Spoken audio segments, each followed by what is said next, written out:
5. Good day. 5 fingers. Cheers, mate.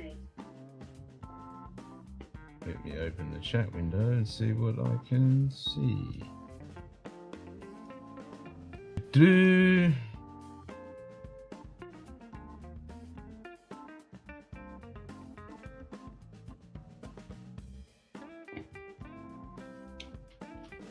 I'm testing streambox stuff.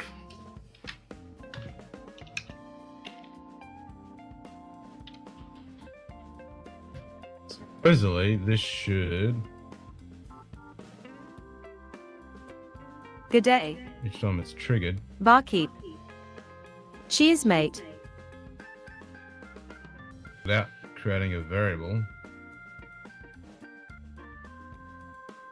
it should automatically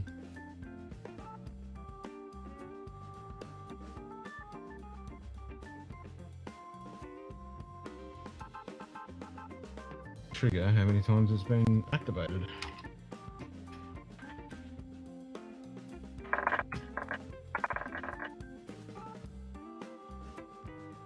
Good day.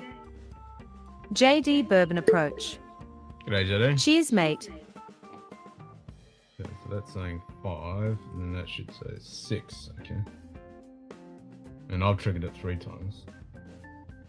So that means there should be a variable somewhere. What is that going to be?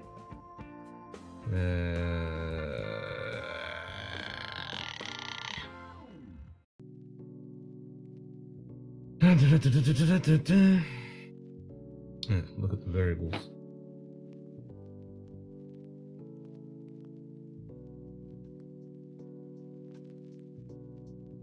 There's no persistent variables.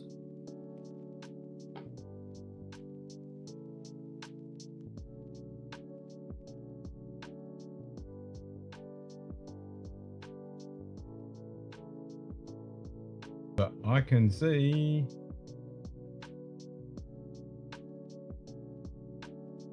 it says Good day. G'day, Chris Tats. Cheers, mate. You've got to learn where everything is in this bloody thing. Okay, so it's saying counter 6.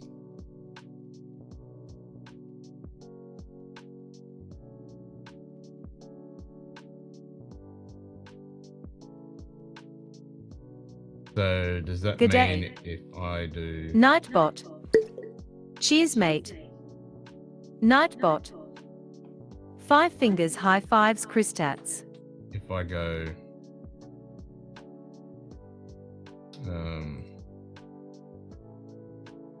Nightbot. Chris Tats, high fives, 5 fingers. I don't need to do it in a trigger because that's already done, so I need to do it in sub action. So sub action needs to be a pause. Pause.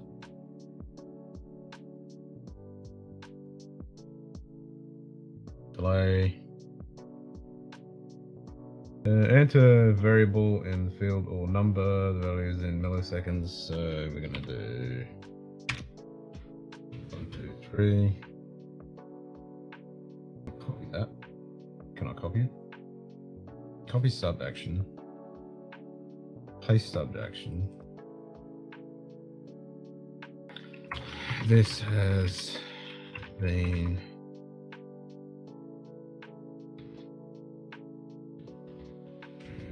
I think you do Good day.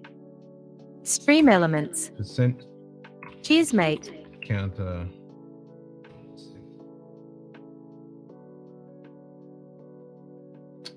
So then, what was it 6 times?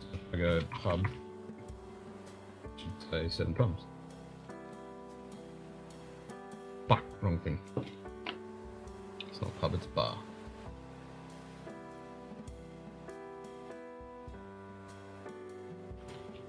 Bar.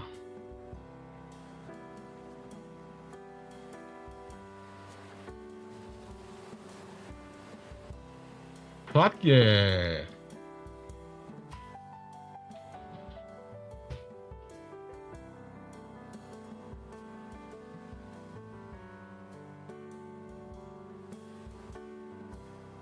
Nice.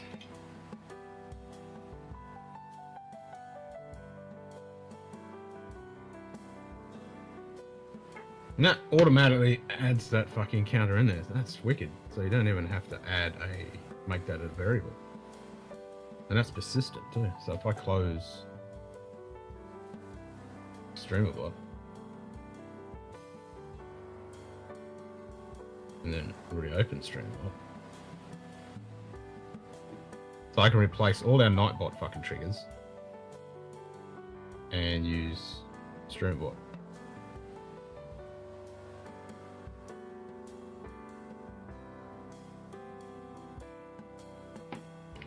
If I go bar.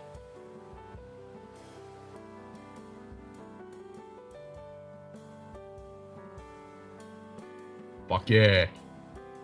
But now I think I can inject.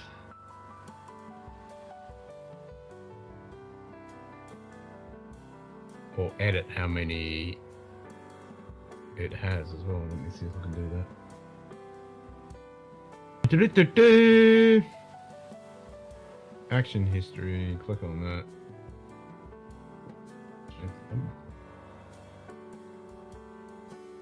No.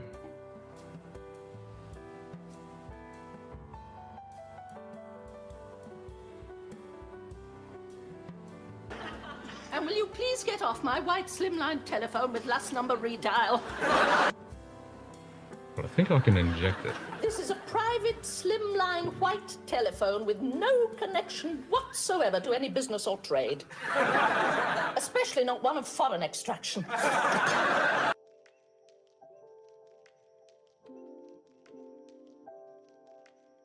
Set argument, commands, blah blah blah, delay file. No. Nope.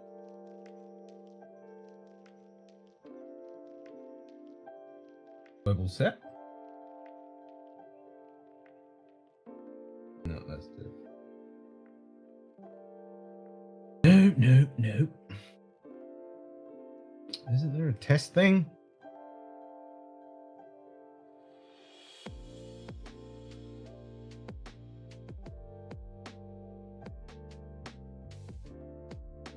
Get random number, logic, break, nope. Miscellaneous, comment log, nope. Reset credits, nope.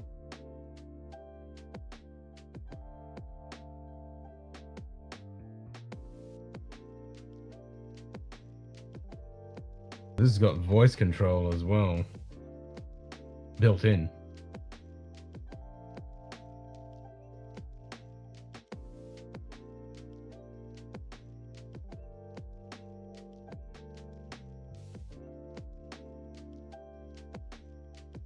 Copy as text table, copy all variable names, copy, no, that's not what I want.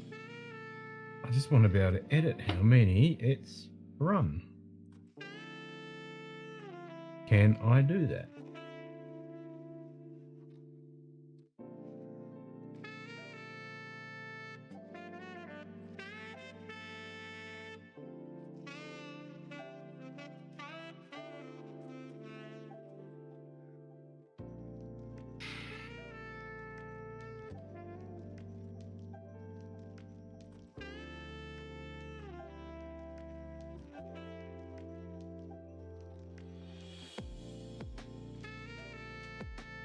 Edit trigger, refresh, clear, disable.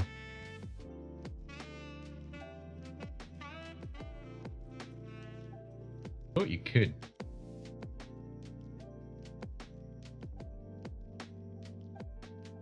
That's the problem with trying to learn this new software.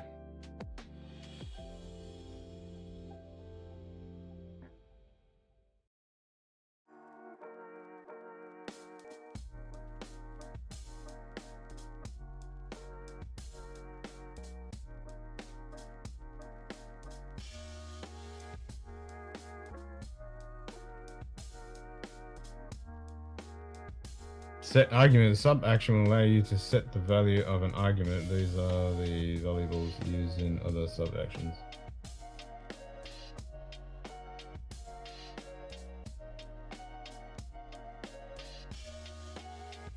Nah. Not what I want.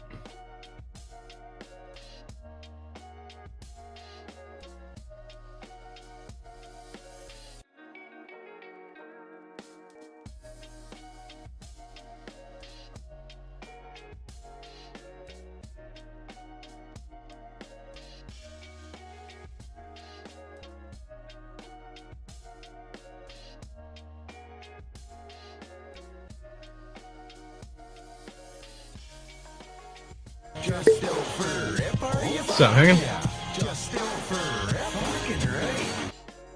G'day. Hagen AZ. Cheers, mate. Sub action will set the value of either an argument to the value or global variable from an argument or the value specified. Let's just try that one.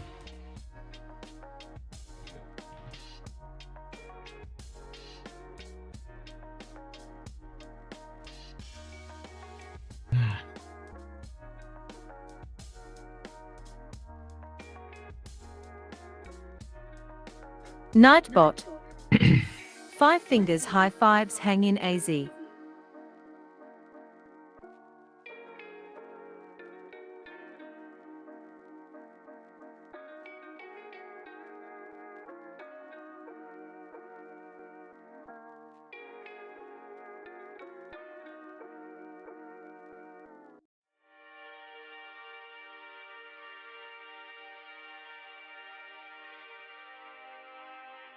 I need to test up SpeakerBot too, so I can put. I don't know. I don't know whether to keep Sammy on here locally or keep it on my other machine. Maybe keep StreamBot on this one. Oh, I don't know. I haven't even connected it to OBS yet.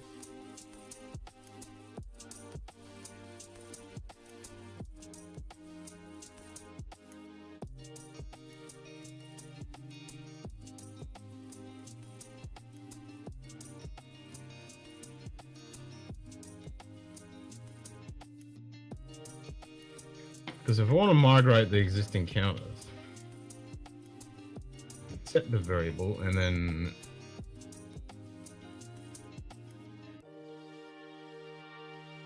if I can just inject the variable straight off, how the fuck do I do that? Maybe in the text file? Maybe in data. Yeah, we can do that. User data, quotes, settings, globals database.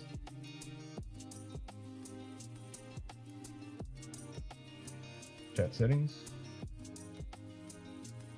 Just open it in Notepad, you piece of shit.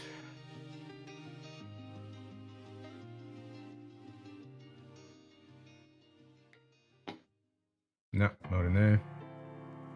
Actions, JSON, barkeep. Site 401.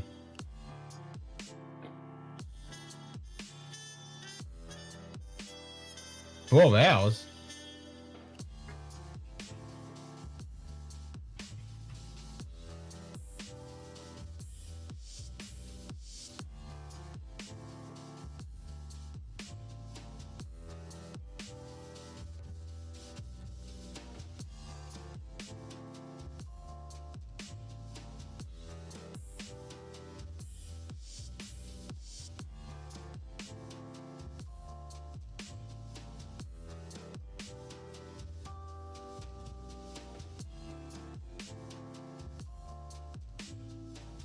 Alright, so it's not in actions.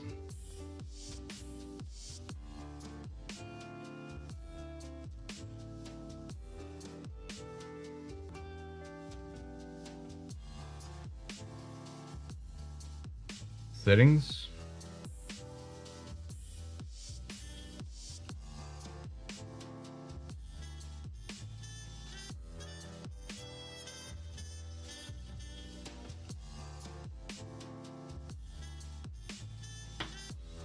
His daughter is somewhere.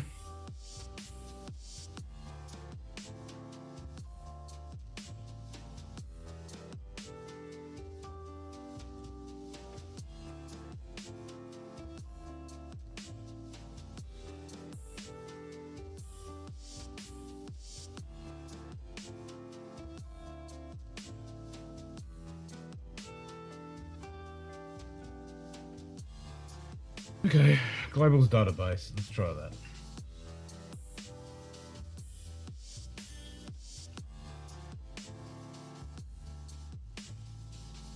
Nope.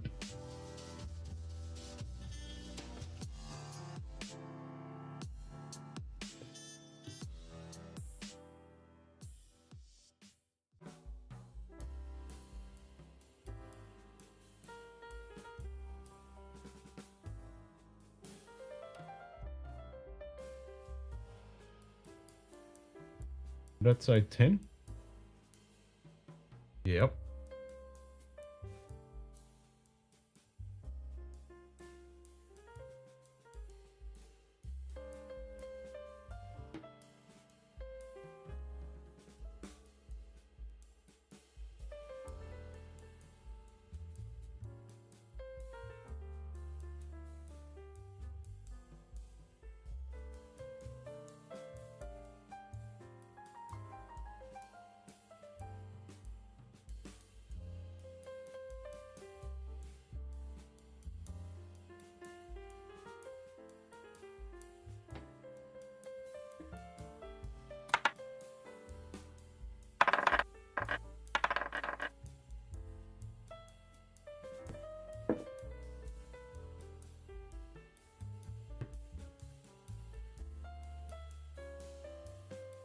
Gotta be here somewhere.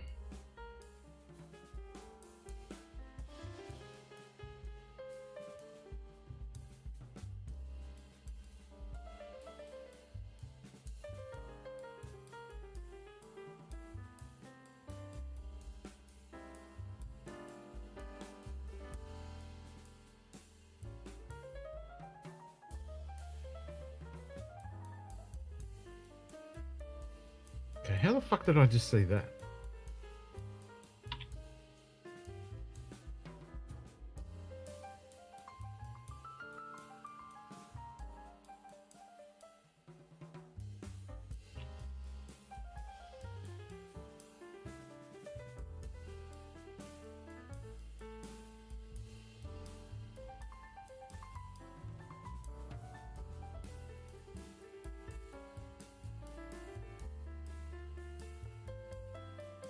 I just made it come up with a test, now I can't get it to come up with a testing.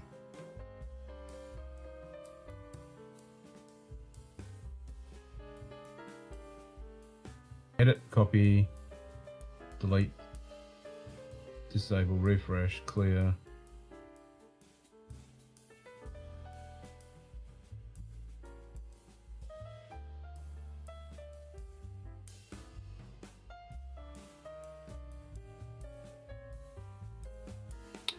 Fine, I'll create a new button. Let's call it test.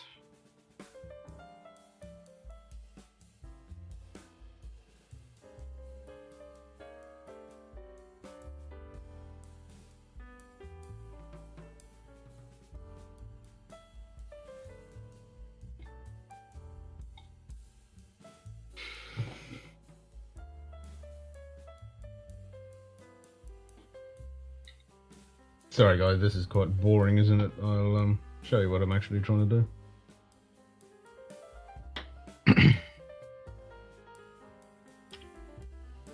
So this is StreamerBot,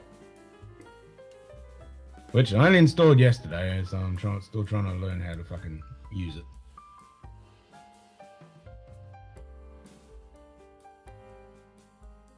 Yeah, there should be supposed to come up with text. I had it just a second ago, but now I can't get it to do it. Like, it should come up with text and then you can inject.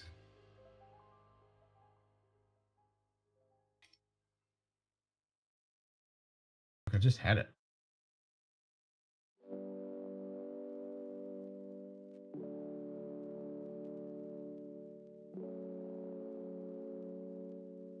But you can test the trigger, but I don't want to do that because that just runs it. So that's saying trigger 1, which isn't the crib. So if I go, that should be 11.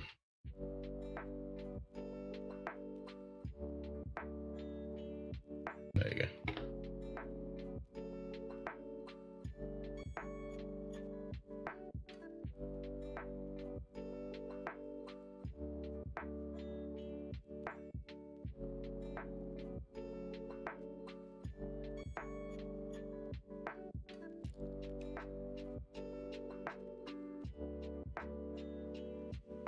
sake, I had it just a second ago and I can't fucking find it.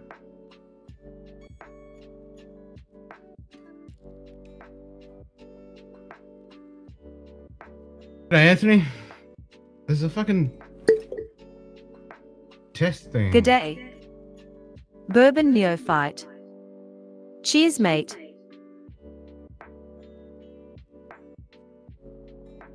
Random, concurrent, exclude, blah, blah, blah. There's nothing in here. Nothing in there. There's no test.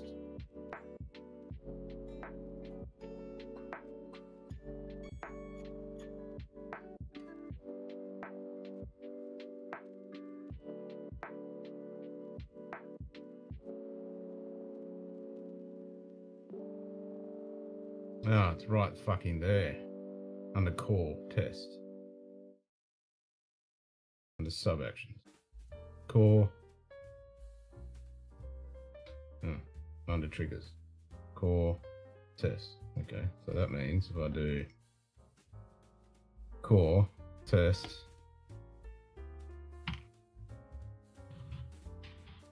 Count value.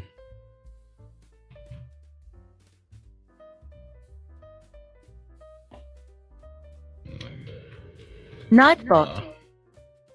Bourbon neophyte high fives 5 fingers.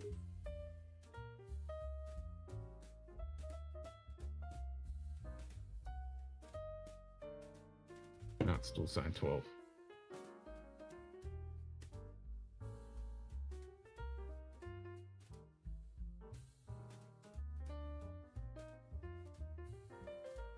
So somewhere in here, there is that data.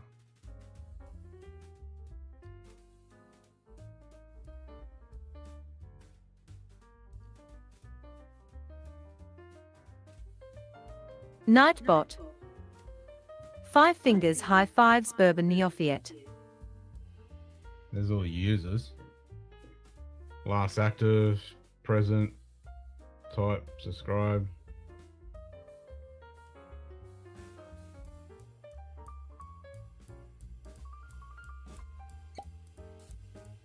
Got the role, I don't know whether it can pull in how long. So that's user data. Twitch data, don't have Twitch, so fuck that shit. Global's database.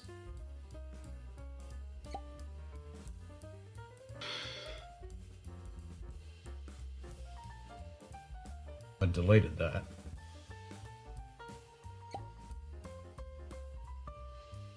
So that's what he's saving. Refresh. G'day, Shoe Kitty. Okay. G'day. Sugar So this kitty. is just saving it as a JSON Cheers, file. mate. Barkeep group, always run, false, blah, blah, blah, triggers, type 401, enabled, yep. That's the text. Fix that. Preferred account, wait, blah, blah, blah, blah, blah.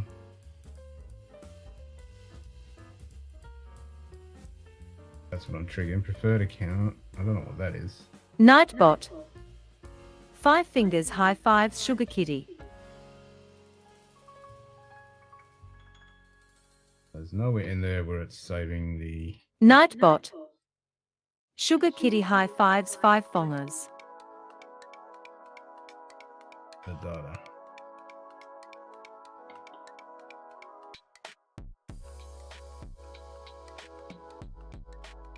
Nightbot. 5 fingers high fives JSON JSON JSON. JSON. A little bit of JSON. Yeah, so the persistent counter works and it does record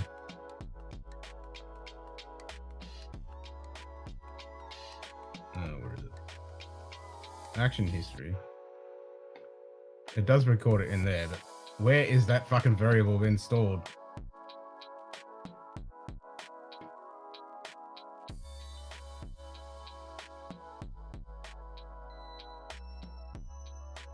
Where is it?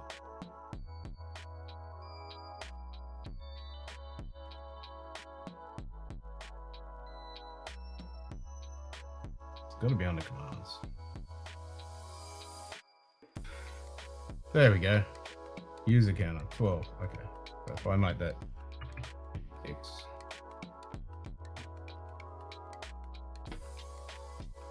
And then probably have to refresh this.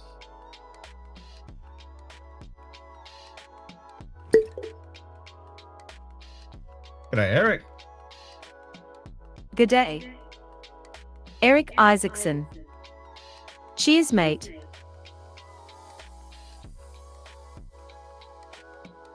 So in theory,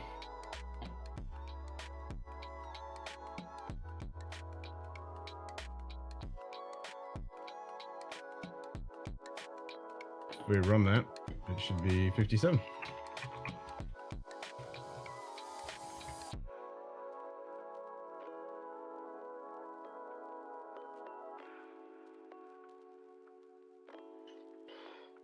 What the fuck?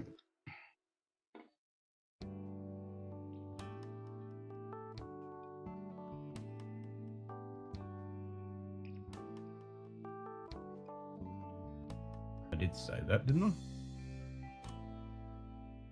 Why is that saying only 12? Ah, counter.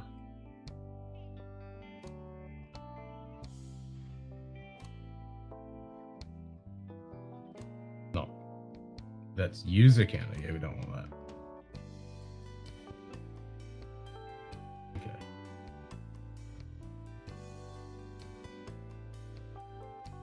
You probably need to do that before us, because it's probably going to save it when you close it. Nightbot. Correct. 5 fingers high fives, Eric Isaacson. So if I do it after the fact, so it doesn't save over the top of it, then open it, then it should read that JSON file and bring in the correct fucking variable.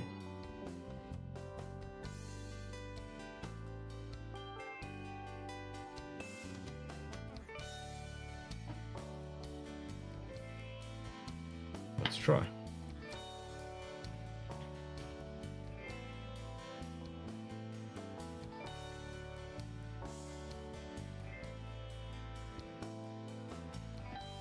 Bingo. Cool. So we could pretty much fuck off all the triggers in Nightbot and everything else. Yeah, this should that, and then that snowplow comes along. Yeah.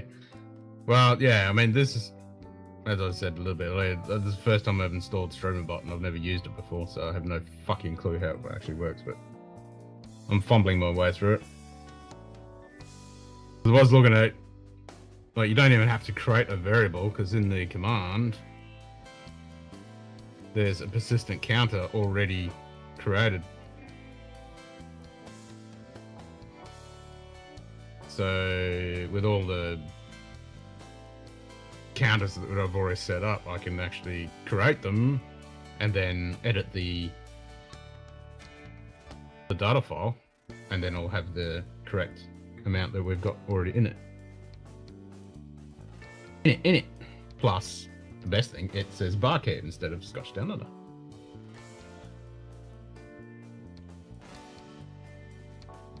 But this has been triggers 57, this is what I just set up.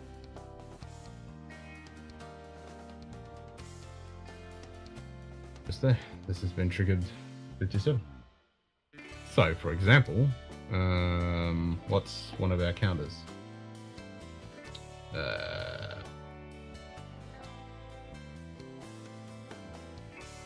Bio.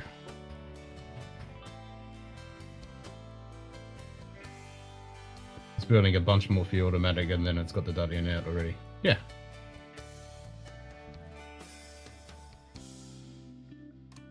There you go, buy breaks.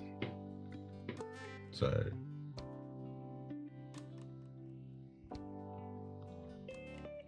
we'll create that. Bio.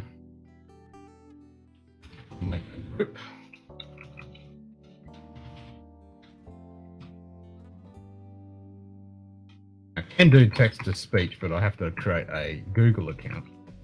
get all the cool voices. Shouldn't definitely be a short of free. And then there's a companion app. This has already got voice activation built into it. But then I can fuck off my speech chat and we can have different voices. Okay, so we got that. Then we need to create a command.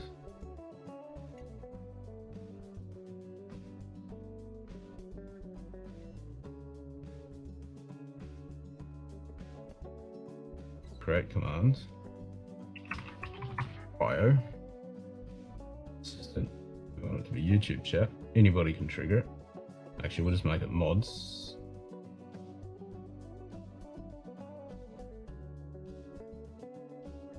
Persistent.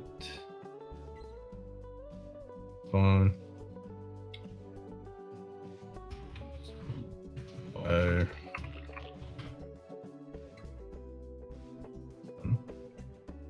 Done. Then we have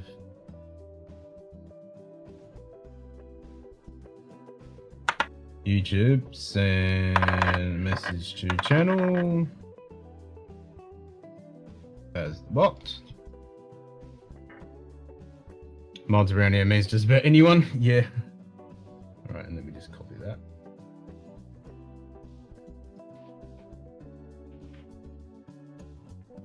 Do 152, so we make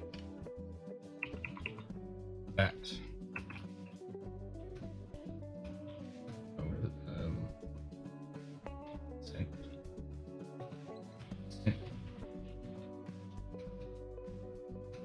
Counter percent. Save that. Then we make sure we go into Nightbot, turn that one off. Just to make this a test run. Counters, commands, custom. And this is about getting the shit off third-party stuff. So I have control of all this shit.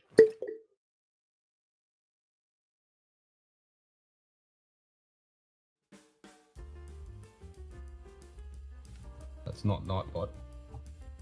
Where are we? Where's bio?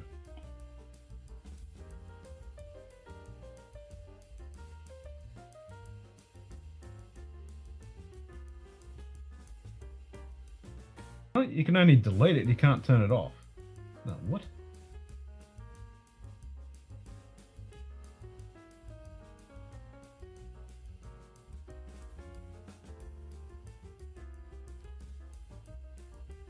Fine, I'll just change it to owner.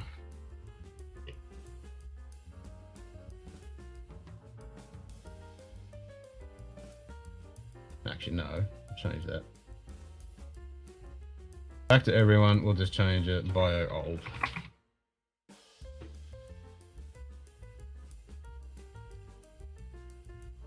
Okay, so now let's trigger this once.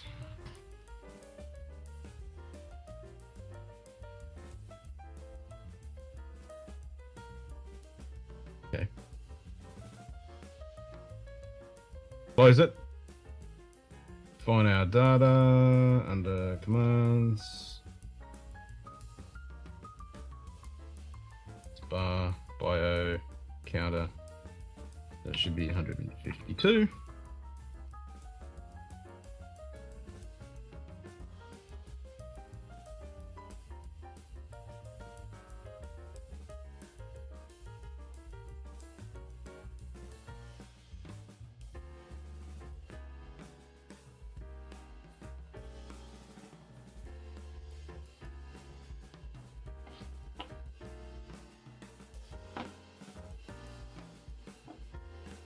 And bio.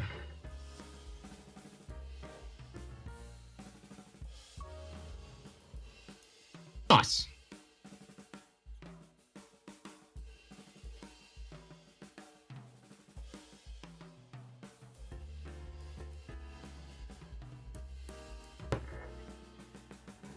G'day.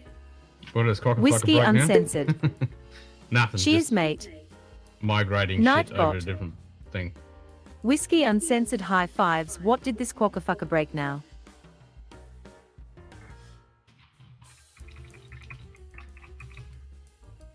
Nightbot. This 5 fingers high fives bourbon.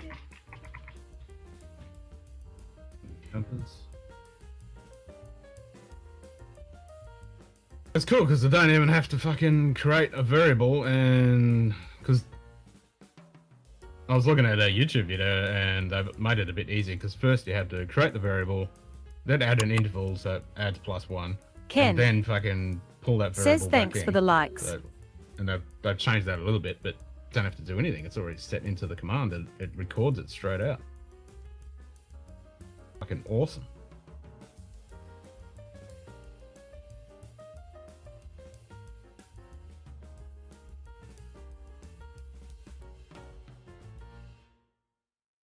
Plus, with this, you can set it for just users, so users can only do certain fucking things.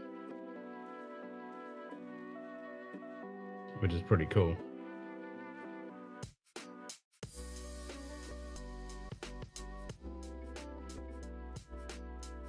Plus, you can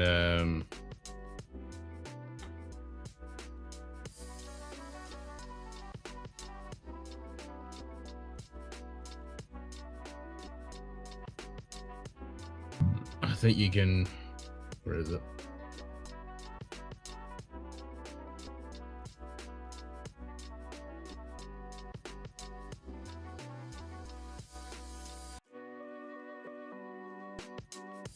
You can write your own shit for this. So yeah, you can write it. You can go in and write your own fucking, do whatever you want, which is pretty fucking cool.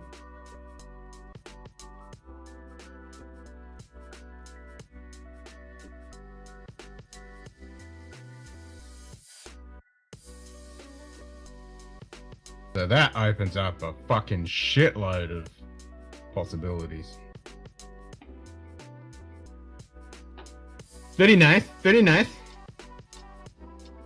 So one thing I was going to try and fix in Sammy was to see if I can pull in channel members, how many months they've been a channel member. See why that's not working in Sammy, and if it doesn't fucking work in Sammy, I think I can actually do it from in here. Because if I go chat,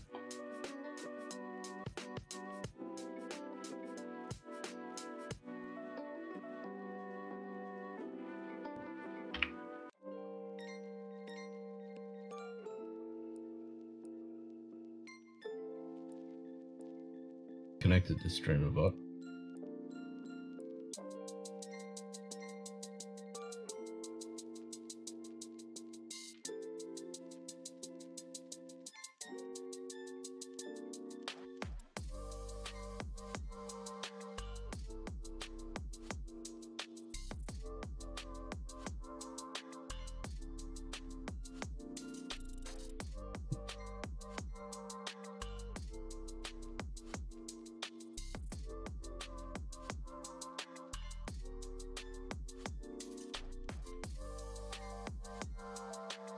New message will appear at the top of the note.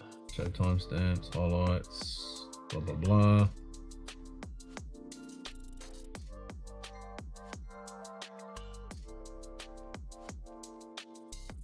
So I can actually set up presets.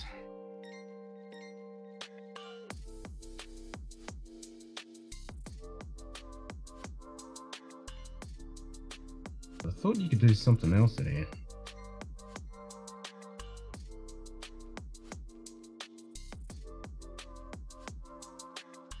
No, they're just copies. I thought you could get user data. Maybe.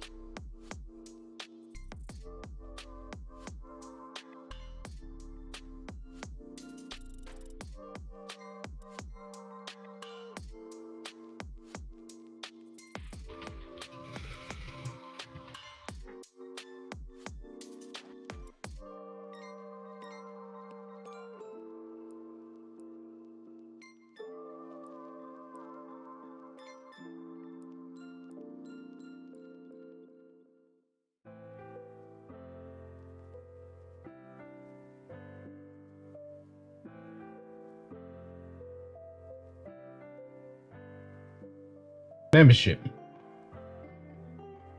Membership milestone.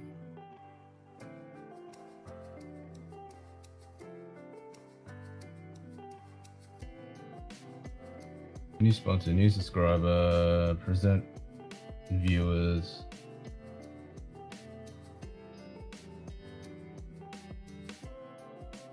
Membership milestone.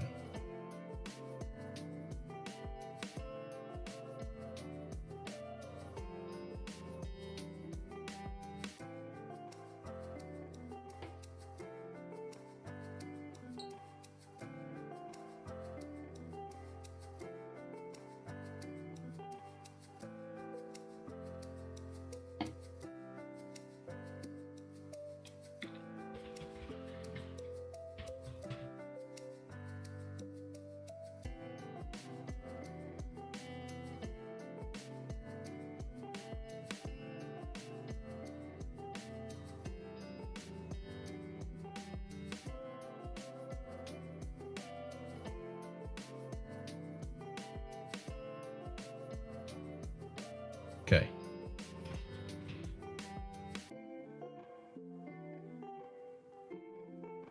Type exclamation mark test, you kitty.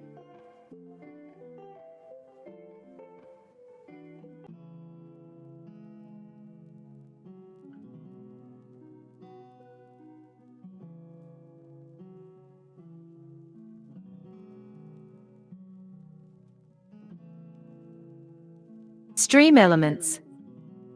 Hello, is this shit on? No, wrong test.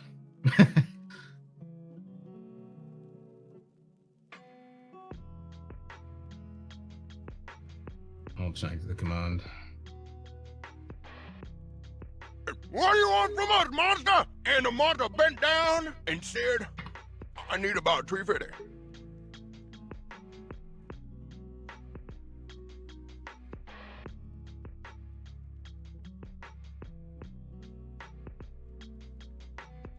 I added you. Moderator. Shoot kitty.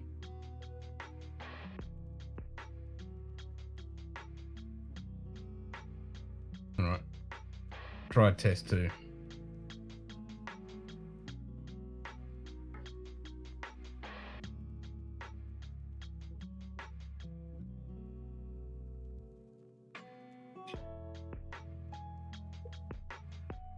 Why isn't that working?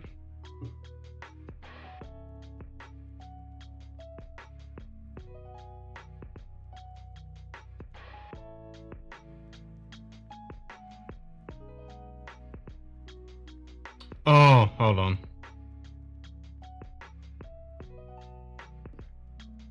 Dickhead. That's a member milestone, so when someone that's gonna trigger, okay, so I need to G'day. add the fucking Simoman Bob. yeah, someone. Cheers, I need mate. to add the fucking trigger.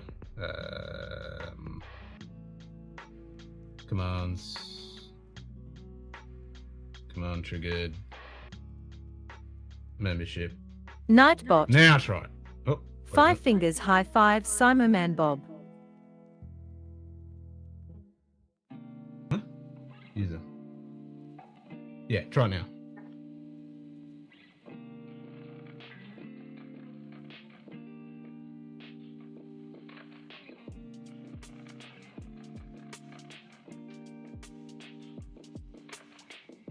There we go.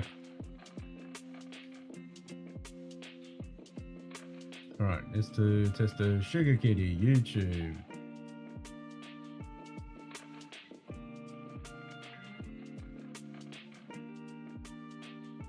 User ID, user type, moderator, yes.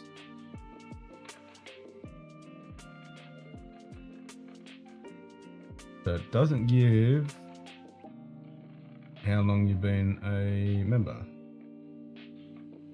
Well, that's kind of shit.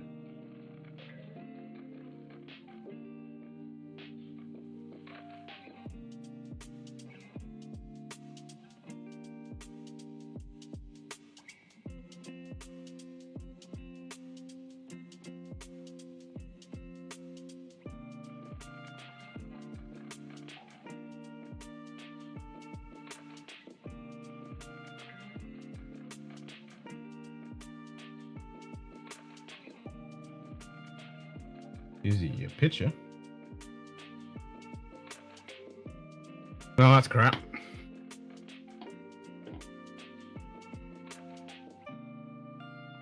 So that doesn't do it.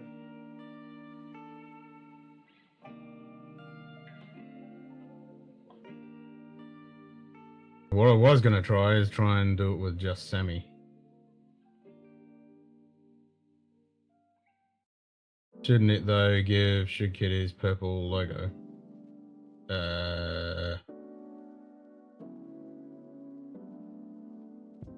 Yeah, that's what I was trying to see. That's what that should have been.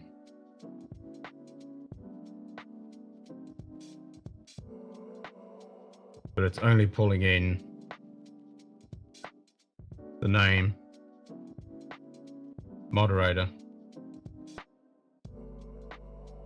and obviously the URL to the icon, but it's not pulling in membership information.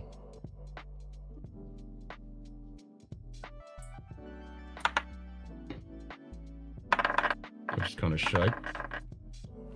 G'day, Cooler Run. G'day. Cooler running. Cheers, mate.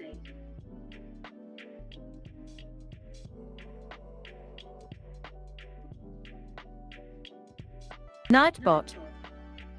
5 fingers high fives, cool running. So we'll see if we can get this on Sammy. So create a button.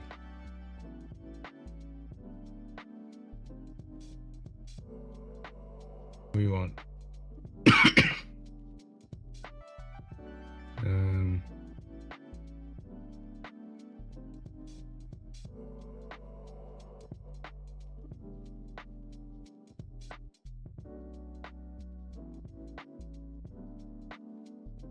that's description status, we don't want that.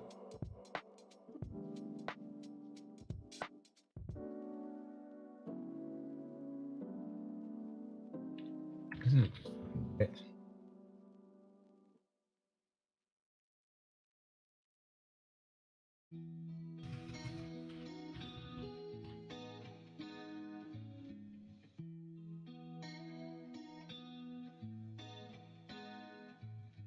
Can't even fucking remember it.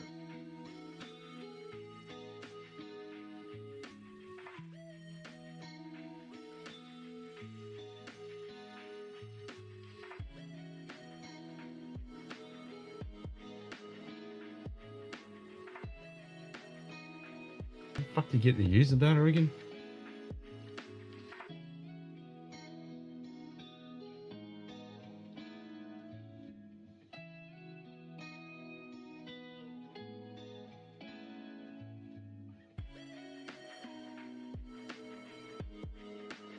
That's username, that's not it.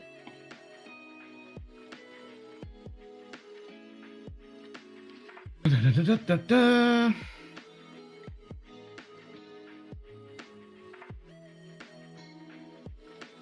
Trigger pull data user. Trigger pull. Okay.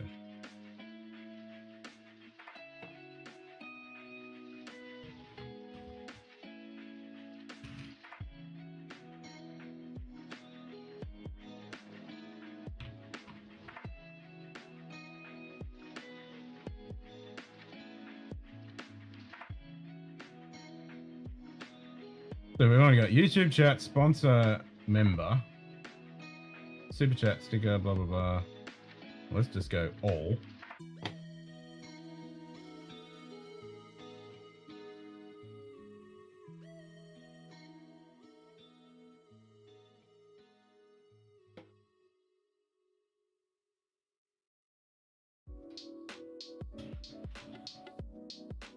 Let's do.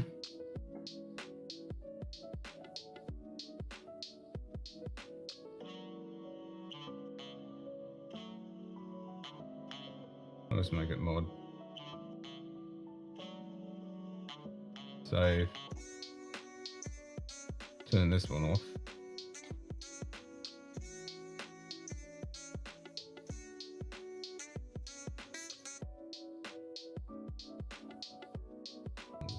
delete it. Don't need it.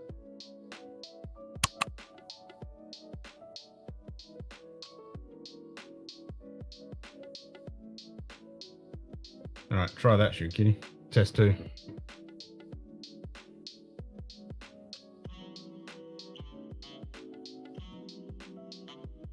See what variables it actually pulls in.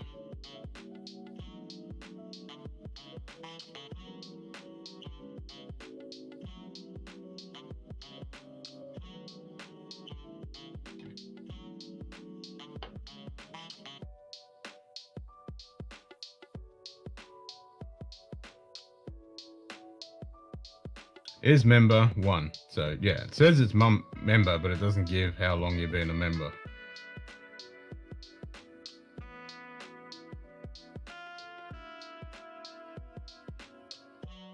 Fucking YouTube API.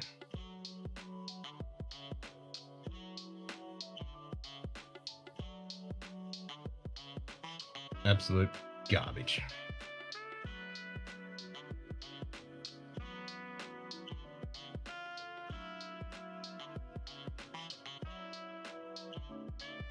What is it I'm working on?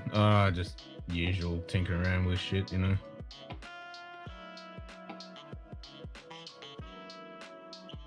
So all of the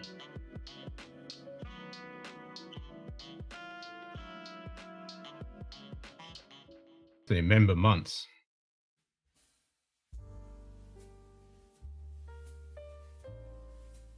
So we've got member name, display name,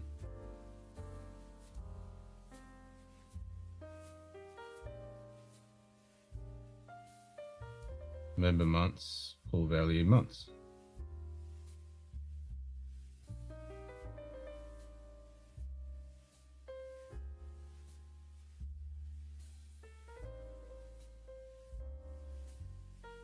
See, there's months right there.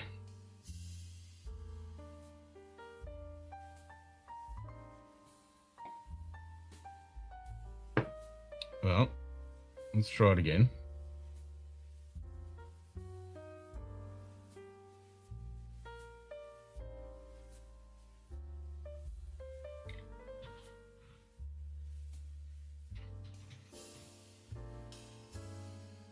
I'm gonna pull all, copy and paste it. This time we'll go to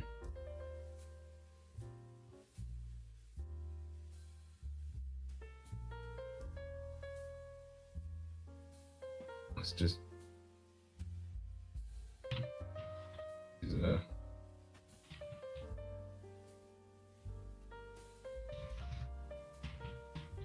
months.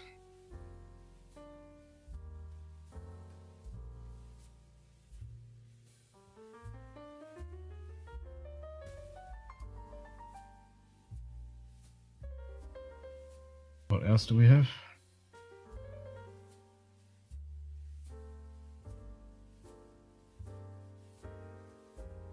Yeah, that's saying, yeah, just is member, blah, blah, blah. Okay, so we need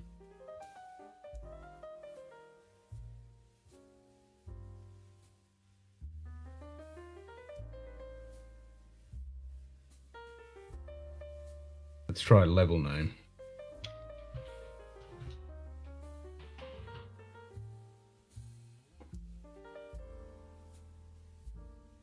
See what else we can pull in.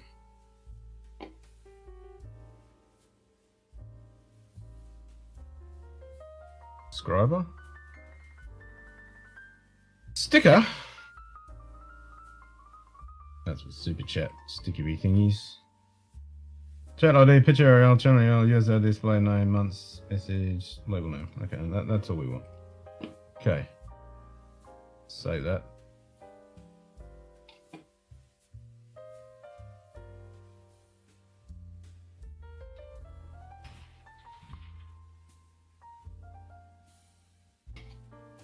Try it again, Shuki.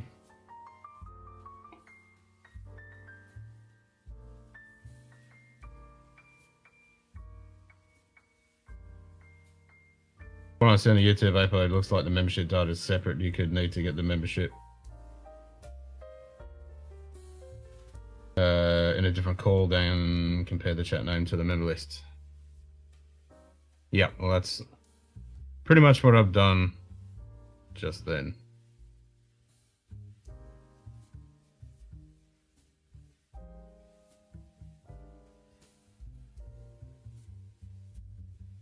But that didn't work.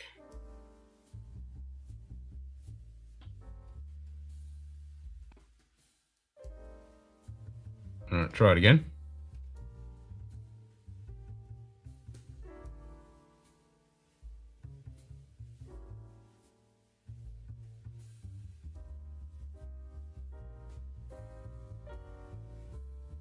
Level undefined, months undefined.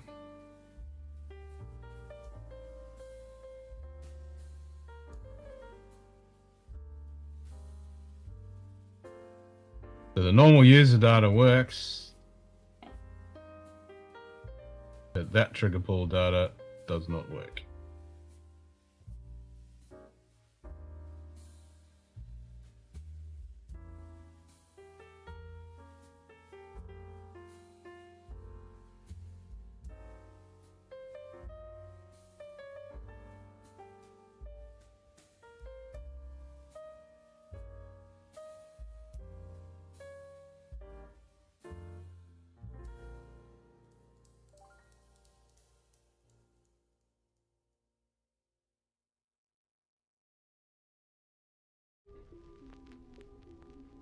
Lame.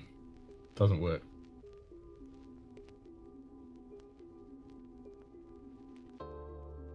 One thing the IPA call says is that the request has to come from the authenticated channel owner. Yeah, well, that's me. That's because in SAMI you can only use the actual channel owner.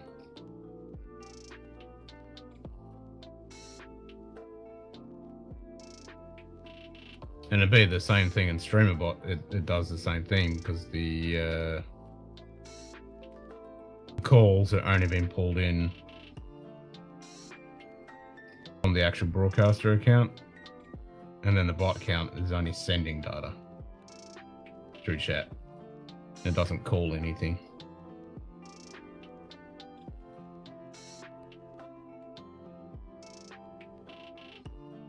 And the good thing about setting up this shit with StreamerBot, if fucking YouTube becomes a bitch again and fucks us up with our quota, at least I'll have StreamerBot to fall down if they haven't killed the quota on StreamerBot. Is there something in the setup of your membership that defines if giving out the number of months is okay? No. Well, if I go into my dashboard,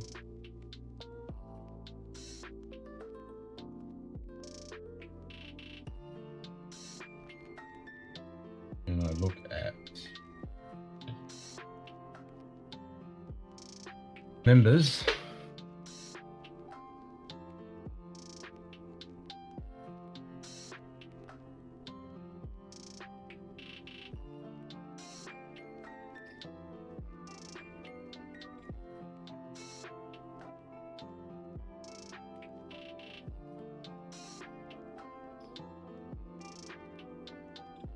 it says 19 months.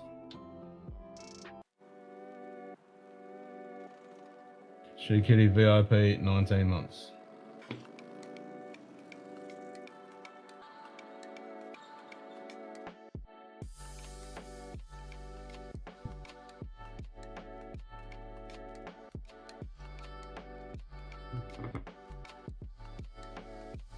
But there's no settings in here to say whether you can or can't see that data.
And when you look on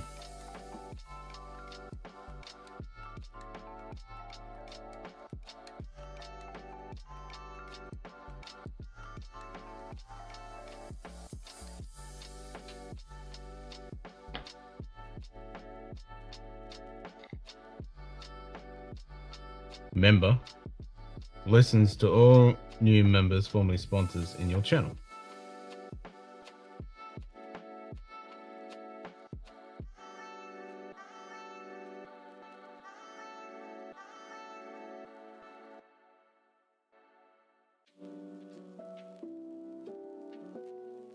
And then pull data value. Maybe it has to be a member. Listens to all new members, formerly sponsors in your channel.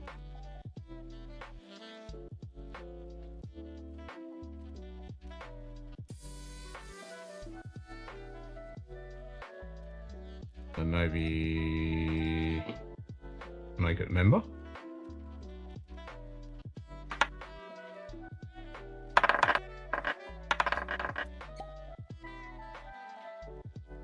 G'day.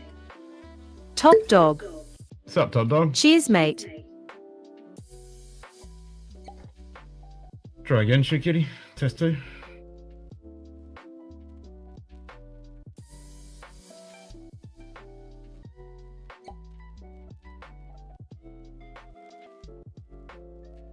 Nightbot.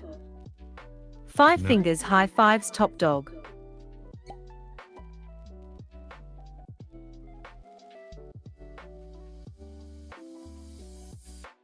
Trigger type 18.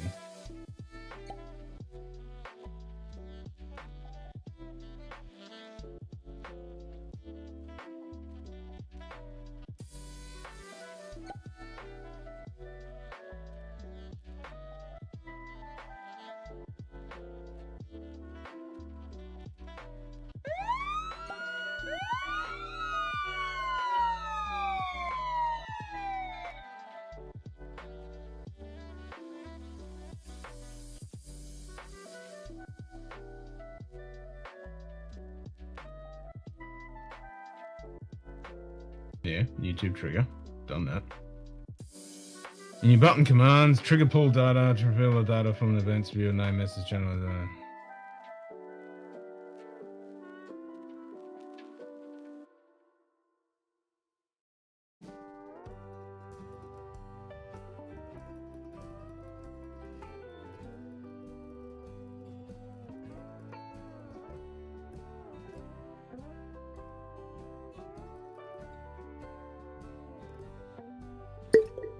G'day, Brian.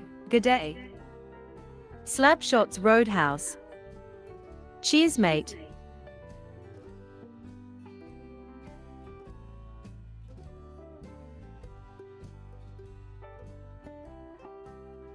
Nightbot. 5 fingers high five slapshot.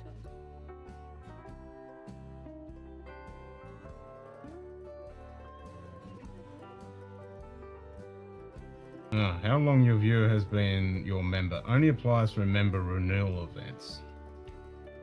There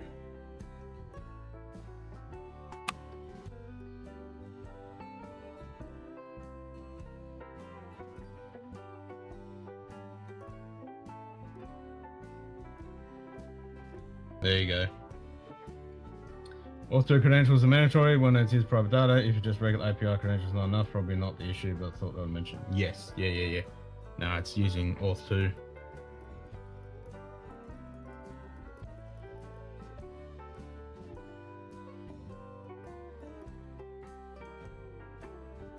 But that's the issue. Only applies for member renewal events. So it's a separate API event. So it's not in the API accessible. Boo! Boo hiss.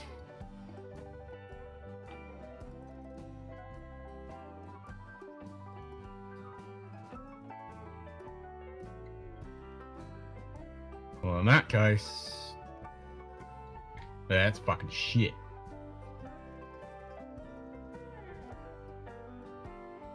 I need to just get rid of all those then.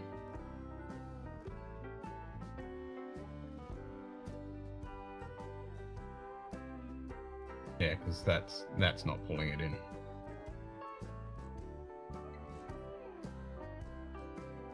Like, it'll pull in the name, but it won't pull in the months. Blame!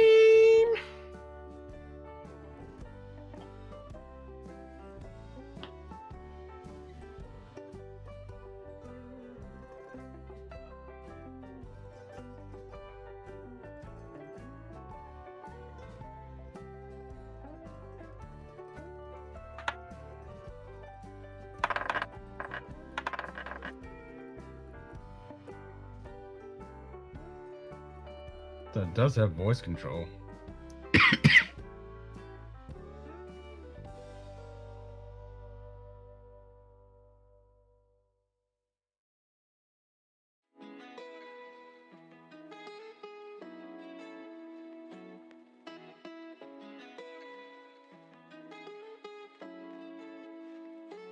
Does connect to stream elements too.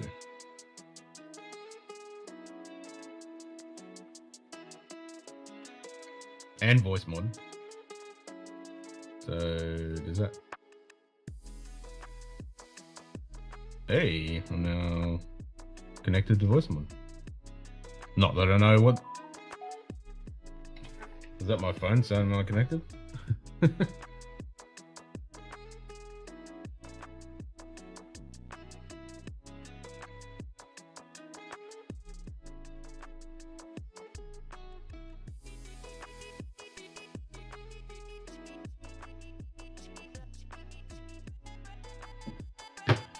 Is it 30 days for a month on YouTube membership? Looking forward to having a different colored blanket. Yeah, I think it is, yeah. Each month. I think it might be on the anniversary when you signed up. You get a new Glen. How do I know I really need the coffee? I set the maker up all with water, coffee, and walked away and did not hit the start button. Coffee me now. Coffee me now, you little machine! Coffee me now! And whenever I get there, I'll get a stream deck. I can connect that. I don't know what the streamer bot login thing is, but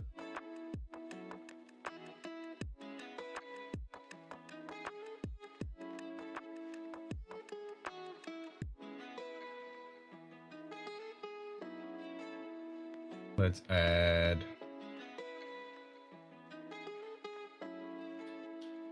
Let's add my OBS.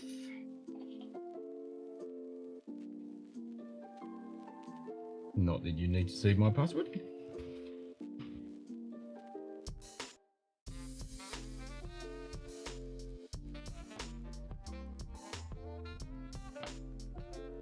I don't remember where that is.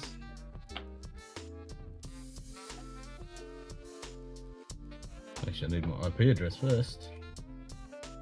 Oh, no. Actually, I need to work out. Am I going to do it on this machine? Or am I going to have it on the other machine? I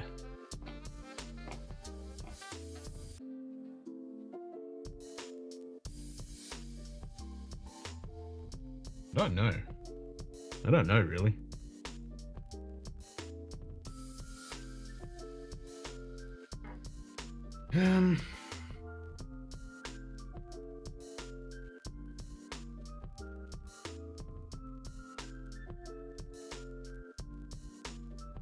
Doesn't really matter. I mean, I can't connect to voice mod.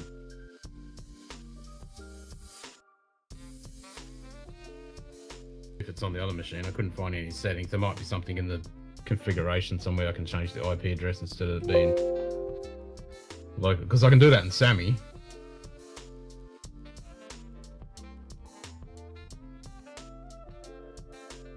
But if I have it on the other machine, then I can work on it anytime. Whereas if it's on here, then I have to run it when this machine's on.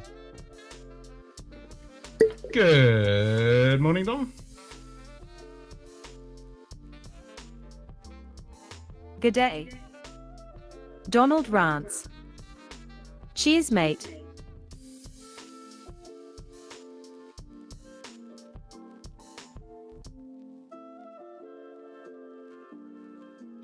Alright, let's go WebSocket.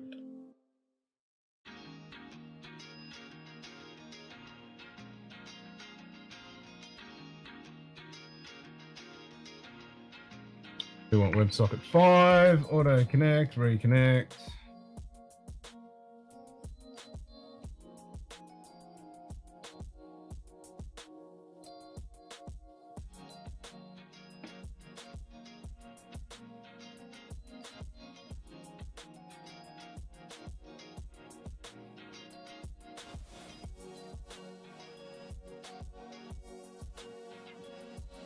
Got the right port?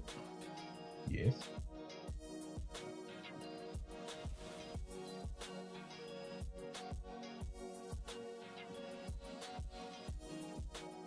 Oh, connect. There we go.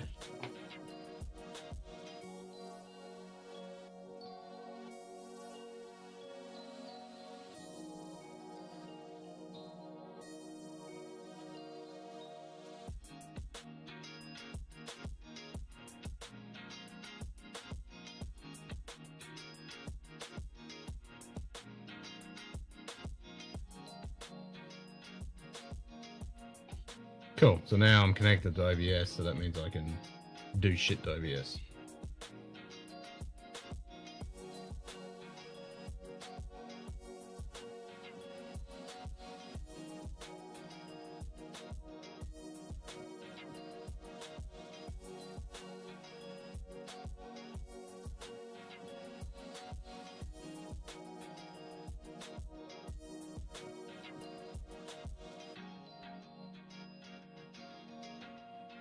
Alright, what other Nightbot commands have we got?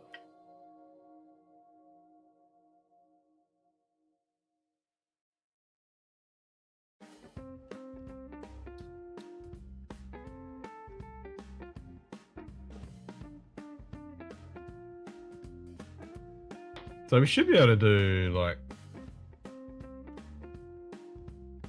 speak.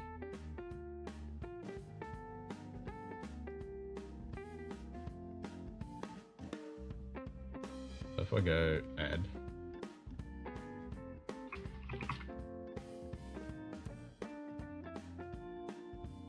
and go fuck commands.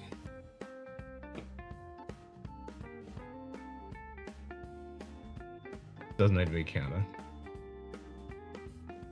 Anybody can do it.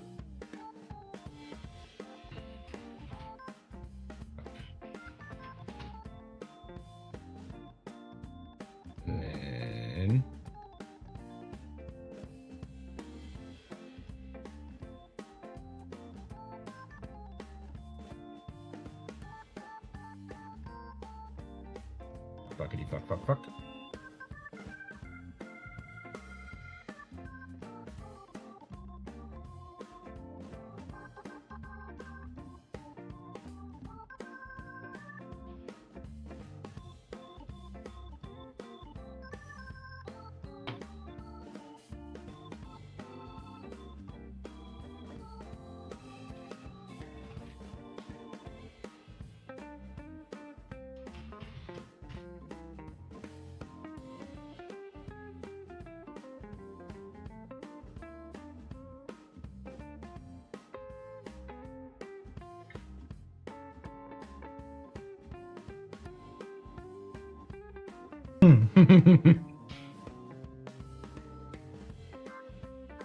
Interesting. I think that's why I kept it with Nightbot, because Nightbot, it seems to just work. How? I don't know.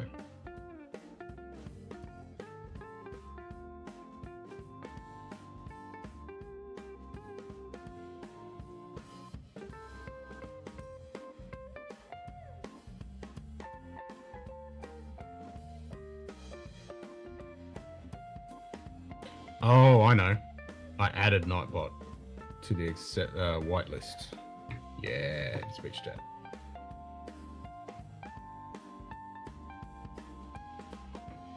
speech chat.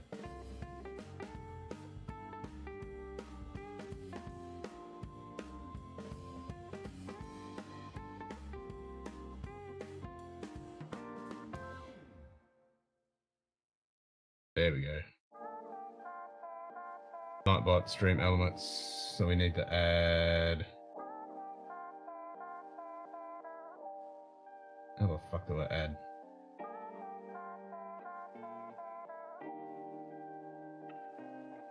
Oh, add. What? No, I won't do that. Oh, another user group.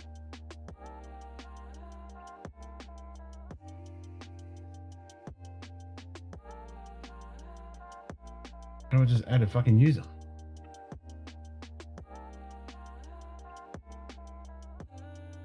Oh, add user. YouTube.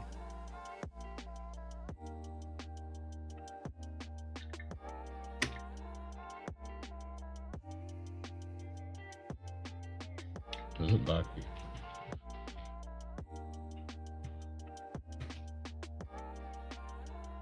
Add.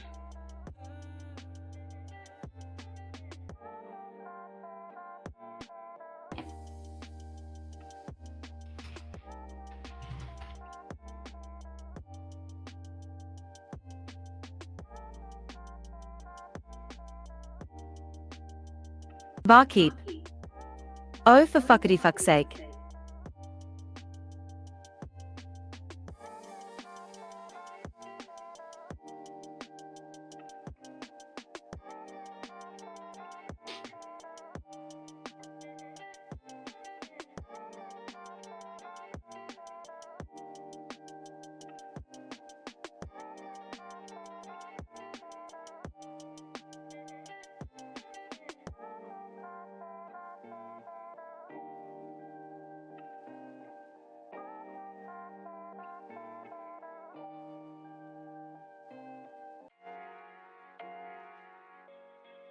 So I can just have the message instead of the name.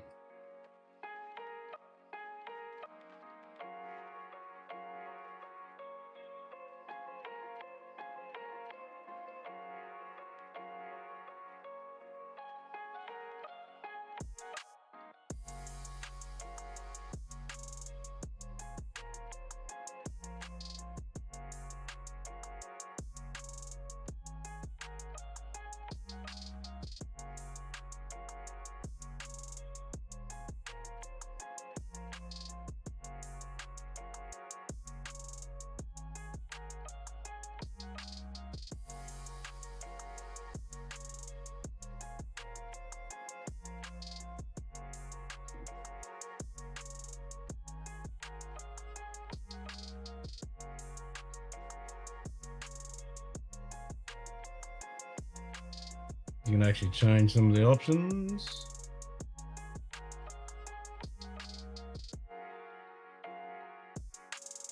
It's cool.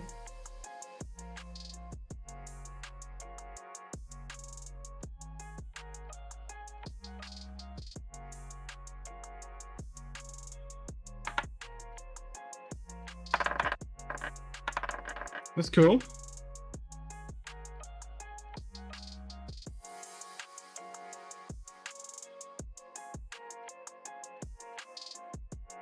I'm thinking he must be using the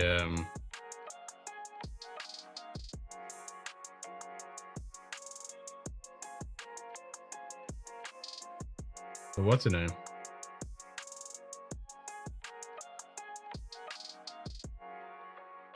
The basic free account.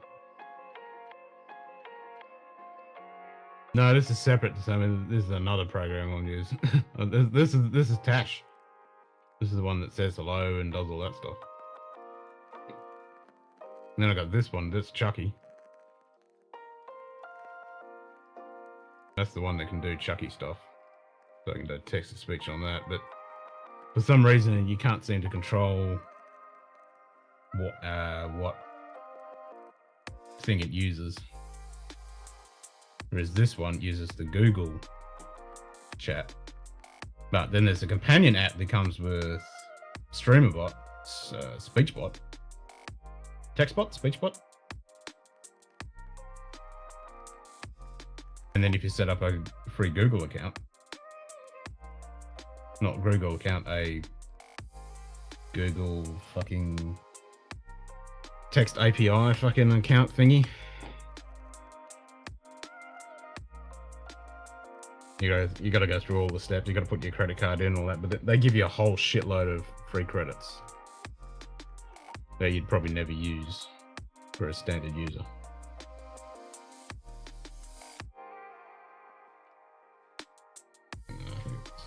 Google.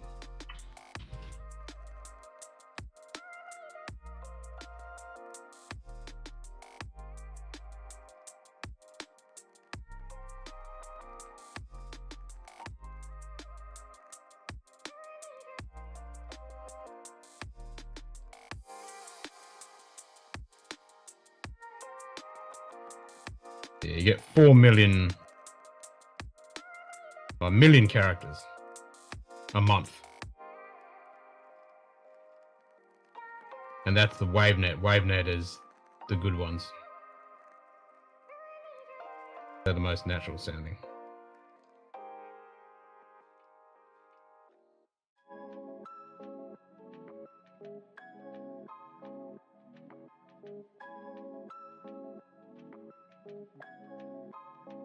It's pretty fucking good. You get 1 million characters a month. That's pretty fucking impressive.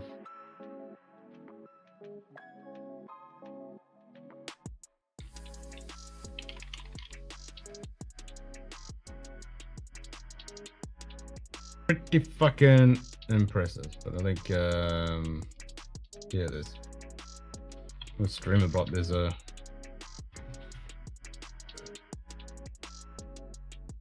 companion app that you use text to speech, so you guys will be able to use text to speech. Yeah, Speaker Bot, it's called Speaker Bot.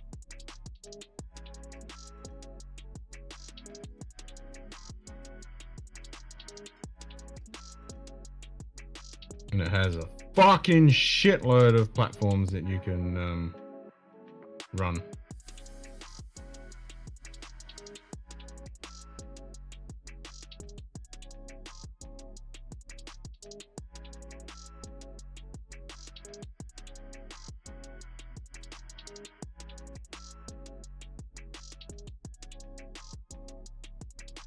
Why the fuck am I zoomed in?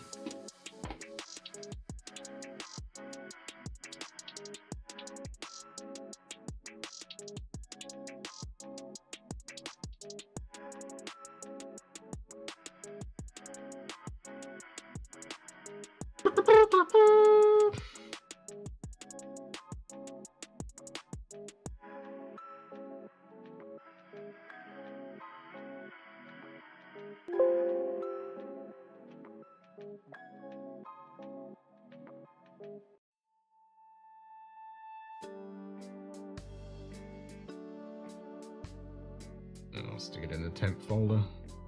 That's fine.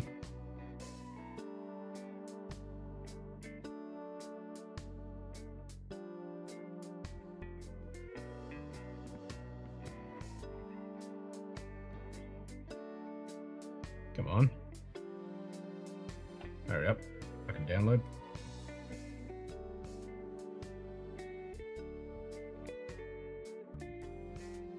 Oh, shit.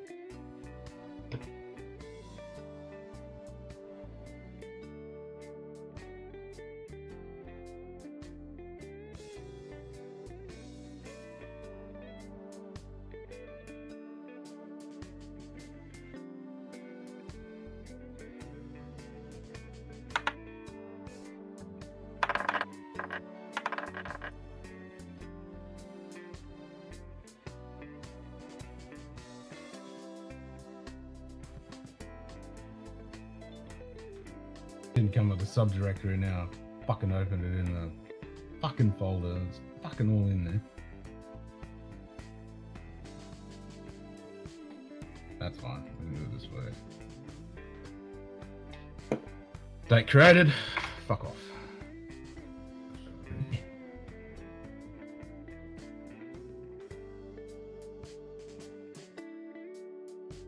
you in the subdirectory. Thank you very fucking much.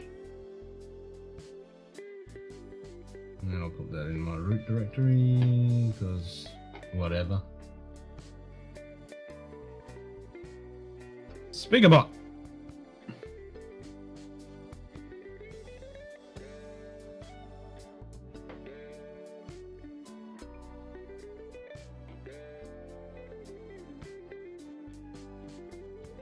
Silence TTS, generic speaker. Nightbot. 5 fingers high five speakerbot. Speakerbot.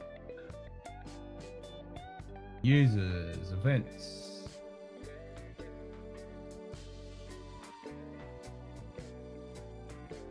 Custom commands, channel rewards, settings.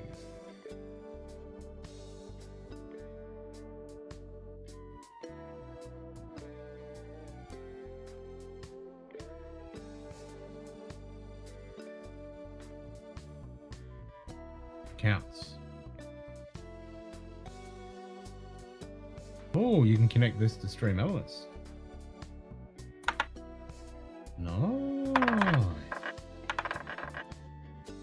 So you've got Amazon, Poly, Google, Watson, Azure, Acapella, Uberduck, TTS Monster. But Uberduck, you can't fucking do fuck all anymore.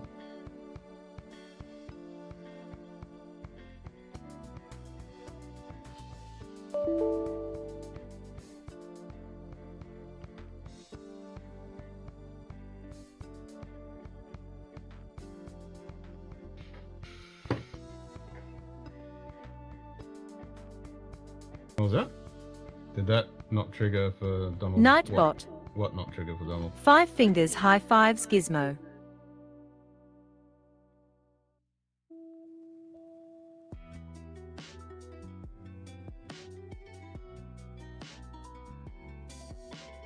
What didn't trigger?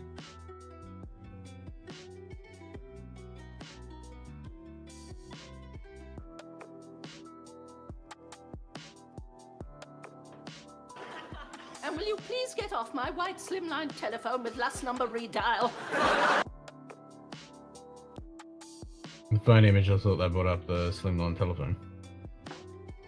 Didn't do it before. Now it works. This is a private slimline white telephone with no connection whatsoever to any business or trade. Especially not one of foreign extraction.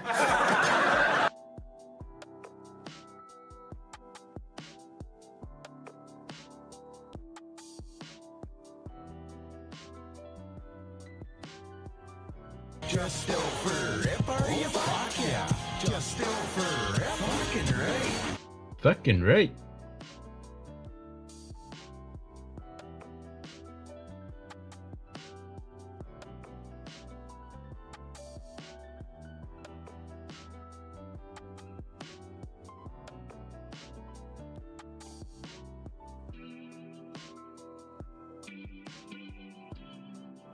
Now there is a... I'll have to sign up with a guide to fucking get this. Because they go jump through a few fucking hoops.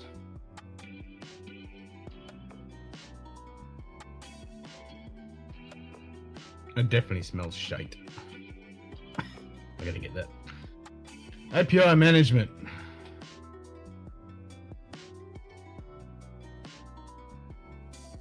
Blah blah blah. Because Nutty did create a thingy for this.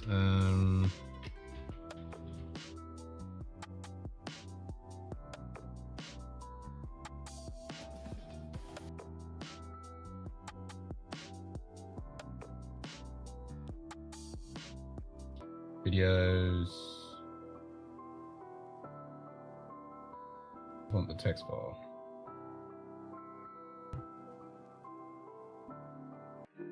So I know there's a lot of options out.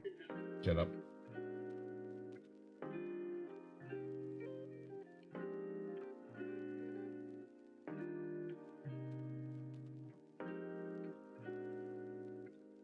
It's in his Discord.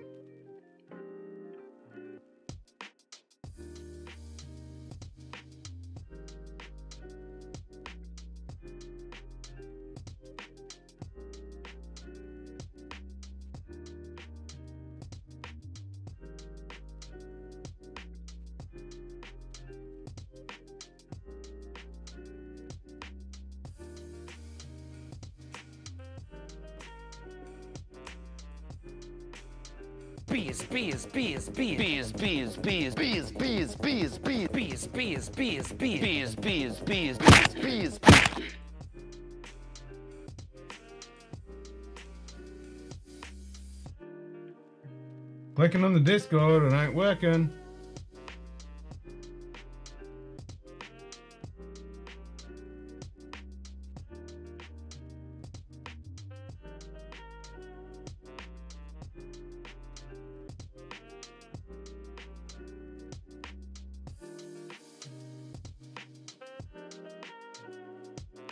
It says no text channel.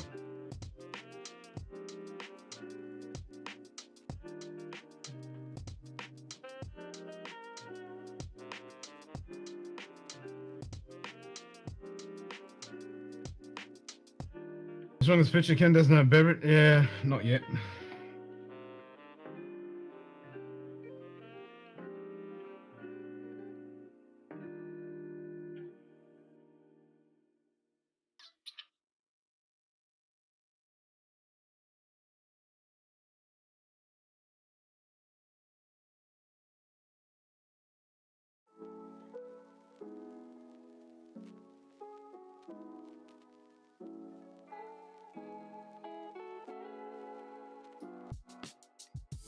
Where the fuck's the link, man?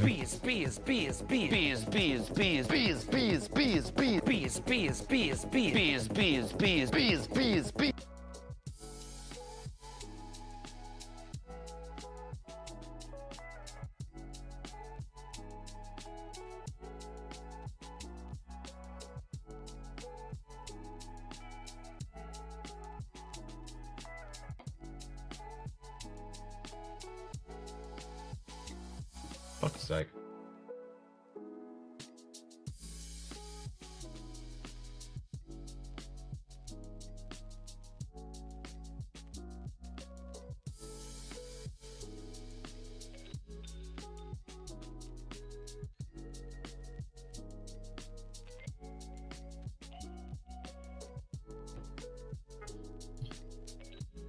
Yep, let's do it from there then.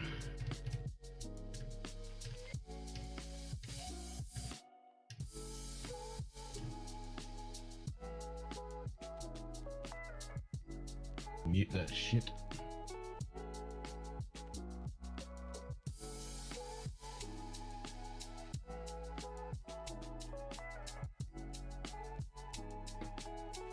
Search for it.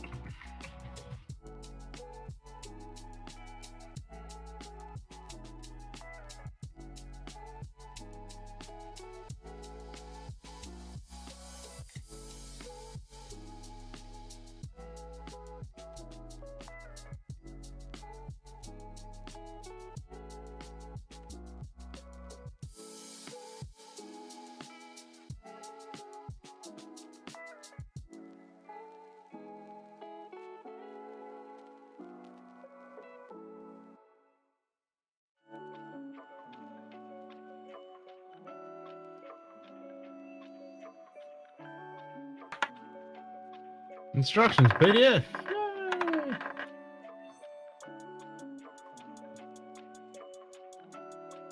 Da-da-da. Fuck all that shit. Fuck off.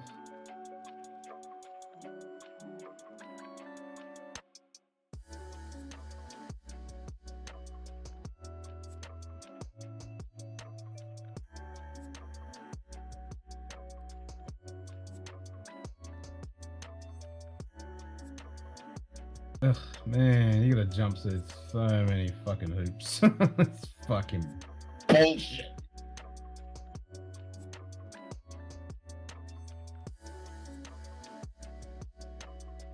Google was supposedly Google Cloud is free for the first 1 million characters using any voice marked as WaveNet and 4 million characters using any WaveNet voices marked as standard. At this point, you have to pay.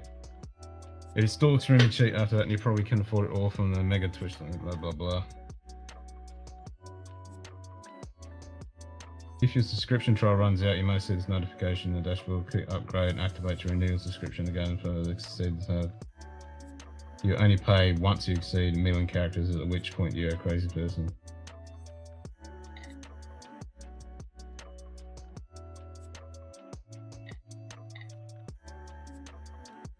Okay, create a Google Cloud account.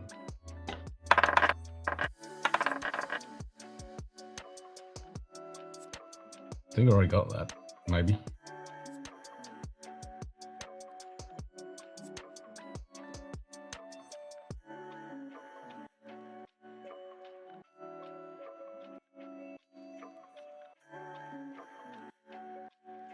Ken says thanks for the likes.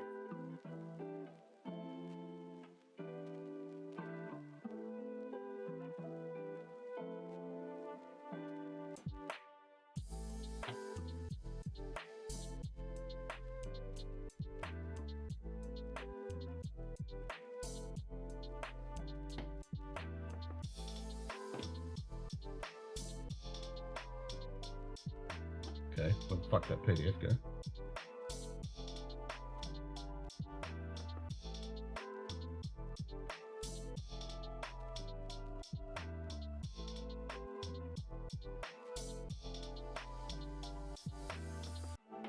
How the fuck do I have a TSO PRX window open?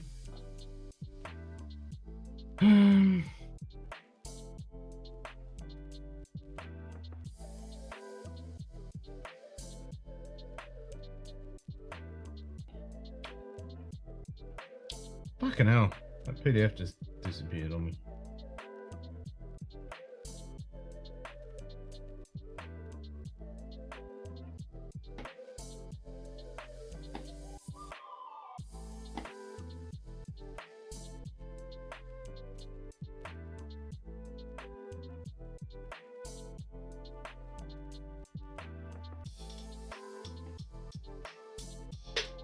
Oh, it was a browser tab, but I clicked on the link and it fucking changed it. Fuck your Amazon bullshit.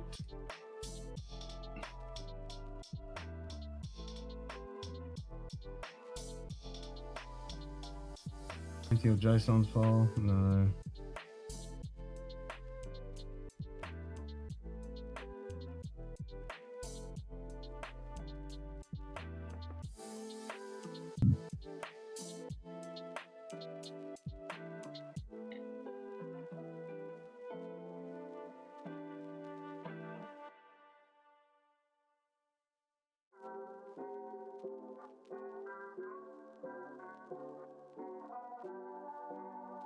Right. A Google Cloud account.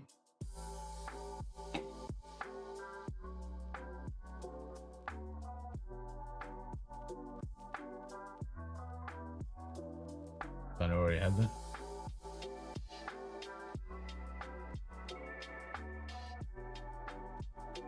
Okay. Enable the cloud to text speech API.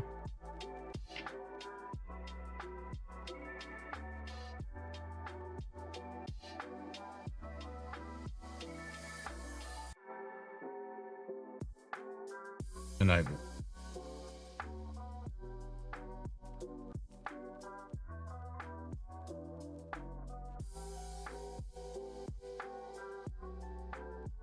Spinny, spinny, spinny, spinny.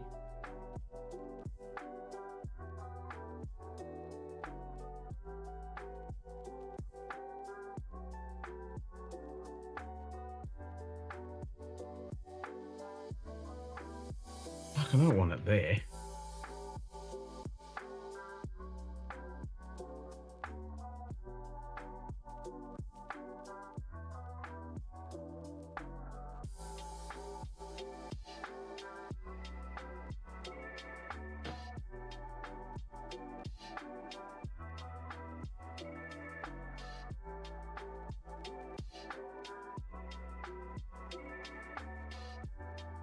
I want it here.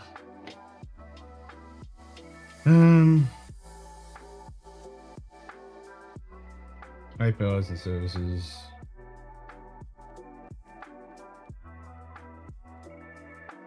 Enable APIs and services.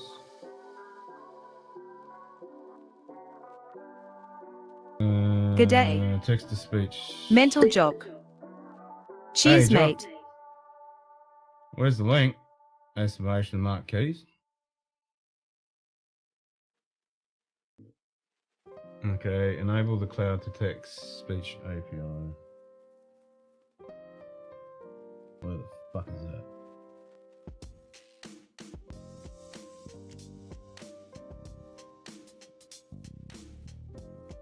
Machine learning cloud speech to text. Cloud speech to text API. Cloud natural language. No, we don't want that. Want this one.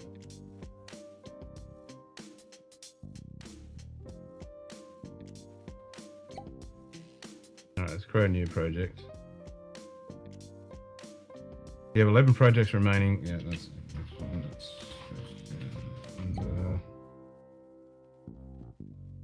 Great.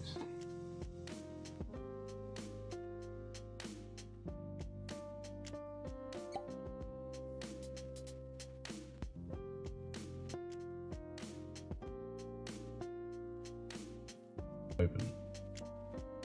Enable.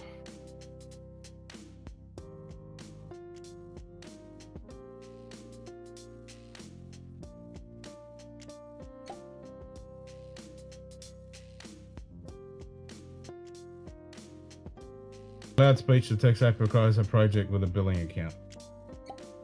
Do I just use my fucking other one then? Because I think I've already set up billing and that bullshit. Fucking pain in the ass.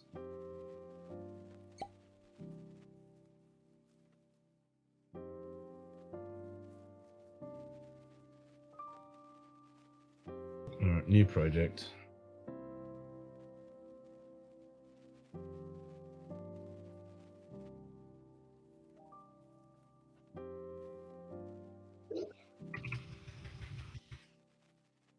Hello? How the fuck can I turn? I can hear ya!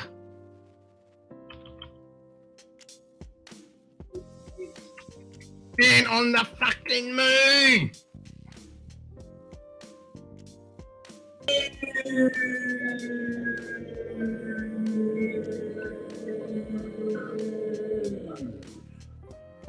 There you go.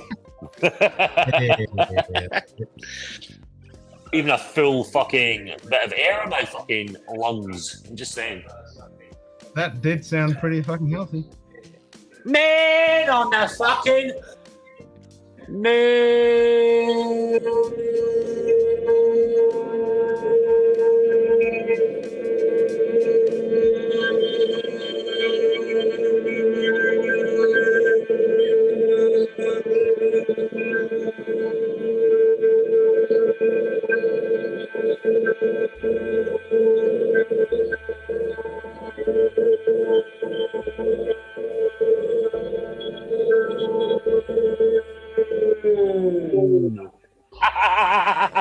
That's pretty fucking impressive.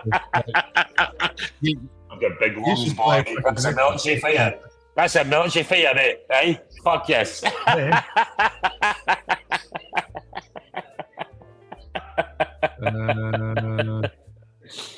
Anyways, I apologise, mate. I'm watching the Grand Prix. It's quite an emotional fucking you're Grand good. Prix right now. I'm not lying. Okay, what API are you using?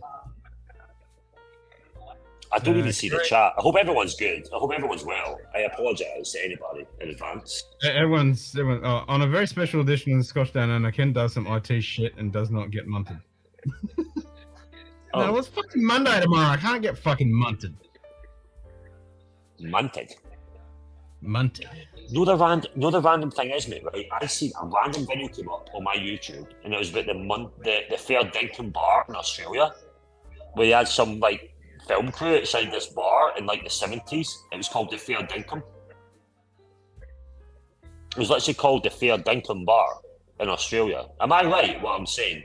That it was about the price of beer went up, and there was some guys outside the front of the bar, pissed as fuck, getting annoyed at the fact that a beer went from like 20 Aussie cents to like 40 Aussie cents. It was quite funny.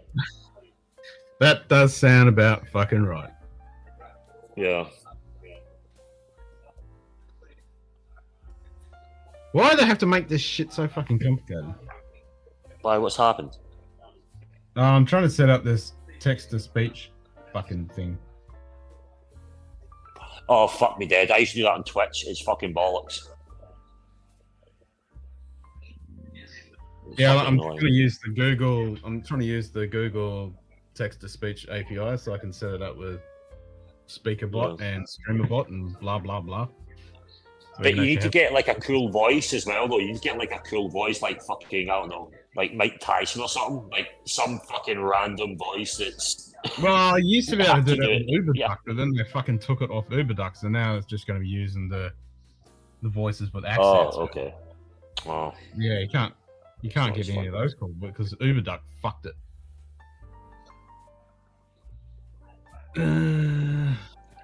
We whinge about it every time. Fucking oath we do. Because it's fucking bullshit. I'll be honest, this is my last time getting proper on it because I'm going back into the training starting tomorrow or Tuesday. What training? So, it's my weight training, all the rest of it. I'm getting back on it next week. Oh. So, yeah. I took a few years out. So, I've got everything ready. I'm just like, oh, fuck. I can't be asked.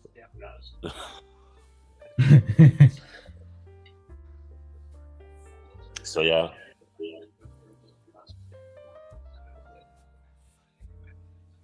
I don't know what the fuck I'm meant to put here. And I'm not a fitness freak, by the way. It's not one of them, like, I only eat fucking, you know, like eggs and fucking chicken breast. You know what I'm saying? But I have to be a little bit more stringent on myself. Yeah, I mean, I've started, you know, because I've got a few students now. I've been teaching. I teach my martial arts on Tuesdays and Thursdays, and I've got more students. Oh, nice, man. That's really cool. That's really fucking cool. And then, yeah, like with the heart rate monitor, when it gets down to fucking 70, it makes me do 20 push-ups and shit. Yeah, man. No, I mean, it's like the cool thing is, though, that with the military stuff, it's like, you know, muscle memory is amazing. Within like a few weeks, it's crazy how it works. So I'm looking forward to it. I've got all my shit ready. I've got my protein. I've got my whey. I've got my fucking creatine. I've got my post-workout, pre-workout. I'm ready. I'm ready for just destroying myself. But it's just like, oh, I can't be asked. You know that thing. Like, you're a military guy as well. It's like, oh fuck. It's like waking up. You have to do it, but you do it anyway. I'm like, the fucking initial thought right now is pissing me off. But I know when I do it, when I start it, I'm in it. But it's the initial start. It's just the initial fucking annoying me. Fucking do it. Yeah. That's like me. So no, I'm looking forward to it. Warm. And when I started it yesterday, and I was fucking hammering the shit out of it, and then I was doing this, and I was doing that, and I was doing this. Yeah, but to be fair, it's like, I mean, obviously, it's a bit different. You know, I like a vodka as well, which I'm going to stop, because you have a vodka, you have it with something that's obviously like Coca-Cola or whatever, which isn't good. I'll still have a whiskey as it is, but well, that's the thing. I mean, I was thinking it I've been thinking it for a while. It's like, man, of fucking these beers I've been drinking, and they're not fucking that's cheap. a bad one. That's the bad one. The beers are one. Well, you look after yourself. You do I never knew you did that. That's amazing. And it's like way too much padding. Nah, you're doing well. You're doing good. You're doing good. I love it. But the fact is, if I just stick to like just my malts and have a dram at the weekend, it's great. But it's like you said. High fives, mental job. It's like having a beer or having a vodka with Coca-Cola. That's the shit that can put the weight on, as in the belly weight, if that makes sense. Oh, yeah, man, I'm looking forward to it. You know, but I'm looking forward to it. But I'm looking at it. I'm looking at my supplements, going, fuck me dead. What am I doing? Would it be worth it? You know, as I've been saying, Hanging fucking, you know, he's pretty fit. He goes for his hikes and rides fucking every day and shit. And I was like, fuck, I need to get out riding. And I keep saying it. And And I just haven't Yeah, fucking done that's it. the thing though. You're a military guy, mate. You're a military guy. You know, the minute you do it the first time, you're going to keep doing it. Oh, It's as that soon as I initial. fucking do it, it's just That's that initial. Yeah, but that's what I say. I say it to you because you're like me. You know what it's like going through, let's say, your military training or your basic or whatever. You hate it, but when you start doing it, you just fucking do it. It's that initial, as a military guy, when you get through that first one, it's plain sailing the whole way through. Yeah, I It's just see the it. I first. commit myself to fucking doing it. I was like, yep, Yeah. let's fucking do it.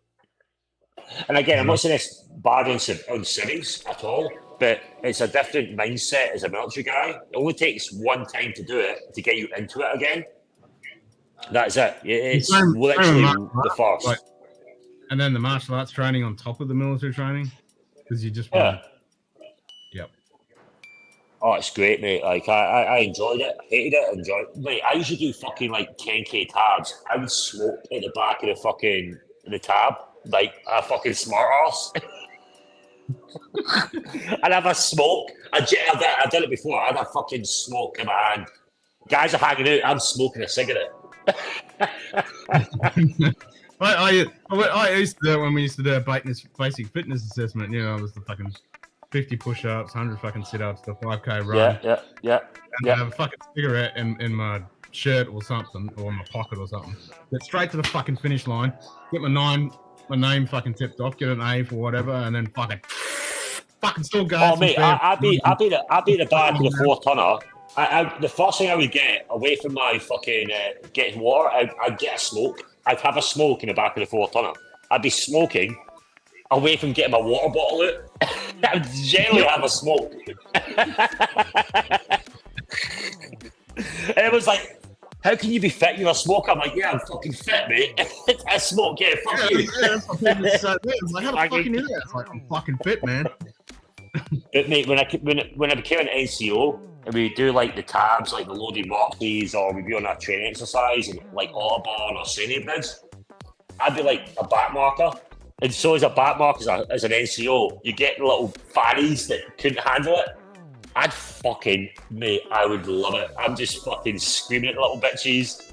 I'm like, oh, lads, stop. Oh, stop. Right, get your fucking ass in the ground. Do press up so this little fat fuck gets into the fucking line.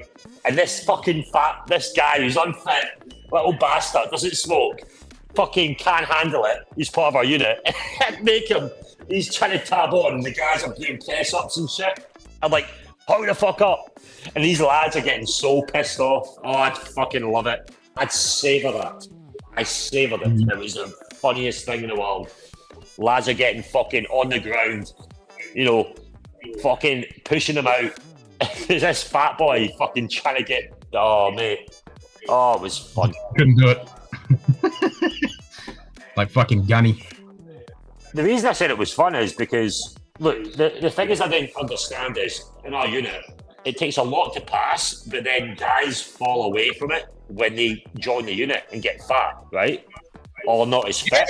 You used to do that in a unit that wouldn't be doing it, and they just get fatter and fatter and fatter. But what gets me is they do like the signals part of our unit or whatever, and they think they can just get fat bastards. I'm like, nah, motherfucker, you don't. You have to keep your fitness. I would go out tabbing by myself. I would train by myself all the time, right? I don't fucking rely on the unit to train. I would train all the time. It's important to keep the fitness up, right? So you get the fat fuck who can't handle a fucking simple tab. It's like, are you fucking serious, you little dickhead? Are you fucking serious? You're part of my fucking regiment. Are you fucking serious? Fucking hang at your ass. What the fuck? Get a fucking grip, you know? I could never handle that shit. Ever. I would throw up. I would happily throw up. I'd go out on the piss on I grab a granny night on a Wednesday and fucking tab on a fucking Thursday morning, throw that shit up and keep going. Give a fuck. Been there, done that. Mm-hmm. Yep, been there, done that. But anyway, it was fun. Fucking loved it. Loved it. We used to get, you get the civvies that would be at the edge of the camp taking pictures. And you see our unit going along like a Friday morning, and there'd be guys throwing up on the fucking tab. And there's people taking pictures, and there's lads literally stinking of alcohol, throwing up, doing like a fucking 10-mile fucking tab. It's just like, the fuck? Like, what fucking mindset? It's fucking... Oh, the best times, man. The best times in the world, mate. Honestly. Fucking loved it. Loved it. Oh, I miss it. I fucking miss it. I really fucking do. How long did you stay for? Man, I didn't even ask you that. I was only 3 years. How long were you in? Yeah, not only. Don't fucking say that shit. Fucking only bullshit. That fucking mate of mine over. And so I fucking told him to go shove it out their ass. Yeah, I only left because my daughter was born. That's the reason I left, because my ex-wife was pregnant, and I was like, I always said to myself that I don't want to be in the military if I had a kid. So I put my papers in when my daughter was, when I knew I was having a child. I was doing my 3-stripe at the time. I was down in Honington, it's called, down south. And I was in the middle of my 3-stripe sergeant carder. And I found out my ex-wife was pregnant. And then literally after the carder, I put my papers in. And it's the best decision I ever made, because I got to see her growing up. I got to carry her, you know, embrace her, not be away for like 6-7 months at a time, you know. Best decision I made. Yeah, no, that's it, man. No, they fucked a mate of mine over, and he could no longer be active anymore. He wasn't able to do anything. And I was like, nah, fuck you. Yeah. Well, the Australian military is very close to the British military, you know. The training's pretty much the same as well at the time. Yeah, fucking nice. And it was good, but nowadays, mate, it's fucking softcock. It's proper softcock. Oh, it's bullshit. Proper softcock. It's softcock. Yeah, like the fucking cards and shit and all this fucking crap. It's like, what the well, fuck? And they don't polish nothing. They don't polish brass. They don't polish their boots. All their fucking. Oh my! They don't. Oh, fuck me, Dad. They're all softcocks. I was the proudest motherfucker. My mum. There was like 50 of us at the initial start of our basic. I think 9 of us passed at the end, like originals. And I was the only person that had no family to pass out. The only person. Cheers, mate. Because my ma was up in Scotland. I was the only guy from Scotland in my basic that passed. And the training staff took me out in the piss that night. Because I'm now a mud-guarded fucking, you know, I got my mud guards. I did the job, right? I had no family. But fuck me, Dad, it was the best night of my life. I didn't either. At that time. You know? I didn't really want to pass out, basically. But it was weird. We had like the band came in and everyone had their fucking mums and dads, and I was there and knew. But you know what? It didn't matter because the training staff embraced me. You know? Yep. It was fucking cool, man. It was the same. And it didn't. And I don't like. You know, it was hard for me. You know, she couldn't go down south. It was a long journey. You know, but. Fuck, it was the best. And I was so proud. Like been coming, it was like fucking 4 or 5 hours away.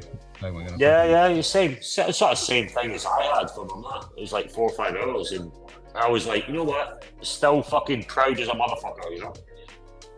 Yeah. Fucking military, man. Fucking loved it. Buckle spit back then, though. Buckle spit. Well, it's different. Yeah, it's different then, though. It was totally different. Like it was hard for a reason. Nowadays, it's like fucking softcore. It's like, oh, can you breathe? Oh, bless you. Come in. It's like, fucking what? These cunts need to fucking be able to stand toe to toe and deal with shit.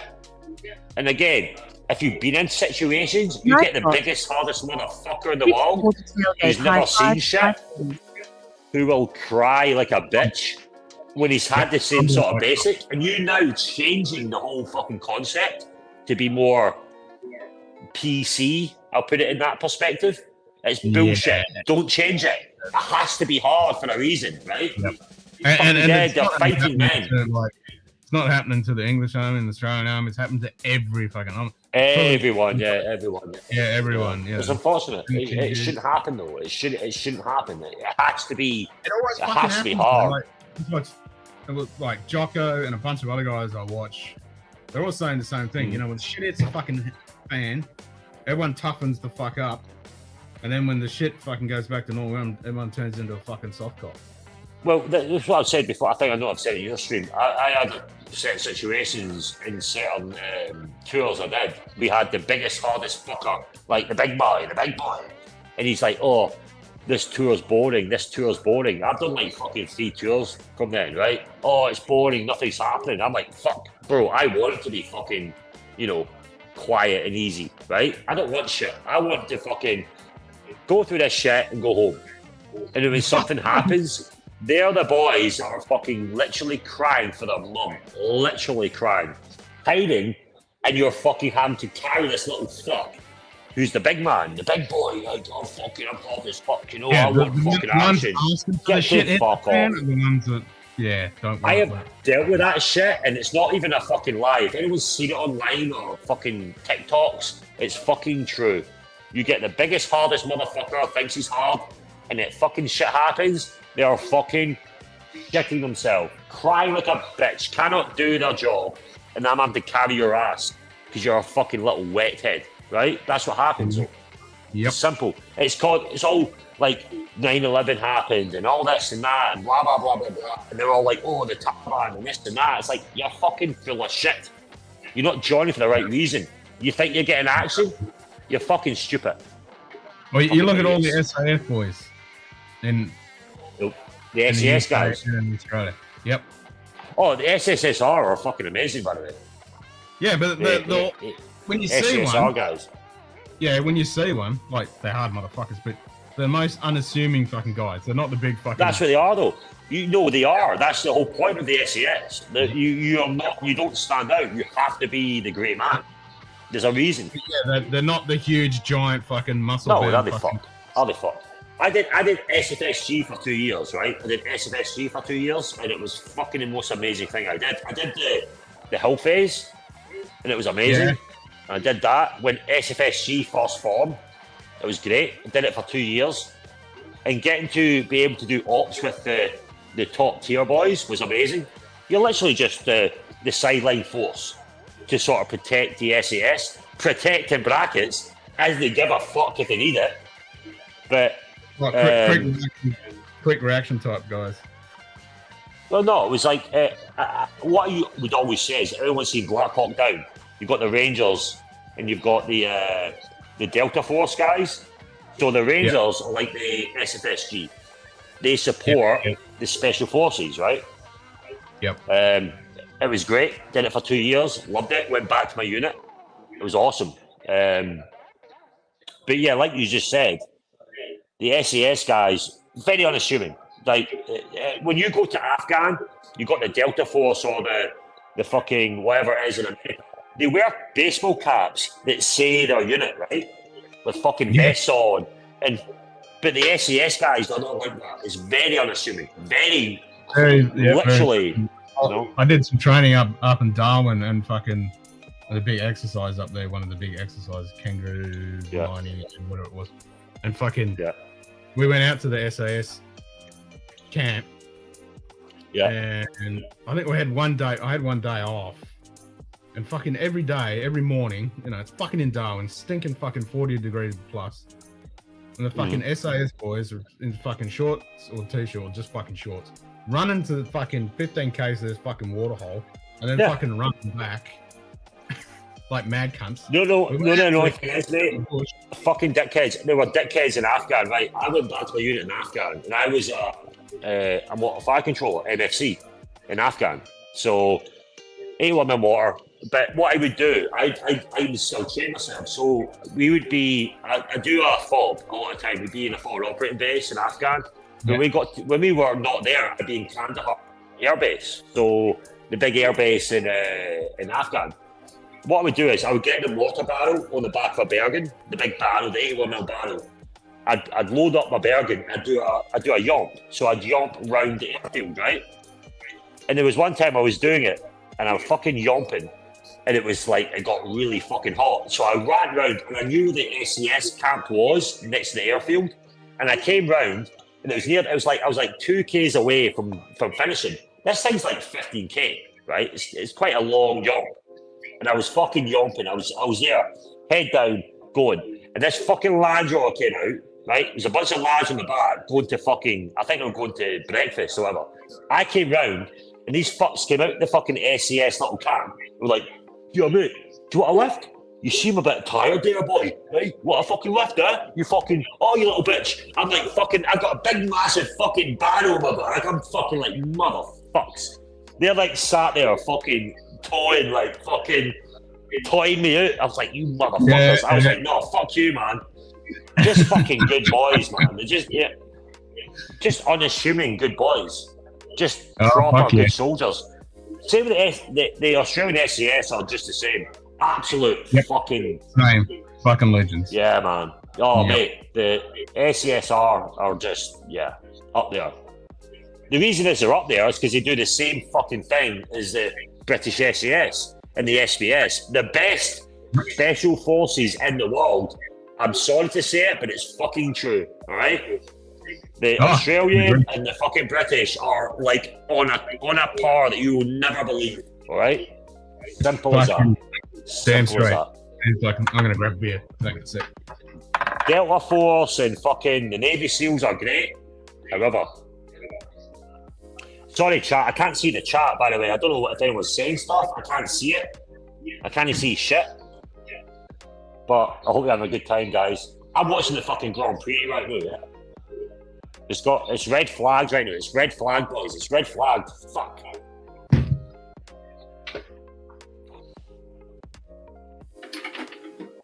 And why is it every fucking PT instructor is a short, fucking stumpy, fucking... No one gives a fuck. It's the thing right now, though. PT instructors have to do the fucking fizz. Before when I did it, it was the fucking training staff would fucking beast your ass.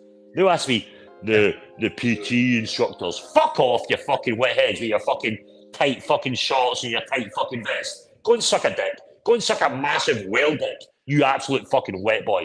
Go away from me, you fucking idiots.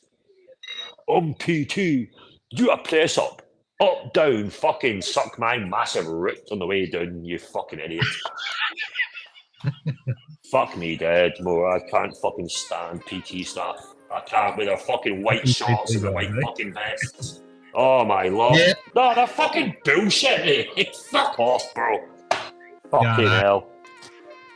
They never got loved as a child, I'm telling you now. Sorry, we're sounding really old school right now, mate. Like proper old. No, I 100% agree with that. Oh, mate, I'm getting fucking pissed tonight. This is my last time getting absolutely rat off, so enjoy it, by the way, chat. I apologise in advance if I say anything that I shouldn't say, but fuck it, I'm going to say it. Nah, this is the Fan Dinkum Munted pub. Because it's a pub, bro! I'm going to have a pee, can you hear it? You ready? Wait, shh. Listen.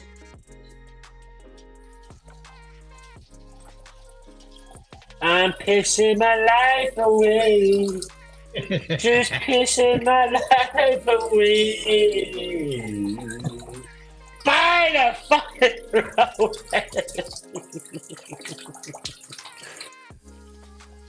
Man on the fucking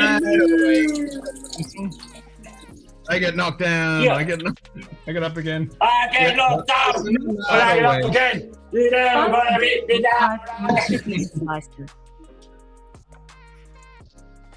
I was going to say super chat, but you dickhead don't fucking do that, do you? Fucking idiot. I love it. I love super chat. Bees. I got quackaboons. Yeah, you dickhead. Stop trolling me on Archie's stream, right? You fucking dickhead.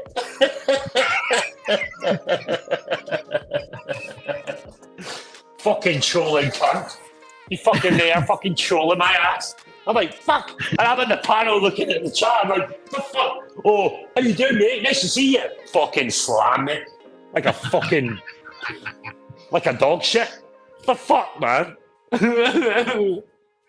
If I had feelings, I'd give a fuck, you fucking rat. Gotta stir the shit. I fucking love it. I love seeing you in Archie's chat, man. I'm swear. It's weird. It's like a fucking kryptonite. It's like, oh, the boy's there. What the fuck? Yep. In the fucking chat. It's usually 6:30 my Fuck time. every other cunt. Hey? I was like, oh, fuck every other cunt. Fair Dinkum's in the chat. Let's go. Yep.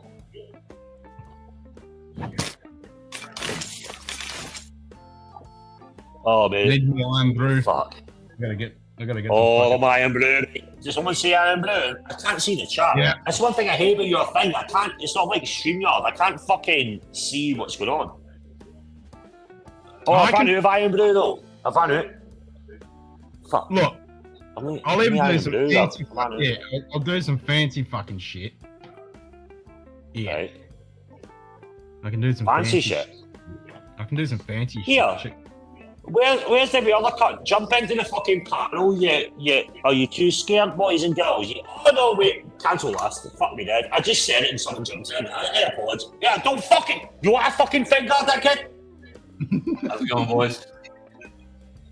Okay, where's my camera? Not fucking working. Oh, here we go. Oh. Yeah. Wait, what the fuck? That's not my camera. That's my picture. What? Your thing's fucked up. I swear to fuck. Well, you know, I like the whole camo thing. You know, it helps hide your face. Exactly. You don't want to see my face. It'll fucking give you nightmares. How you guys doing today? I'm fucking drunk, and I'm enjoying it. Nice. Nightbot. Well, there's a reason behind it. Mate. There's a reason. Okay, I'm gonna be less drunk from tomorrow-ish, and I'm not happy with it. Hey, we as a group help fight sobriety one pour at a time. Oh, I'm not getting fucking sober. Are you fucking crazy? I'm not getting fucking sober. I'm just not drinking this. I'm training again. Fuck being sober. Fuck that shit. And look, and anytime you're ever worried, thinking maybe you should be sober, one of us is here to tell you, have a drink. One of us is here to tell you, stop being a dickhead and get fucking drunk. Oh, again, I found a nice little deal yesterday. Yeah. So I spent $118. Let me show you what I got. Oh, sexy. Let me see. We got Paul John's Classic, 52.5. Nice. We got Paul John's Peated, 55.5. Oh, I did Paul John. Yeah. Fucking hell, he's on it. I got the Paul John. This is they're just calling this Indian single malt. They're saying it's got a hint of peat, 46%. No, that's good for the money. $155 for all this shit. $118. That's fucking. And That's fucking good, man. I got the Bold, which is their heavily peated.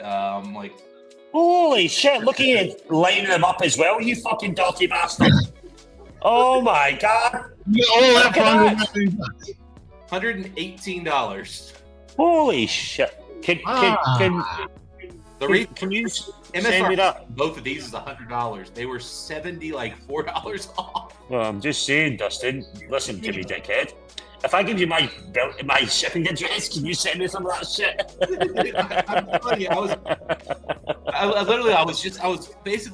so I'm looking to see if Springbank 12 cast strength shows up. That was all I was looking for. It didn't. And then I walked by and I was like, wait a minute. They want $29 for the cast strength and they want $26. Ah, 46. that's fucking great. 2, 4, 6. That's man, fucking. I gotta spend $150 for one fucking Paul John. Mate, that's fucking really fucking good. Again, these were 100 plus, and these were like 65, 70, I think, each for these. It was. I mean, they were. I think me and Ken are saying, can you fucking ship us both? I'll easily pay the shipping. I have no problem with that. there weren't many left. I honestly would almost just bought the shelf. They did have. There's not many left, boys. There's not many left, boys. Somebody for me. Oh, you can't get it. This is for me. Well, Dustin. Trust me, I would go back and pick up more if somebody asked and really wanted to pay shipping. I know I say. And I'm pretty sure Ken would lose all value once I shipped them. Mate, no, that's fantastic, mate. Congrats, man. That's fucking awesome. Jaws, I'm gonna end up paying $500 for that shit. Yeah, they did have the Nirvana or Nirvana or something, but it was 40%. And even though it was 21 bucks, I was still like, bro, that's a steal, mate. Congratulations, man. Congratulations, honestly. Fantastic. Yeah. I mean, I saw that and I was just like, I don't even know who to text. These aren't so great that I have to buy a ton. But I was like, fuck it, I gotta try them. And I gotta say, man. Oh, mate, it's worth it, man. That's worth the money for that. That's fantastic, man. If I could go back, I would have just cleared the shelf of these and left the rest alone. This is really good. But it's that price where even if you're not sure some of the malts or whatever whiskey you've got, it's not so much money where you're not losing your arse. You can try it, you can enjoy it. If you don't like it, you don't need to buy it again. You can just single malt, bro, that's single fucking malt awesome. For that price, that's a great deal. But that bowl, I tell you what, I would recommend that one for full price. The rest, I don't know if I'd buy them. That's what I'm saying. It's like it's like you have a friend round, give them a fucking nice whiskey. You might not be that into it, but you've not lost your arse buying that. That's a fantastic deal. Congratulations, man. Honestly, fantastic. I didn't mean Nevada there, Sugar. I was thinking, I wasn't sure if it was Nirvana or like Nirvara or something like that. Apologies. Oh shit, the Grand Prix just restarted. Fuck me dead. Yeah, and then I went looking around. It's the funny thing is they put a bunch of other stuff on clearance that was complete shit I'd never heard of. And I'm like, and some of that was sold out. And I'm like, who bought all that garbage and left the freaking single malts? Like, oh my god. Yeah, Dustin, you having one right now? Are you having a dram right now? Or are you just having a coffee or whatever? I'm just doing coffee right now. I've got to get to the gym. It's early. It's early, isn't it? It's early as well. Yeah. Yeah. I poured all 4 of them last night when I got home. So I got to try them all. Oh, mate, congratulations, man. Honestly, that's fucking awesome.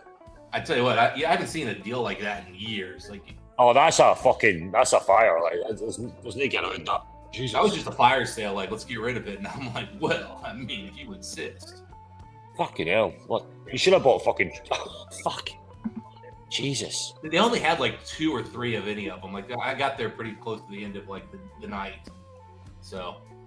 Bro, see when I was in Houston like 3-4 months ago, and see, in the US now, see the prices just like in the supermarket. It's so fucking expensive, man. Oh yeah, fucking expensive, bro. Oh, like food is expensive now. What the fuck? Single malts have gotten really expensive over here. Once we had those tariffs from our last president, the prices have not come back down. I just everything, mate. Like I've been to US a few times to work, but the last time when I went, it was about 3 years since the last time I went to the US was like 3 months ago. And fuck me, mate, go to the supermarket, man. Because I'm working, I still go to like the supermarket, buy like bread and cheese and ham, or whatever, and make my own fucking food, right? But fuck, man, it's expensive. The UAE, Abu Dhabi, Dubai is cheaper on groceries than it is in the US. Like, it is cheaper. We fucking crazy. Our inflation's hit us pretty hard, man. It's been yeah. We for some reason we keep having all this inflation, all these negative things, but everybody's still got jobs here. Yeah. Everybody's still getting paid, so we're all still buying stuff. So yeah, I know. I love America, bro. I fucking love the US, mate. I love it so much. I was gonna say Texas is kind of hot, but if you're sitting over in the UAE, I don't know if it's much of a difference. Oh, last 2 days, like it's been fucking rough, bro. It's been like 130. Is it 130? When you do it different, it's like 130 right now, with like 90% humidity. So 50 degrees. If it was 150, you'd be dead. What? It's 150 would be a little hot, even in Fahrenheit. No, it's 130. 130. But okay. It's like 80-90% humidity as well on top of it. It's fucking rough outside, man. It's fucking nasty shit. Fuck that. Fuck that. It gets to 90 and I'm ready to curl up in a ball and call it a day. But the thing is that people tell me is like, oh, the locals like if you're Emirati, like they like the heat. It's like no one likes the fucking heat. It's fucking bullshit. It's not the heat, it's the humidity. Fuck the humidity. It's the humidity. I can take heat, but the humidity, fuck that shit, man. I'm not a fan of either personally, but I don't mind the heat. Top shelf, Dustin. Once it gets Cheers, over, mate. once it gets over 90, even if the humidity's low, it still starts driving me nuts. But I mean, I'm a pasty pale boy. I don't know how Ken does it, man. He's another one of us pale guys. Like, we're not genetically designed for heat. Well, I'm a weirdo, right? Because I recently moved to like near the beach, so every morning I'll like I would say about 11 a.m. I'll do a walk down the beach. When it's like pretty hot, I'll just sweat it out and get the sun. I'll do it for like 20 minutes, like walk down the beach, come back home. I like it. It's not like overpowering. It's just nice to like sweat out. But fuck me, man. It's rough. Like outside. Yeah, it's one thing when it's like you're doing it on your own time, but you got to get somewhere and like you have to walk any kind of distance, and you're wearing your work clothes. And like then your fucking dress shirt's sweating, sticking to you, and it looks wrinkled, and then your undershirt's wet, and then you're just inside and you're just like you just can't breathe. It's just you can't breathe. I can sweat. It's just you cannot breathe. You literally feel like you're fucking suffocating. That's the worst. It's just the heat and the humidity. Fuck. When it gets into like the mid 90s and it's humid out here, like you go for a walk and you start getting breathing heavy, and it's like you're not getting anything in to like just not solving the issue. Yeah, it's crazy, mate. I know in the US you suffer a lot of humidity in the US. Like I would say, like I live here, but people in Europe and even in Australia don't really understand humidity wise, but America do. In certain states in America, you know how bad humidity is. It's fucking nasty. It's the worst thing. Anywhere, if you're not by the coast, you're gonna get hit with the humidity here for sure. Yeah, it's fucking brutal. I could take dry heat every day. I don't give a fuck. Give me it. Whatever, you know? Yeah, I'm pretty sure Ken gets the humidity where he's at. Nah, I don't know. Perth-wise, no. Not really. Well, he's north. No, I'm north Perth. You're in fucking Perth, dickhead. Come on, it's fucking next to it. Aren't you like an hour? It's like an hour north of Perth. So I'm saying you're next to it. Like 4 hours away from Perth is next to Perth because Australia's so fucking big. You're literally next door. All right. Oh, true. Yeah. In the grand scale of things, that is true.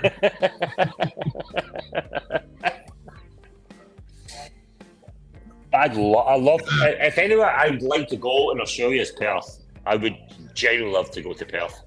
Your coastline in Perth, in that area, and the west coast is just fucking awesome. You really good go down south. That's where the best fucking coastline is. Mate, I would fucking give it, man. I'd love to go to Perth just for that. Your coastline is just stunning.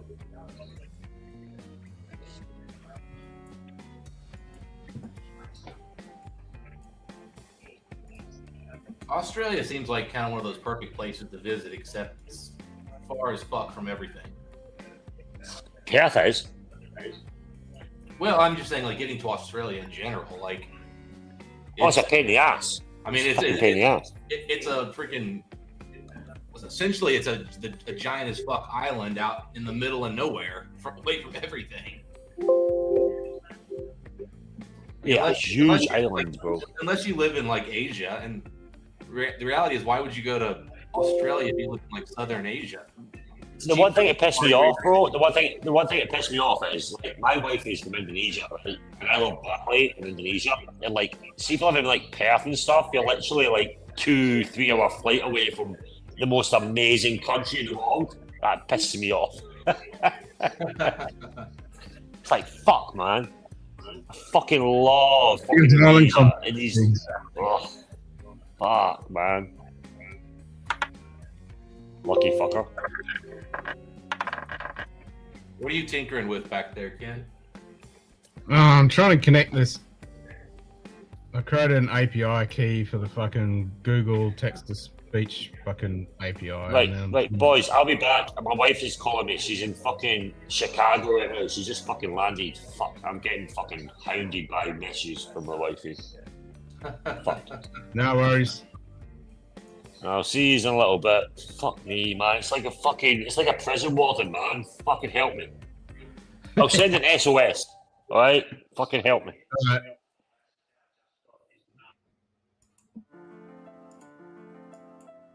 I'm trying to get this fucking thing to connect, and it's saying it's not connected. G'day. Old man Joe. Cheers, mate. Hey, I'll enjoy. I haven't been horrified by your ball sack lately. Get over here.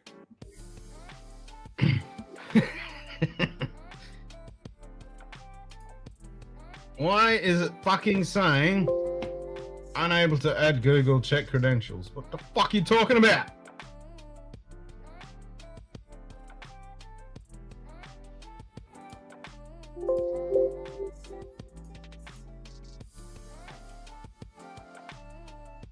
I did all the fucking steps. Nightbot. Old man Joe high fives 5 fingers.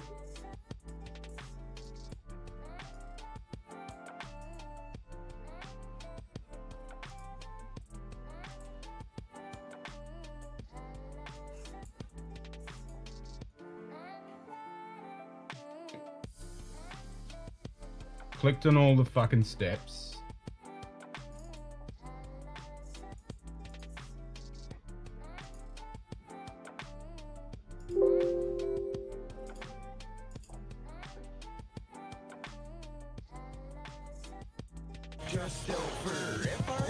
Nightbot.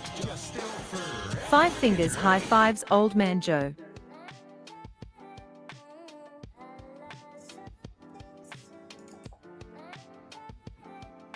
Nightbot.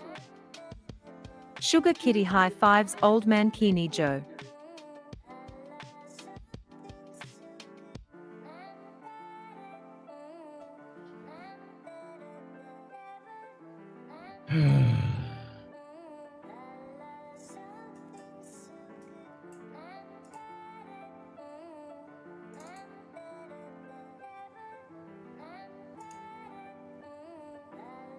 Ken. You'll survive, Ken.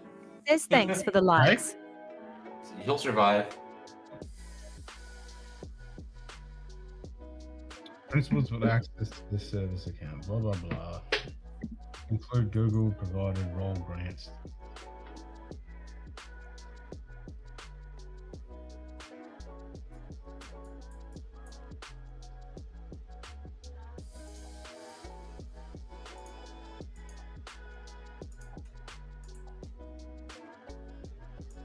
Unless it's just not fucking.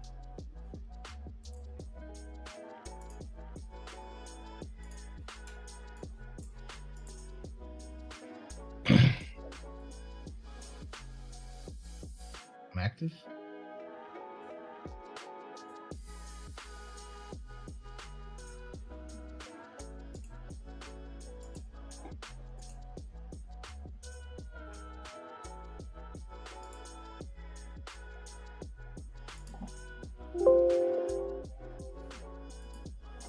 Yeah.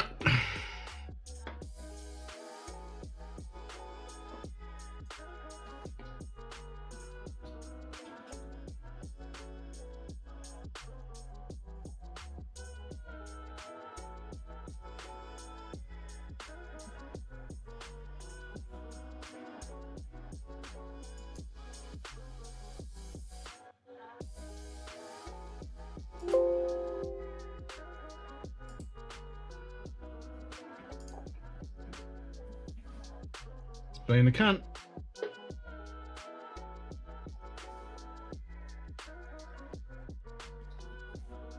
And I'm having technical issues myself, so hooray.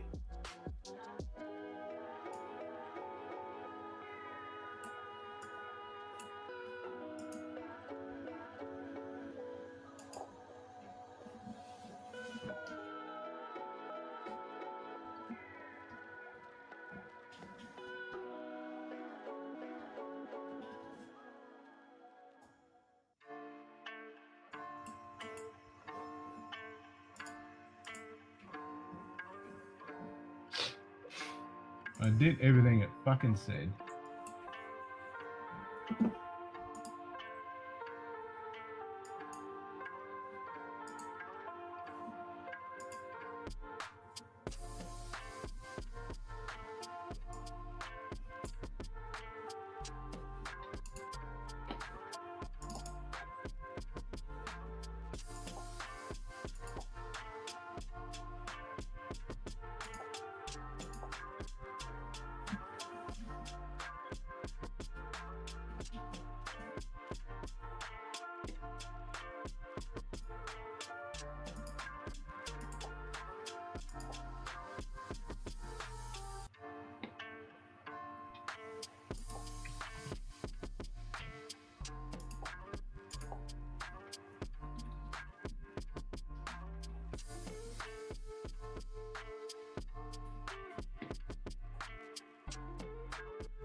Speaker bot instance, blah blah, whatever the fuck that is.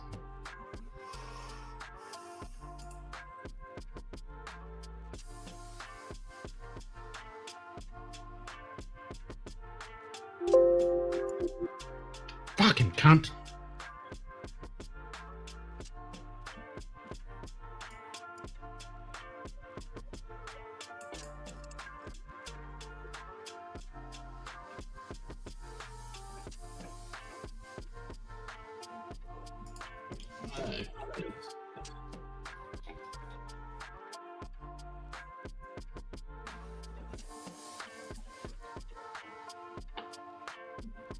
Fine, I'll delete the JSON file.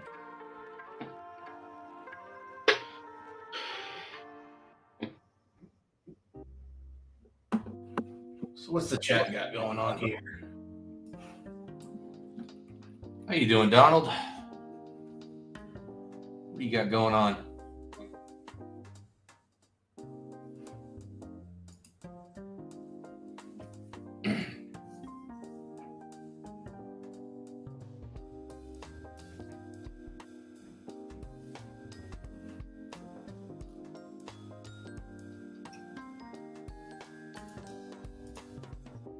Okay, speaker bot.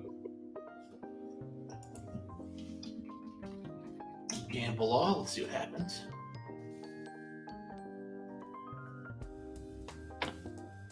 Keys.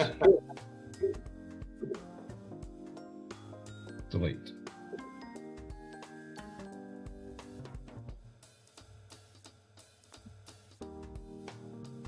Yeah, Joe. Ken's charging to talk now on here. What do you mean charging? You got to redeem for speak. Yeah, and? So you're charging. What? 500 drams? I didn't say it was ridiculous. It just popped up with a message. I said, yeah, Ken's charging now. It's been a redeem command for like fucking a year and a half. It hasn't been that long. Mm-hmm. Mm-hmm. And we've been around this motherfucker long enough where a year and a half is like yesterday. We're not 16-year-olds. We're not your son. Dad, this is old. It came out 3 days ago. It's 3 days ago. This is so last year. You mean last summer? It's winter, son. Yeah, which decade are we talking?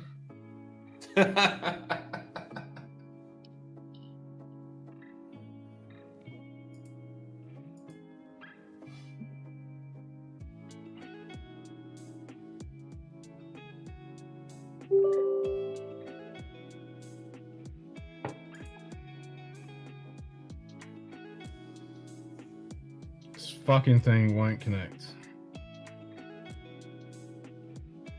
Yeah, I don't know how actually the redeems. I think you have to do exclamation mark redeem. And You then say Drams speak, whatever. Oh, Drams speak. Okay.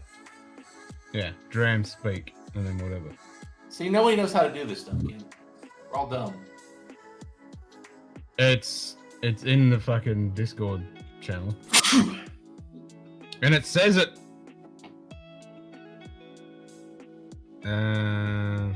Doesn't say it in the message.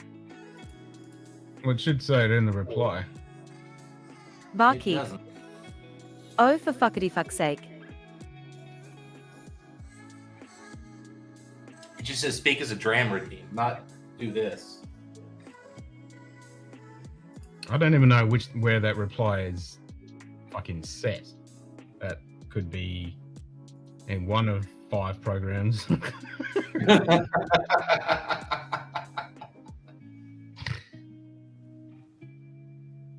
I'm not here to complain, Ken. I'm just here to state facts. The information being provided is not enough.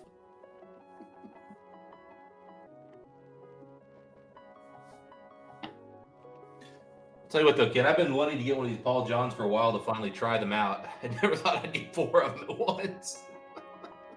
Well, that fucking Paul John car strength port bomb that I've got is fucking delicious. Yeah, I mean, none of these are special. These are just regular old core. Yeah, Eric. Eric I had hates some. whiskey studies. So, Eric, Cheers, mate. Oh wait, no, I had urine the other day, Eric. Sorry, it tastes like Macallan.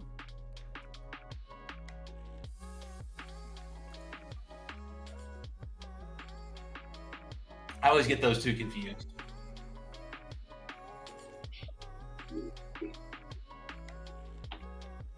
is this gonna take fucking... And my thing's not fucking beeping anymore. It's meant to fucking beep. So Donald, Randomly it decides Hey, guys. to fucking go off. Yeah, How's it going? pissed off because this fucking shit won't fucking work, and I just went through all these fucking steps to set up this fucking key and this fucking API access. Fucking credits. I feel like this is more of like a Wednesday kind of feel into the stream, Ken. Yep. I can only test this shit when I'm fucking live. Nightbot. 5 fingers high fives, Donald. It's actually a gorgeous day out today. Nice. I went out this morning around like 7 for a walk. It wasn't terrible. Yeah, I think the high temperature today is going to be 66 Fahrenheit. So like 19 Celsius, 18 Celsius. Not bad. Yeah. Oh, man. Oh. What the fuck is I am condition?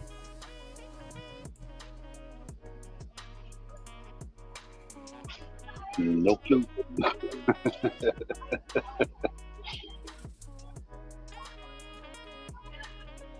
Yep, I definitely smell shite.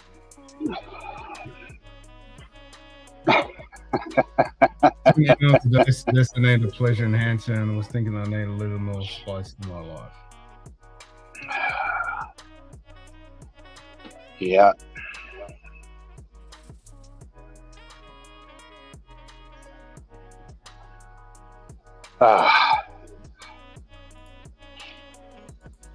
Having a lazy day today. Did all of my errands yesterday. Nice. Sundays are supposed to be, right? Supposed to be, yeah.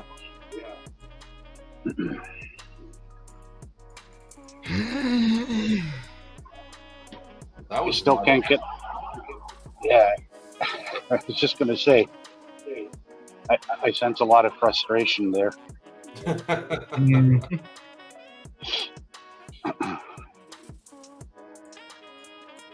Ken not happy. Ken throw stuff. Ken pissed off. I've done all the things. I've set up the permissions. I've got the keys. I've fucking set up the authorization. It's fucking. You've got more moving parts to your stream than I'm pretty sure a nuclear submarine has for a combat system. Yep. That sounds accurate. Yes. Yep. And now it won't fucking work.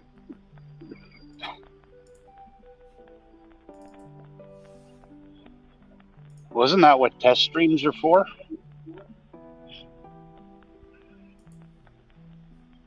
Isn't every stream a fucking test? I was just gonna say, I as soon as that came out, I'm like, wait a minute, he's always testing new things.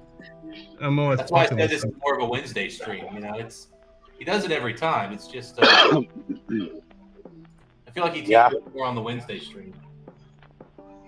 Fair enough. Yeah. Yep.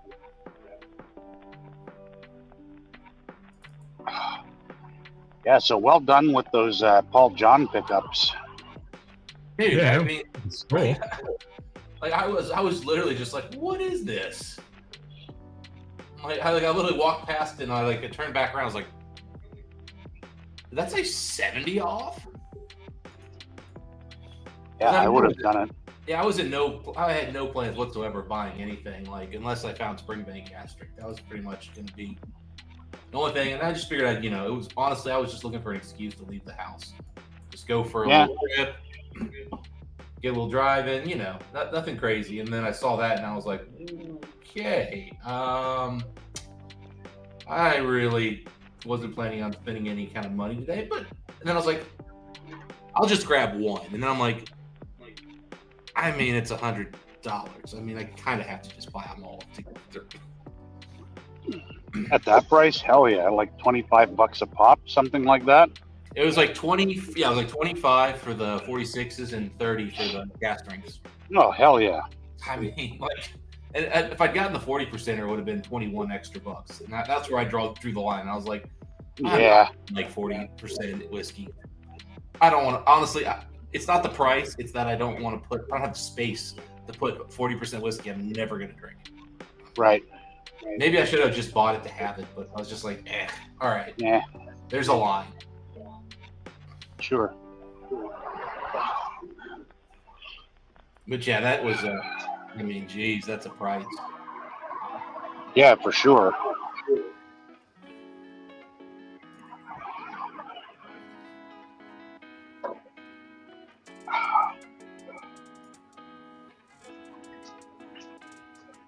So, good on them. That's that's just such a steal. I wish that was a more common thing with other whiskeys. I'll be hoping Springbank 25 shows up on that discount list soon. Yeah. Right. Years ago, they actually sold one for like $375 years ago. Yeah. That was back when they were 600 something. The thing is, they brought them in now at like 1,300. That's not going to sell in that store. No, and to get the deal you got on that, you'd need horseshoes up your arse. You're not wrong. You are not wrong. Like, yeah, it's just the fact that I was there. Like they've done some crazy deals on like Kavlon. Like they did the Pheno for like $200 or something, I think. But I wasn't there when that happened, so I didn't see it. Like it's not just having it happen; you have to actually be there when it happens. Okay. Yeah. I mean, that makes sense. Yeah, I feel like that's the bigger like surprise win is like just actually being present when they do a deal like that. Yeah, no, with the price of the way whiskey is gone, I mean, when you see a deal like that, you take it. Yeah, I mean that used to be a thing 4 years ago, 5 years ago, pre-COVID and everything. But I think we're starting to see the market kind of become rational again. A little bit, yeah. Because I've seen some things in like the drinks business and stuff, where they were talking about how at the top end the premium stuff is kind of stagnated a little bit. Yeah, well, I mean, more and more. I mean, I'm not seeing whiskeys fly off the shelves like I was. The secondary market doesn't seem as strong. There seems less people chasing. So, Somebody was talking to me about Old Carter, which a year ago, I mean, every bottle that showed up just boom, gone. And nobody was saying, he's now seeing it, here. Like it's become a thing where it's like it's becoming a little bit more obtainable. Okay. We're not getting deals of the year anymore like we used to. But people are starting to like slow down. Like, I'm gonna need another bottle of that. I mean, don't get me wrong, we're not going to start seeing Pappy Van Winkle and BTAC sitting on shelves, but yeah, that'll be the day. Yeah, that's going to require like Armageddon. Yeah, like the market will have to have another 1980s moment for that to happen. Yeah, I mean, for that we'd have to just have a recession that hits so hard, and like the actual like upper middle class and upper class, all got just devastated, Yeah. And I don't see that happening. So yeah, we would need 1980s to happen. It's just a complete lack of any interest in whiskey. Yep. So if you guys can make vodka great again, yeah. Make tequila, vodka, rum, make them all huge. Maybe those seltzer drinks can become. What was the one that Scott liked? Zima, right? Yeah. Bring back Zima. They did for a while, out of nostalgia, because I remember seeing it on the shelves here, and I thought to myself, "Oh, crap!" And then Scott bought a bunch of Zima when that happened for they had it at their the dummy meetup. Okay, and then I think they had it on the 12 Hours of Boom as well too. Yeah. They still had some after that. So yeah, they picked it up, but I mean, I'm talking about like making it actually popular. Which that's gonna require some serious. I mean, White Claw is huge.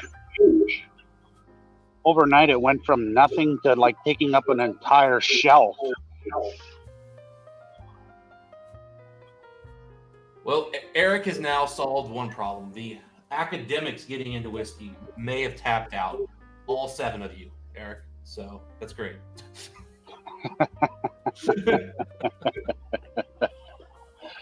Actually, how many people actually do have that level 3, whatever that, like, is it a certification, Eric?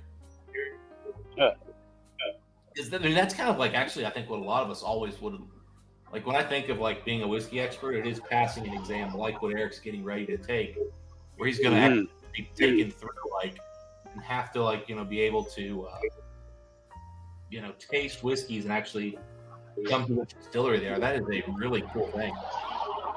Yep.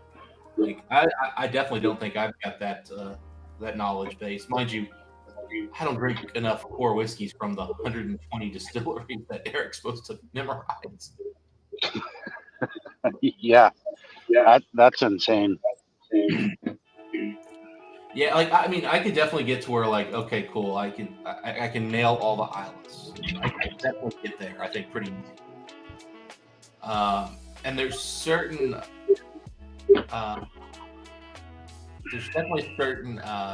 hot space sides that I think I could pick out.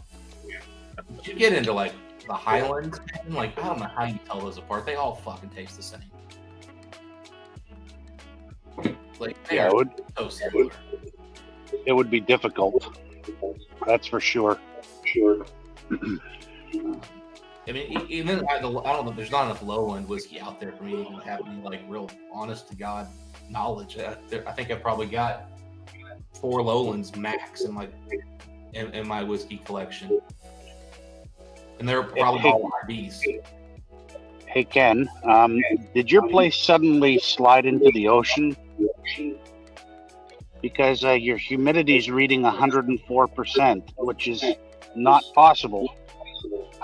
Yeah, it's because I added a math 0.5 multiplier to the readings that were used. They were like 10-20% lower than normal. So yeah, Okay. it's probably about 98-99%. Okay. It's just like, what the hell? 104. Okay. Yeah. Well, that's It's why been it's the way blue. we've- Yeah, that's not blue lighting. That's actually water dripping in. Yeah, it's right, and it's literally like that. It might as well just be fucking raining. It's insane. No doubt. It would be swampy as hell. Yep. Everything's just Are fucking. you sweating, rain. kid? No. That's dew. Yep. Yeah, that's the condensation.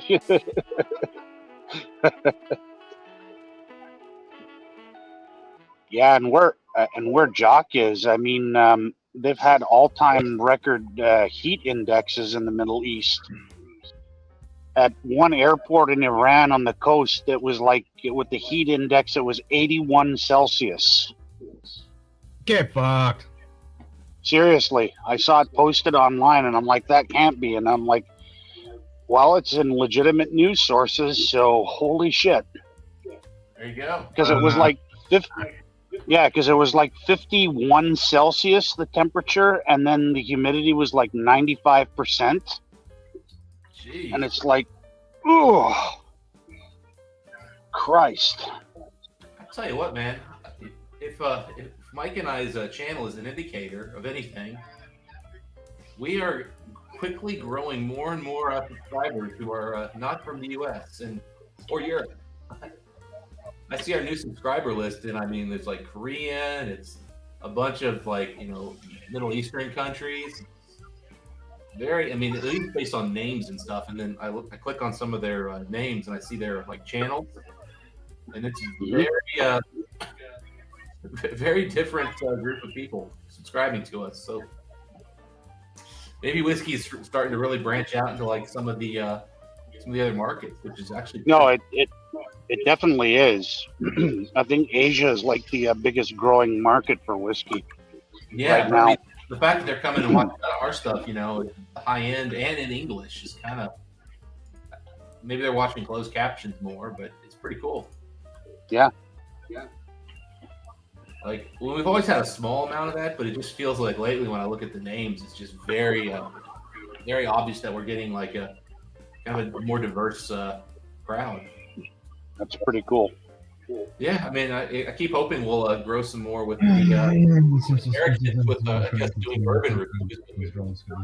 Nobody cares about those, but hey, they'll come watch when we do Cavalons and stuff like that. So, and Springbank, of course, that's our bread and butter, man. Every time we get a new sub on a Springbank video, I'm like, who's subscribing to us who hasn't seen our Springbank reviews already? We've got like,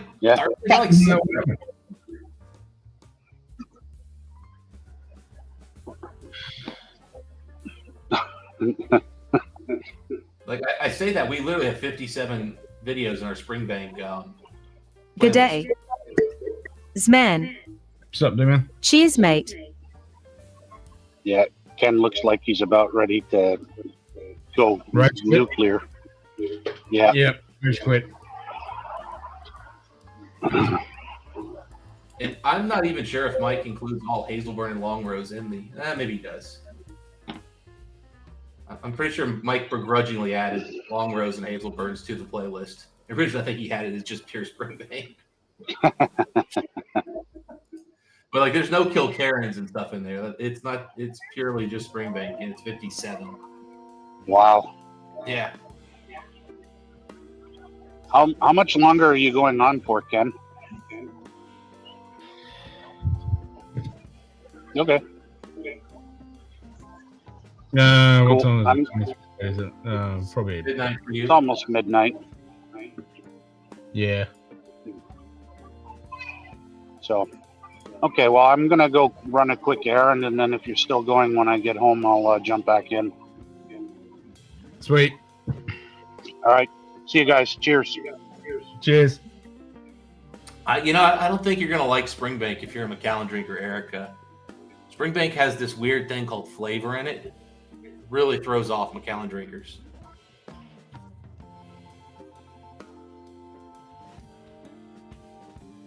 And they even include peat.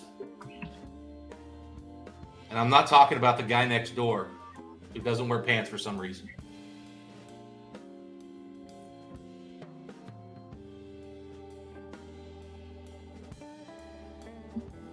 Is the fucking API for this on?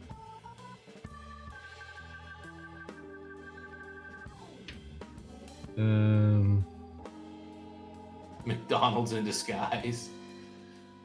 Oh man, that would be a great shirt. That would be a great shirt. McAllen. The McDonald's of Scotch.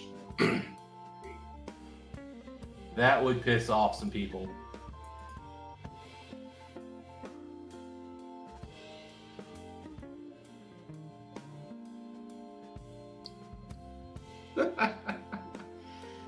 You know, Eric, if I ever actually saw one of those McAllen commercials on TV, I would believe it. But I have never seen one of those commercials. I struggle to believe that was a real thing that actually got shown to people. Like, the only time I see McAllen is usually when it's like a reference to, like, TV shows and movies always have, like, the rich guy drinking Macallan 18, or, like, the lawyer, he pulls out, like, some special $12,000 Macallan. Yeah. Oh, dude, I really want to share this. It says Bland. It just, you know, I know you're gay. You wear Blandons, and then it just has a horsey with a guy with two collared shirts popped. And I know I'd get canceled and I'd be ostracized, but it'd be worth it. Oh, that makes sense, Eric. Got it. They're trying to they're trying to be open. Of course, then again, that might subtly hint that they want the grinder community to all kill themselves, because it's kind of how the commercial read to me. It's like, let's all commit suicide unless you happen to grow wings from your fault. How do you delete fucking projects? G'day. Greg McDonald.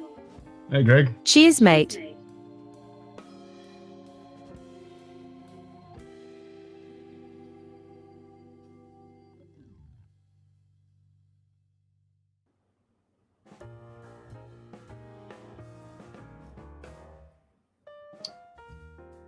Blah, blah, where the fucking label settings, roles, the quotas, resources.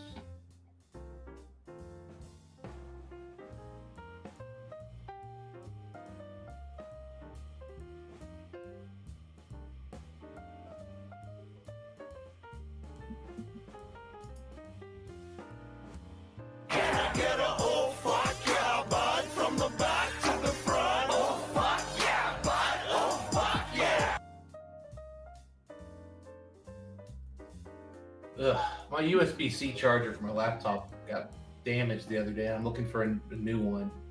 And there are all these fucking terrible designs that do not want to stay in the wall. They've got this big fat piece that sticks way out and then just slowly falls out of the wall over months. Glue it in.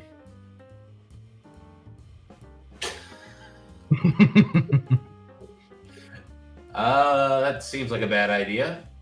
That kind of kills you on the, that'll make it a little difficult to transport with it. Nah, don't worry about it.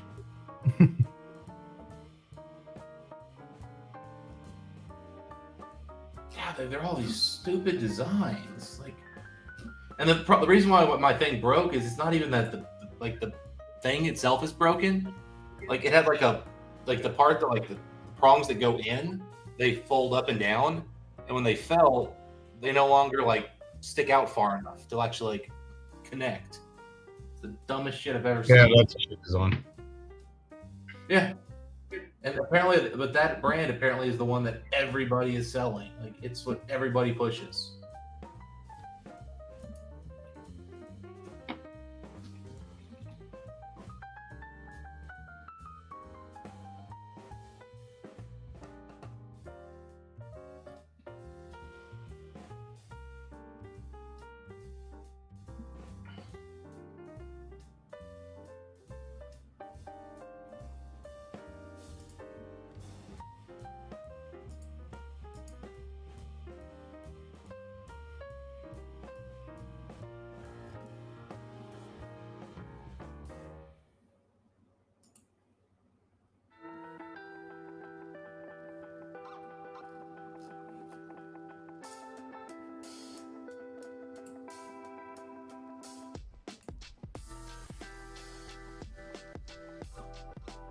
You lazy pile, climb, get on your face and give me candy right now.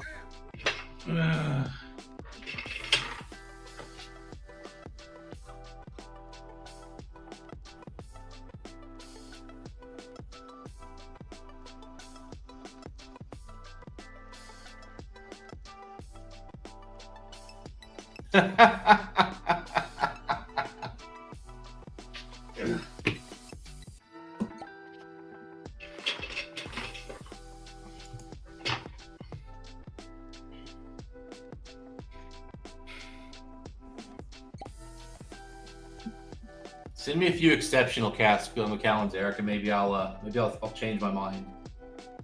I'm open to my mind being changed.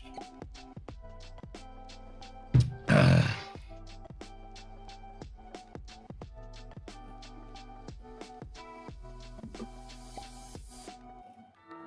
I want exceptional casks.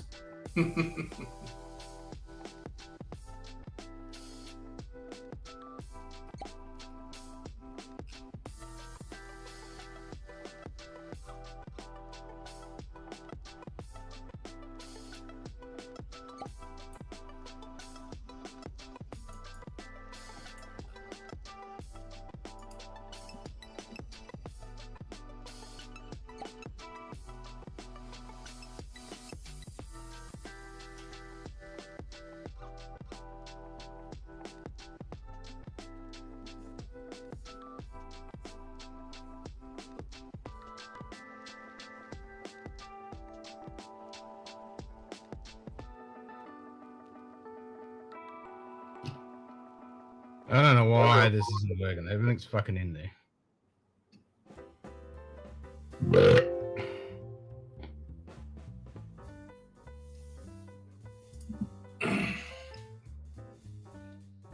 Speaking of the rainbow flag, may I say, Ken, you looked fabulous from behind on those push-ups. Ken?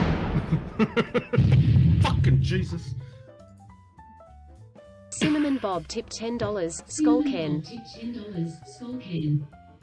Skull!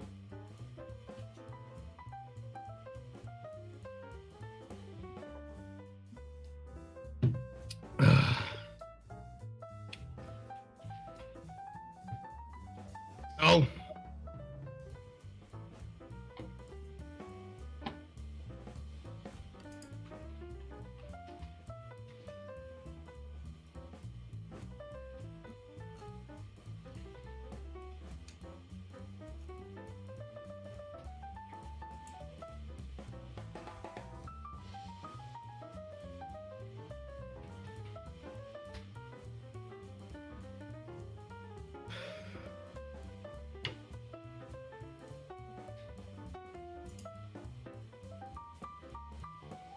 Fuck this shit.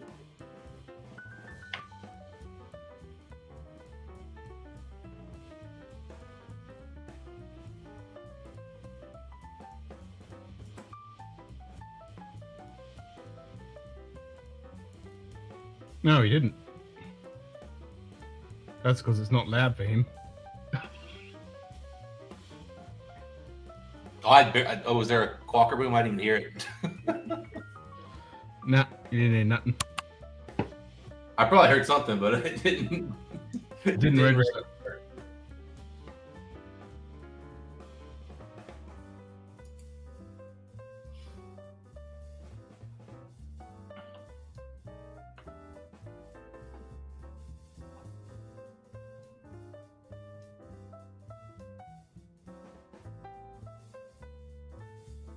Good day.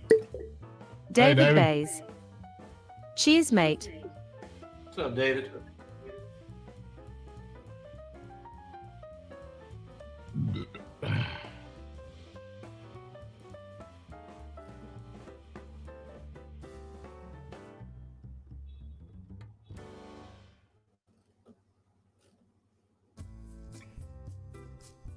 It doesn't even have Nightbot.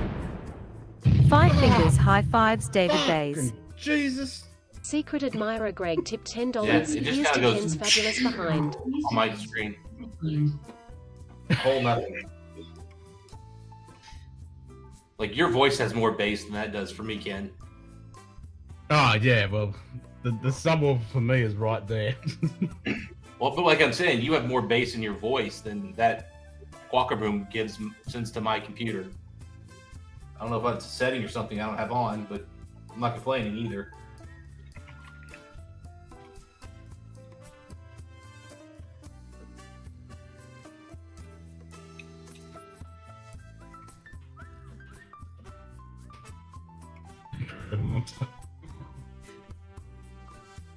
Cheers, boys. One step closer to getting the fucking Stream Deck. Another fucking piece of software I have to fucking configure. And hardware.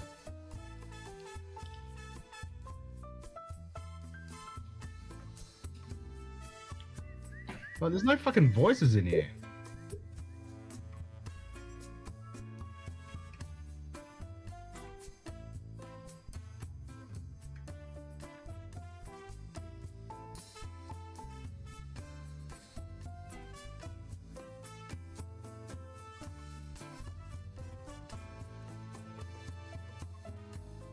Like, it doesn't even have the basic shitty Windows crap.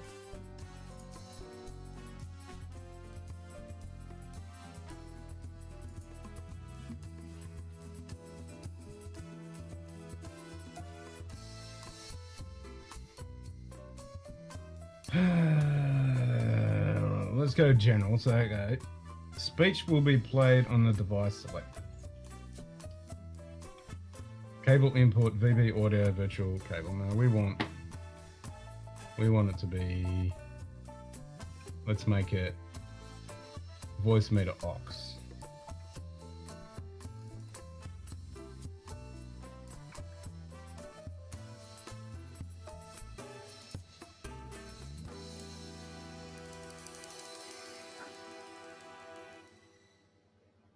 Oh, you can even generate a WAV file.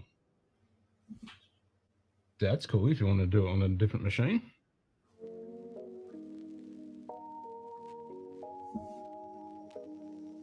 Speaker bot instance information. I have to click on enable.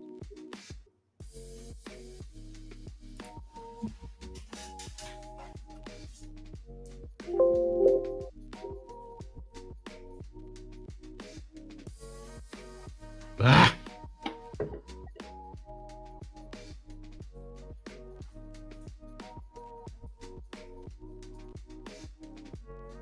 Da-da-da-da-da.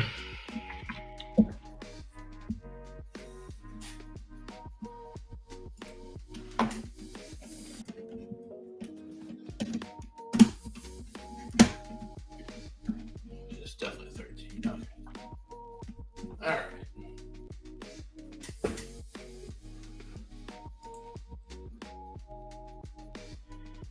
I'm just gonna buy an official Dell one and options out there for doing.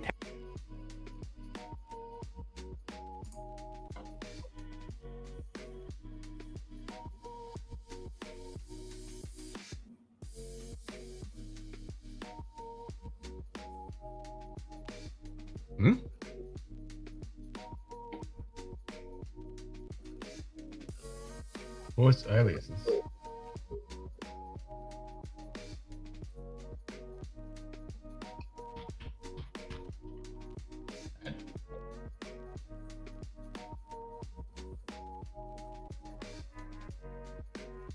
There's no fucking voices.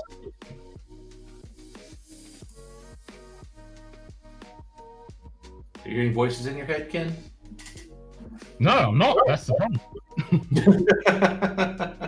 What are you trying to get it to do? I'm trying to set up this fucking speaker bot software so I can use third-party services like the Google Cloud TTS service, which I'll fucking set it all up, but it won't authorize it, even though I set up the API and the service key and all the fucking shit that's you got to do. My credit information's in there, blah, blah, blah. It's all fucking done. But it doesn't even have the default Windows fucking sounds. Voices.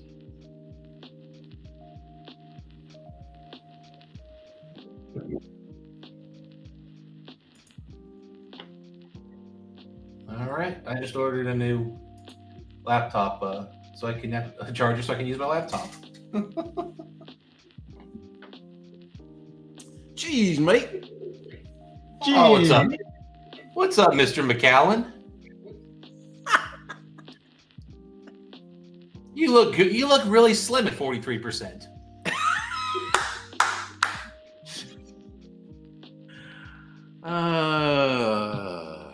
It's not the size that matters. It's how you use it. But you must be a double cask version because your color is just not dark enough.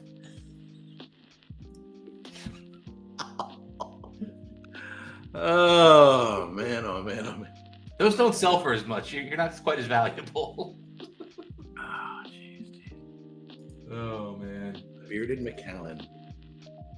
I wish I'd bought more of those classic cuts from 2017 just to sell. Because you're going for a fortune. No joke. No joke. And I mean, you used to trip over those in liquor stores. They had thousands of them. Dude, there were so many whiskeys. I mean, and it's not like we're not talking 10 years ago. We're not talking back when Ralphie was in diapers. That's 6 years ago, the 2017. Yeah. It's not that long ago that you could all kinds of whiskeys. Nightbot. Springbank. We had Springbank. High fives, Eric 8. Springbank. And I'd just look at them. I'd go, whatever. Oh yeah, we had limited rare Springbanks just all over the shelves. I mean, you were just like, man, I mean, how many single cast Springbanks do I need? Now it's like more. We only knew. Yeah, I mean, again, the McAllens I would have bought just to sell because, I mean, don't get me wrong, the 2017 was a decent whiskey, but it wasn't $100 whiskey, let alone $1,000. I picked up the 22 when I was in Virginia for like 127, I think it was. Yeah, the quality of those has gone downhill. I mean, the first one they did was the highest proof they've released. It was still pretty good sherry. I kept buying them for a couple years, and they just kept getting less impressive to me. But they're 200 to 250 here in California, man. Oh, really? Yeah. Oh, yeah. So when I was back there on business, and so I wonder how much these, because Virginia is a controlled state like Ohio. Right? So I'm like, I wonder how much these go from California. I'm like, holy cow. Okay, I'm not filling up my luggage, but I got to take on at least one. I got to take them. Yeah, I mean, I would say they're, I think they're still available here, but yeah, they're like 100 and, well, I say that I don't see any online to buy, but I feel like I saw not that long ago for like maybe 130, 150. Definitely not anything crazy like 200. So I'm going to play a little game. I'm going to hold up 2 bottles. Yeah, 140. I'm going to hold up 2 bottles. And just based on the shape of the bottle, can you tell me what the whiskeys are? Hold on. I got to hold them so you can actually see them. I'm thinking Dinkum and Hey, Ken, zoom in on me so you can see it better. Hold on. I'm thinking the one with like the slightly darker labels, Deanston. My arms are getting tired. I'm gonna start a new workout routine where I just come in here and start lifting bottles. Just how go?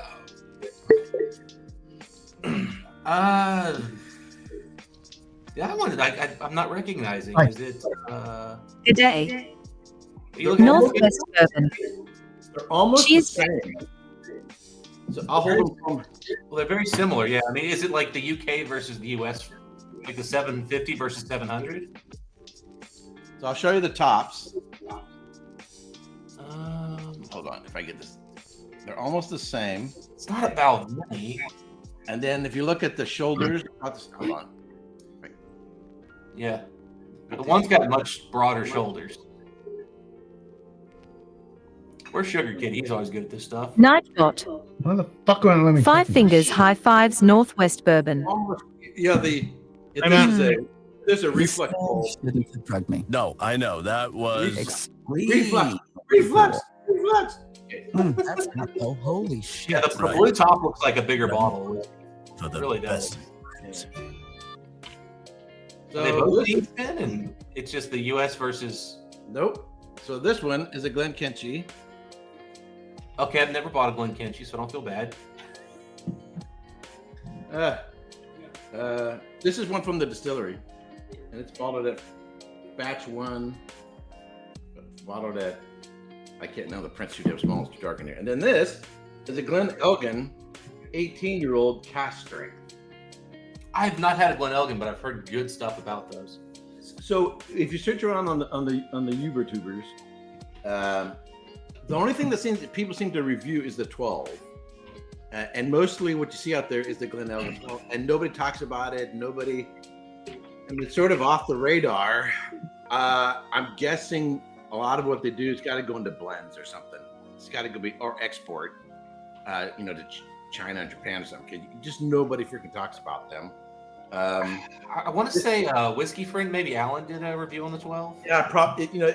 And this is at 54.9 ABV, non-chill filtered, natural color, all the things we like. No jism in it. So it's always a plus. So, and I'm a little bit further down. When it gets about here, I'll be ready to review it. That's my typical approach. So, when you first taste it, you and I, we've had plenty of cask strength. You can drink them at cask strength, or you can bring them down if you want to. Peated seems to not as much of a bite. The peat kind of seems to soften the bite a little. This one, man, it is such a bite. It's like somebody wiped their fingers, wiped their feet on the carpet, and then touched you on the cheek. Like static electricity. That's what it feels like. It's like someone snuck up on you. A little shock. They're rubbing their feet on the carpet, and then they touch you on the cheek, and you're like, that's exactly what it's like. Whew. Yeah, so it's a bottle and a half. It's a bottle and a half of whiskey. So you're doing your Ralphie adding water, that one. Oh yeah, 2 bowls of it. So about 2 tablespoons. Did you see what I picked up yesterday, Eric? Were you on for that? Let me guess, more Springbank? No, that's what I went looking for. So I'll preface this with I spent $118 after tax. Okay. Okay, Paul John. It was classic. Well, Peated. Okay. Just the Indian malt. Okay. I've tasted those at like whiskey festivals and stuff like that, but I never bought one. And the bold. Okay. 118. And there's a guy, for life of me, I can't remember his name. We met up in London. He's friends with Jason Whiskey Wise. He's from India, but he's a rep, Paul John. He travels around the UK, and for life of me, I can't remember his name, but I see his pictures on Facebook all the time. So what I've tasted of those, I've liked them. Yeah, no, they're good. I mean, I'll tell you this: the bold, I would buy that again at full retail. The others are all good whiskeys, but I don't know if there's things I need. I mean, you're looking at Amroot, Paul John, and I always want to say John Paul. Paul John and Rampur is the other one that you now see around. Other than that, yeah, those are the only Indians that make it to the States that I'm aware of. So, and I have a few bottles of Amroot. Amroot's pretty good. This is a little more refined, whereas Amroot's a little dirtier. Amroot kind of focuses more on like Amroot has a bit more of like a Texas like cinnamon, like heated aging kind of thing. Whereas these are more your traditional scotches. And the bold, man, that's got a really nice peat. Really, really nice. I mean, I'm sure they're sourcing it from Port Ellen, like just getting it from Scotland and shipping it over, right? Oh yeah, like the fusion. Barkeep. Oh, for fuck's sake. The Amroot fusion is the peated part is from Scotland. The unpeated part is from India. Yeah. Have you had the Fusion X? Is that Elon Musk's? It's not, though it sounds like something he would have done. Yeah. And you don't have to sleep with 3 different female employees and have kids with them either. But it is an option. Probably, yeah. It's not required. It's not optional. You know, Elon's such a nice guy. He's willing to sleep with all the women that work for him and have kids with them, you know, to help increase the population. Hey, man, got to get the gene pool out there, man. If you want to have future little Elons. He's worried there won't be enough people to work in the future, so he's trying to produce more workers. Yeah. Hey, at least he's not having sex with aliens. Yet. He could be doing that. I mean, he's building rockets to go to Mars. He's probably hoping for Martians. I watched his launch. They had a launch this last week. And the whole time you're just looking at this is the rocket, and the whole time I'm going, it's a penis. Come on, it's a penis. come on. Did anybody else not? It's a penis. It's a freaking penis. It looks like a penis. And so I have my Star Trek room with all my Star Trek, stuff in it. If they start releasing SpaceX ships, I'm afraid people are going to be buying them and doing something other than putting them on the shelves. Oh, 100%. I think they will be putting them in a very personal place. Well secured. Eagle Moss has been bought, and they're reviving not only the Star Trek ships, but now they're producing Elon Musk's rocket ships. It's like, okay. Well, they have one. They have one. You can pretend it's taking off, and it's vibrating as it's taking off. Nightbot. Yeah, you're not going to be going to infinity with those. The joke machine. But you will be going beyond. Oh, brother. Oh man, but yeah, no. Fusion X is they took Amber Fusion and they finished it for like 3 additional years in a PX sherry cask, and they've done at least 2 releases of it. It's a little pricey with an angel share of 75%. Yeah, they it's like 300 for the X versus 80 for the. I'm talking angel share. I'm talking about how much they're losing out of the cask in that climate. Oh yeah, they're losing a ton, which is why the price is what it is, because that makes it about a 6-year-old Indian whiskey, which is pretty old. Right. So I mean, I would think they would try, I don't know, underground or something. They do. So they have a series called Greedy Angels that starts with an 8. I think they've gone 8, 10, and there could be a 12. The 8 is kind of affordable if you find one for retail, right. About again 300-ish, 400 maybe. You get to the 10 and like the price, you're talking, close to $1,000. I can't remember if there actually is a 12 or if I'm just misremembering. But anyway, they age those in caves because it's the only way to get it to that age.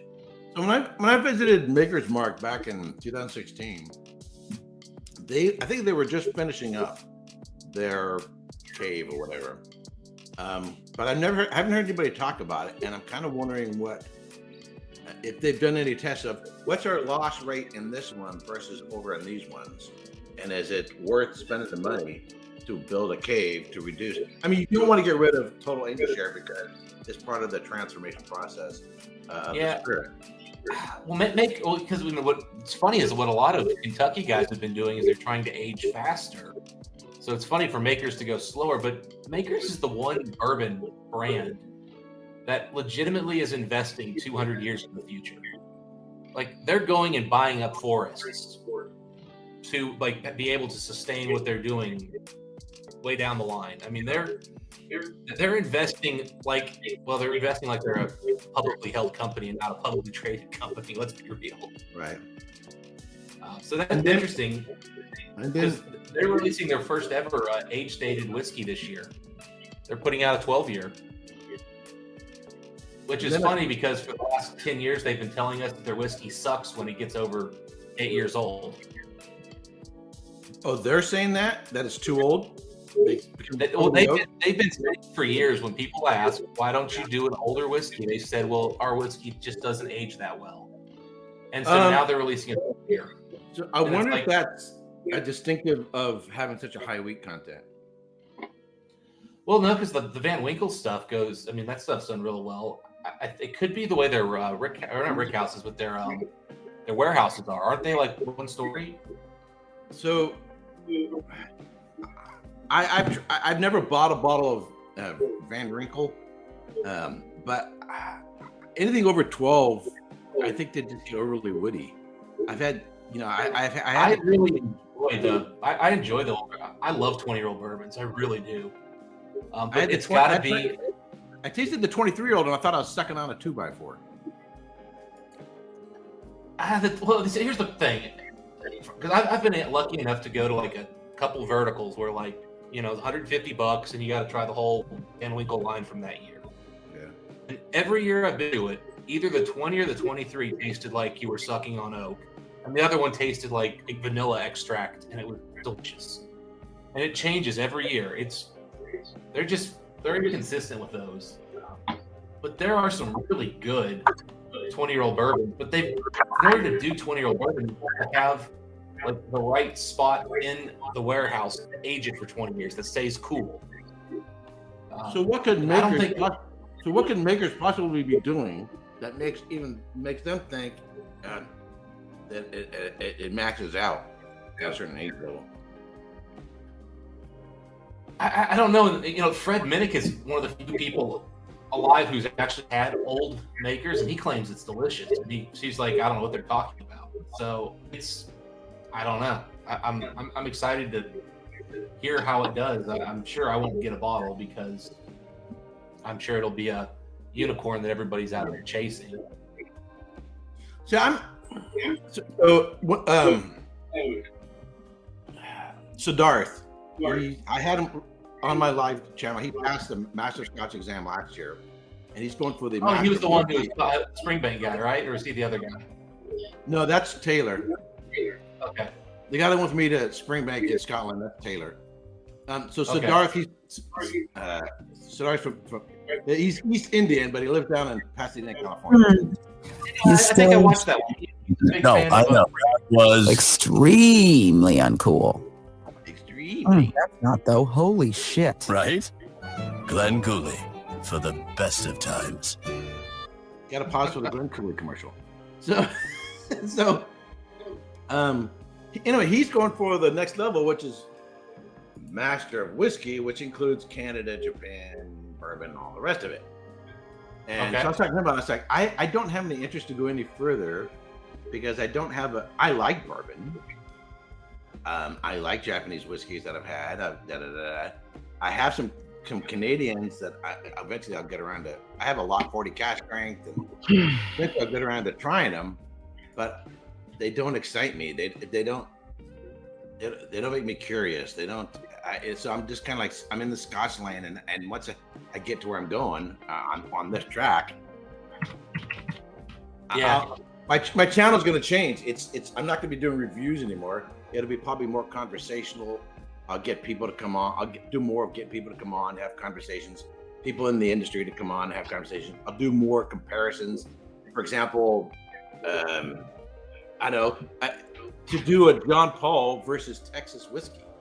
Yeah. Stuff like that. So it'll be more of that bent rather than I'm continuing to fill up my shelves and just do whiskey reviews. I'm kind of with you. I would be really bored to.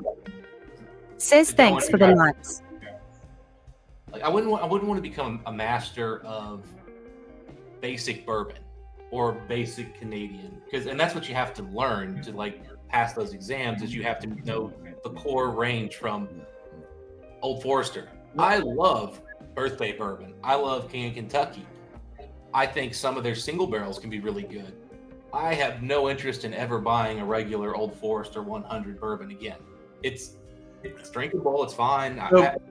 But I would be, if you made me like sit there and drink Glenlivet 12-year-old for hours to practice learning it, I like that a lot more. If I'm buying that kind of stuff, I'd rather buy that. So I just popped this recently. This was the Bowmore 18 Fish Ale Edition.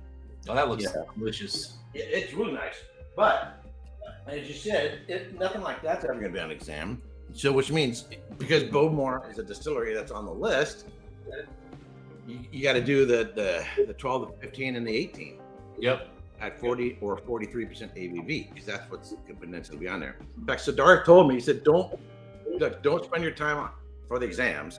Don't spend your time on these big cash strengths. Stick to between 40 and 50.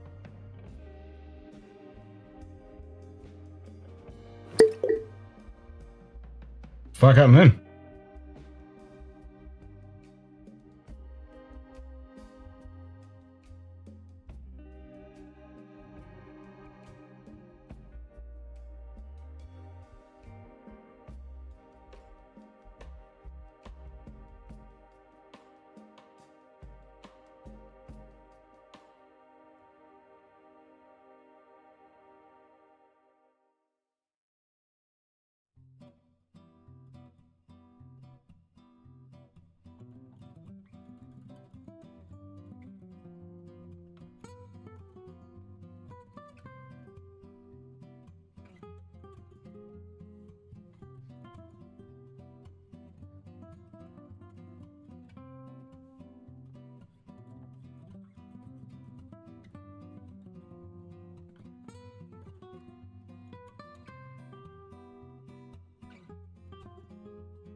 Oh, John broke it.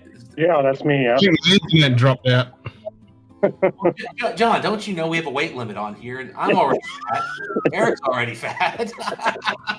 Hey, I'm fat. Don't leave me out. Like, you know, you can't. You're a big boy too. Yep. It's like the elevator weight limit. Exactly. You ever see that meme where it's like, okay, this many of this, and somehow there were 66 attic? 5 for fingers, some high kind of 5 reason. strong pants.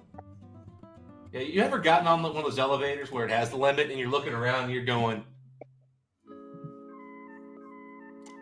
I don't want to ask, but I think we're in trouble.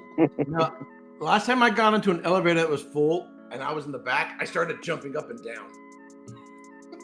Just to freak everybody out. They're like, stop it, stop it, stop it. Because I've definitely gotten on an elevator and looked around and I've been like, all right, I'm 260. That dude's at least my size. And I know I'm not allowed to ask her, but I'm just saying I don't think I can pick her up. I've only been stuck. We're normal looking guys on here. I've only been stuck in an elevator once, and it was with Steve Tyler, and he wrote a song about it.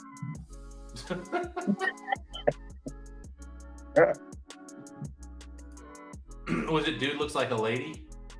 Yeah, it inspired him for both songs.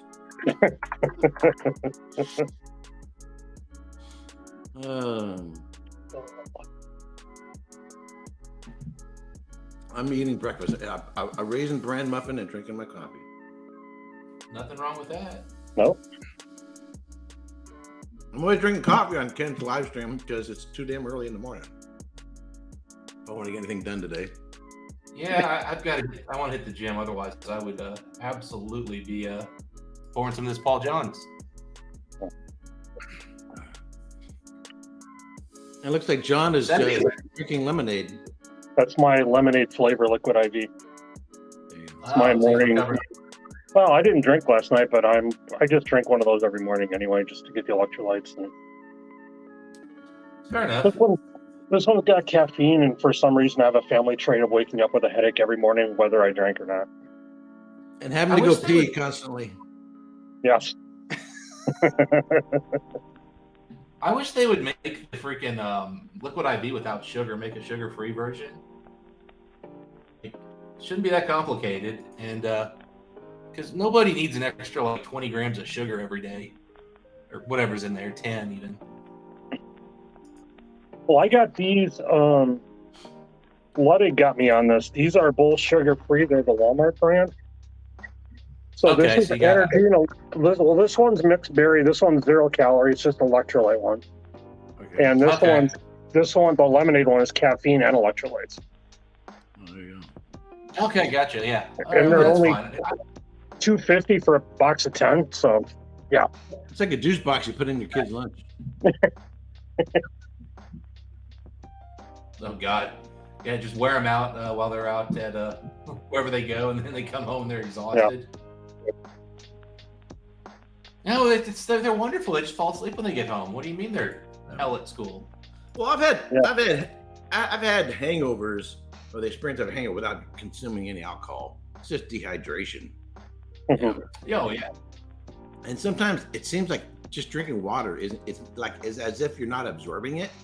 You feel like you're drinking water, and you feel like it's not having the effect you want. No, you're just drinking water, and your belly's bulging, and you're just like full. Like it's like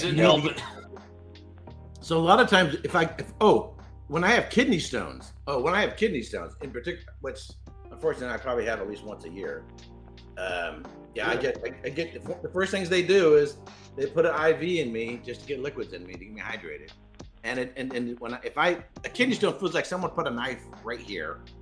Mm-hmm. And you feel like you got to go pee, but nothing comes out, or very little comes out.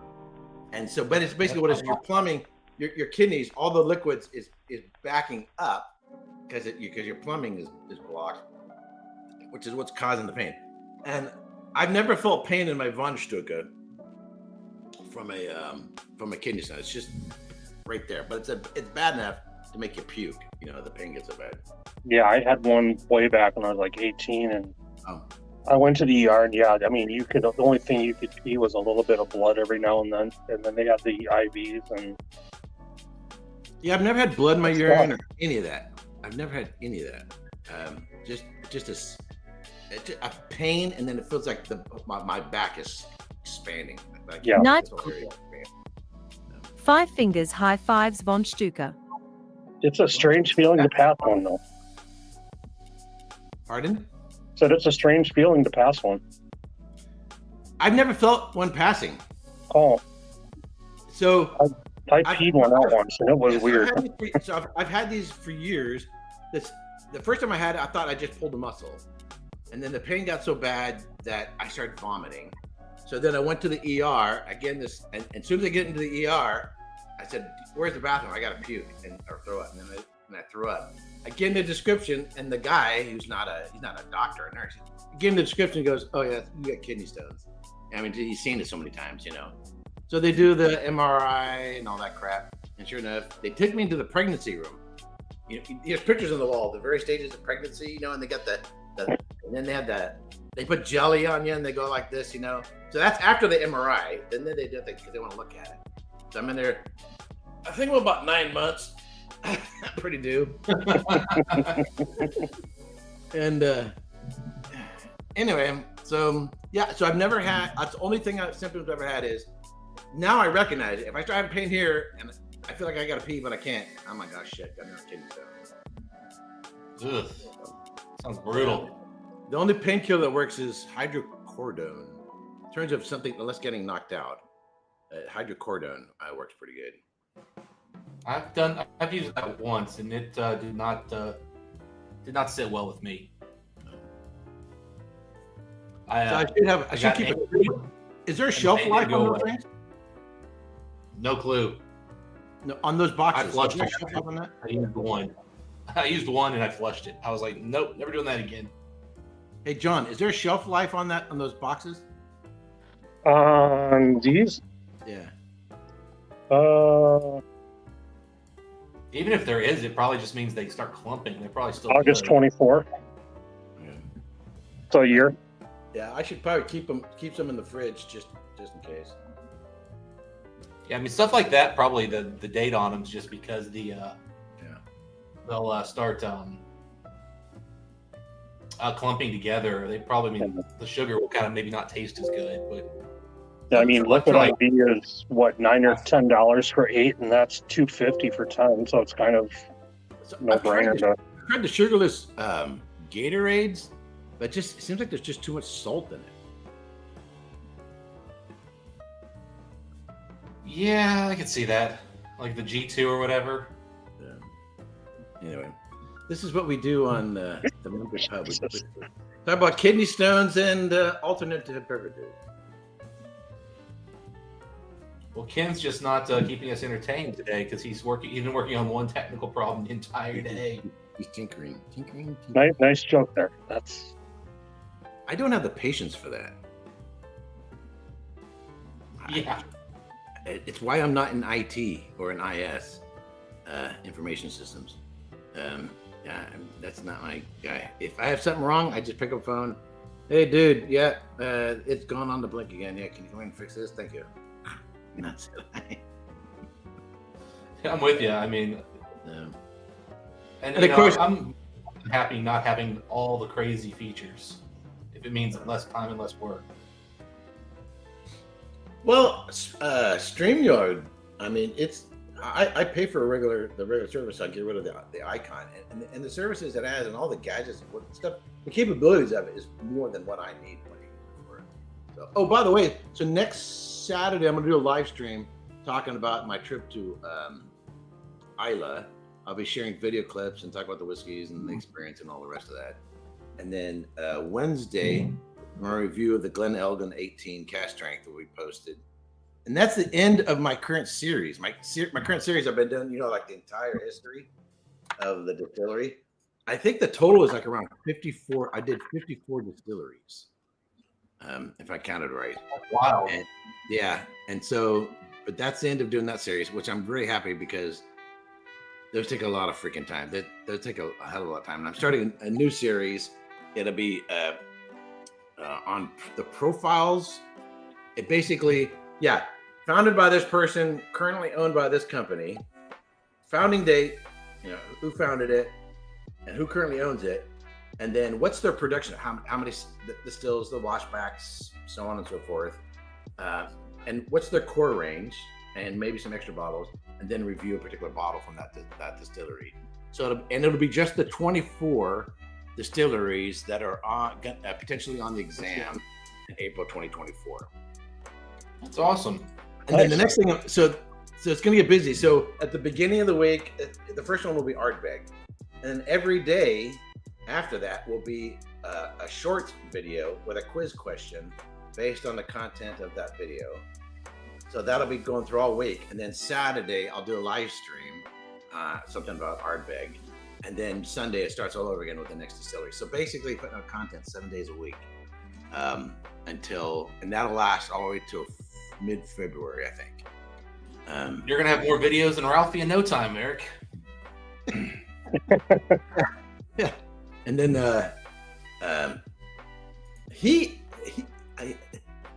probably wouldn't want it. He could do shorts. He's although he's long-winded. I don't know if he can. I mean, who wants to? I can't imagine wanting to do vertical video. That's the problem. So, End of the day, I wouldn't want I just hate it. So it's designed for this. Yeah, I don't want people using that to watch my videos. So see, this is how you hold the phone. You just hold it like this. This is the proper way to watch a video on your phone. Why are you doing it like this? This is wrong. This is right. I don't fucking know. I didn't design it. I just used the damn thing. I didn't design it. Okay. I don't get it. So, but for mine, it'll be quizzes. I mean, you don't want 1 minute, who founded this distillery? Is it A, B, C, or D? And then I'll throw in some little blip about a bottle from that distillery. And the answer is, whoever, whatever, this date or whatever. And so it'll be like flashcards. If you're studying for exams, like you have these, 8x4 or whatever. I got a sneeze coming. 8x4 cards, and you got the question on one side and you flip it over. Oh, I got to sneeze really bad. Anyway, so for me, whether anybody else wants to watch them is irrelevant. It's for me, it's a flashcard. So I can use my own channel for studying and anybody else who's studying. And it'll link back to my other videos. So I like the idea. Actually, I think it's a great idea for studying for sure. And I'm sure anybody who takes the exam in the future will find your channel amazing. Yeah. So, and it's kind of put me on the radar with the community, so to speak, the community. I just go by make an ass out of myself and fuck up the exam, because then that would be bad. How many people take that exam every year? Well, I think this will be the 4th year. I think I could be wrong. So it hasn't been going that long. Okay. So I think, but in order to get to the level 3, you have had to vote in the 1 and 2.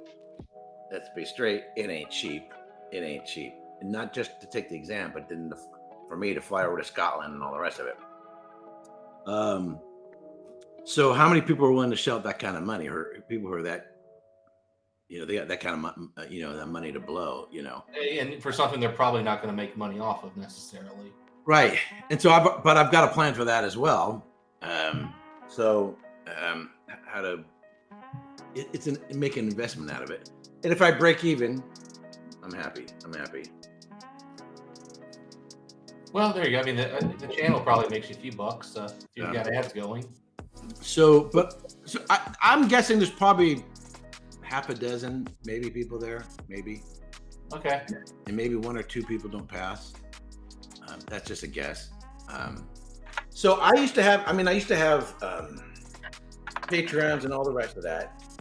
And my problem is mentally, I kept thinking about the Patreons all the time. What do the Patreons want? What do the Patreons want? Am I serving them at the end of the day? And I just kind of mentally, I didn't want to be thinking about whatever I got to do for the Patreons. And so that was the primary reason I quit doing it. And I have some differences with Patreon as a company and how they've treated other people who are no longer allowed to use their service. So a freedom of speech issue. Fair enough. Yeah.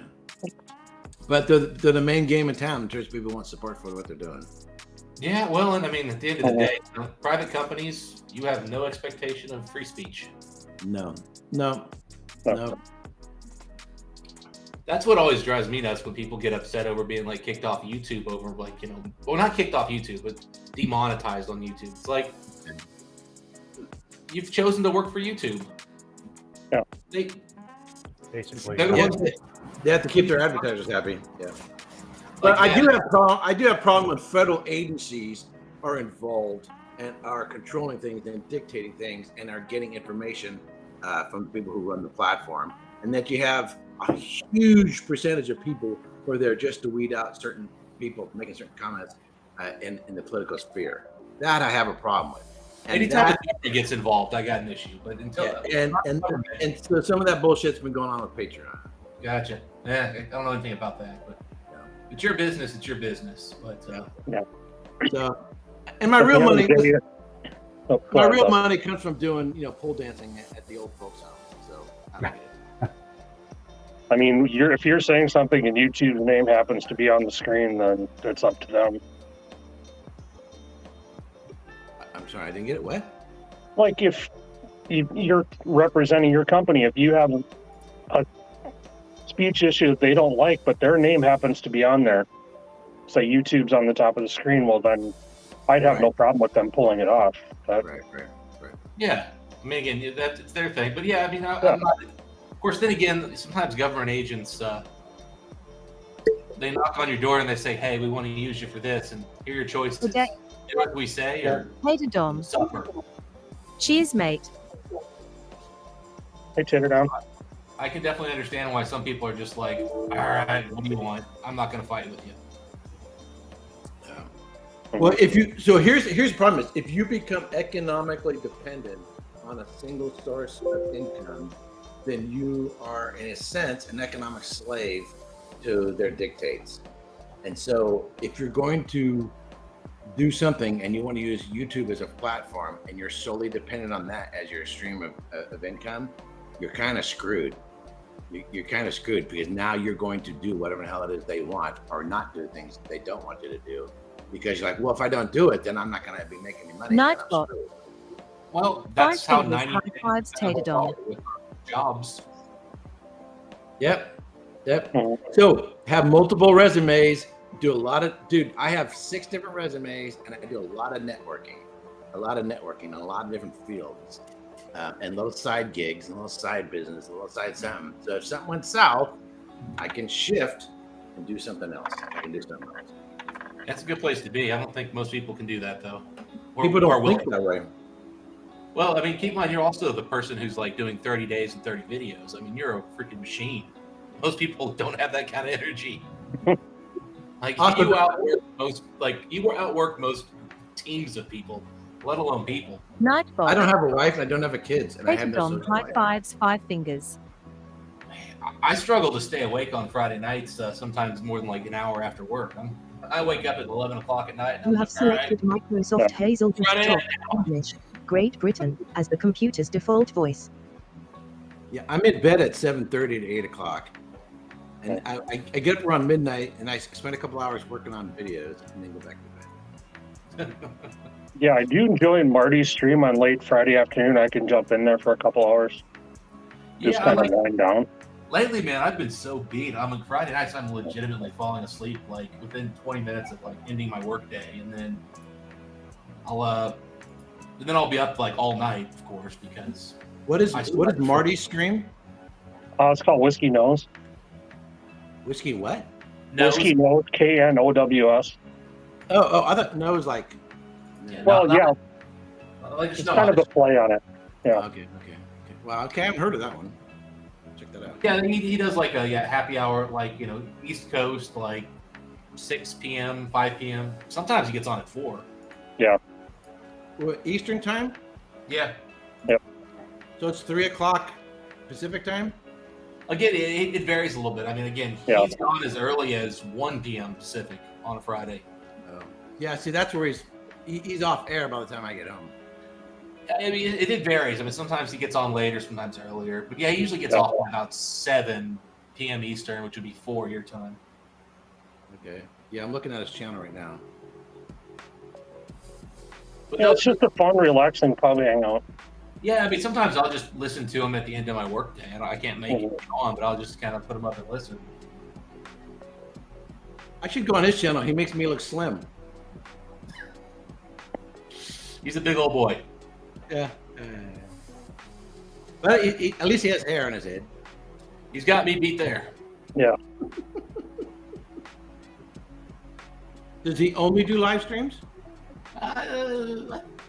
Does he do any reviews or shorts? He does some short reviews. He did some shorts. And then he's got another channel with who's his Rob. Rob. Yeah, but what's his full name? I'm trying to say more than just Rob. It's MC Squared. Yeah, well, yeah, I was trying to think what Rob's name was. But yeah, MC Squared. He's got Five another fingers, channel. high fives, white shoes. And I think they've actually got some reviews. Mm-hmm. I'm trying to see if he typically does mostly bourbons. Is he doing? He's a bourbon guy for sure. Although we've definitely gotten him into Scotch. I mean, he's a big Port Charlotte guy now, as a bunch of us are. Yeah, he likes the spring banks when he can get them, which he can't always. But we definitely got him turned Scotch. Yeah, it looks like he did a Bunnahabhain. Mm-hmm. Yeah, he definitely. We've got him converted. I think he's kind of like a lot of people in the U.S. It's hard to. The prices have gotten really bad on Scotch. And it's hard to experiment on stuff when you're not sure. When the prices are.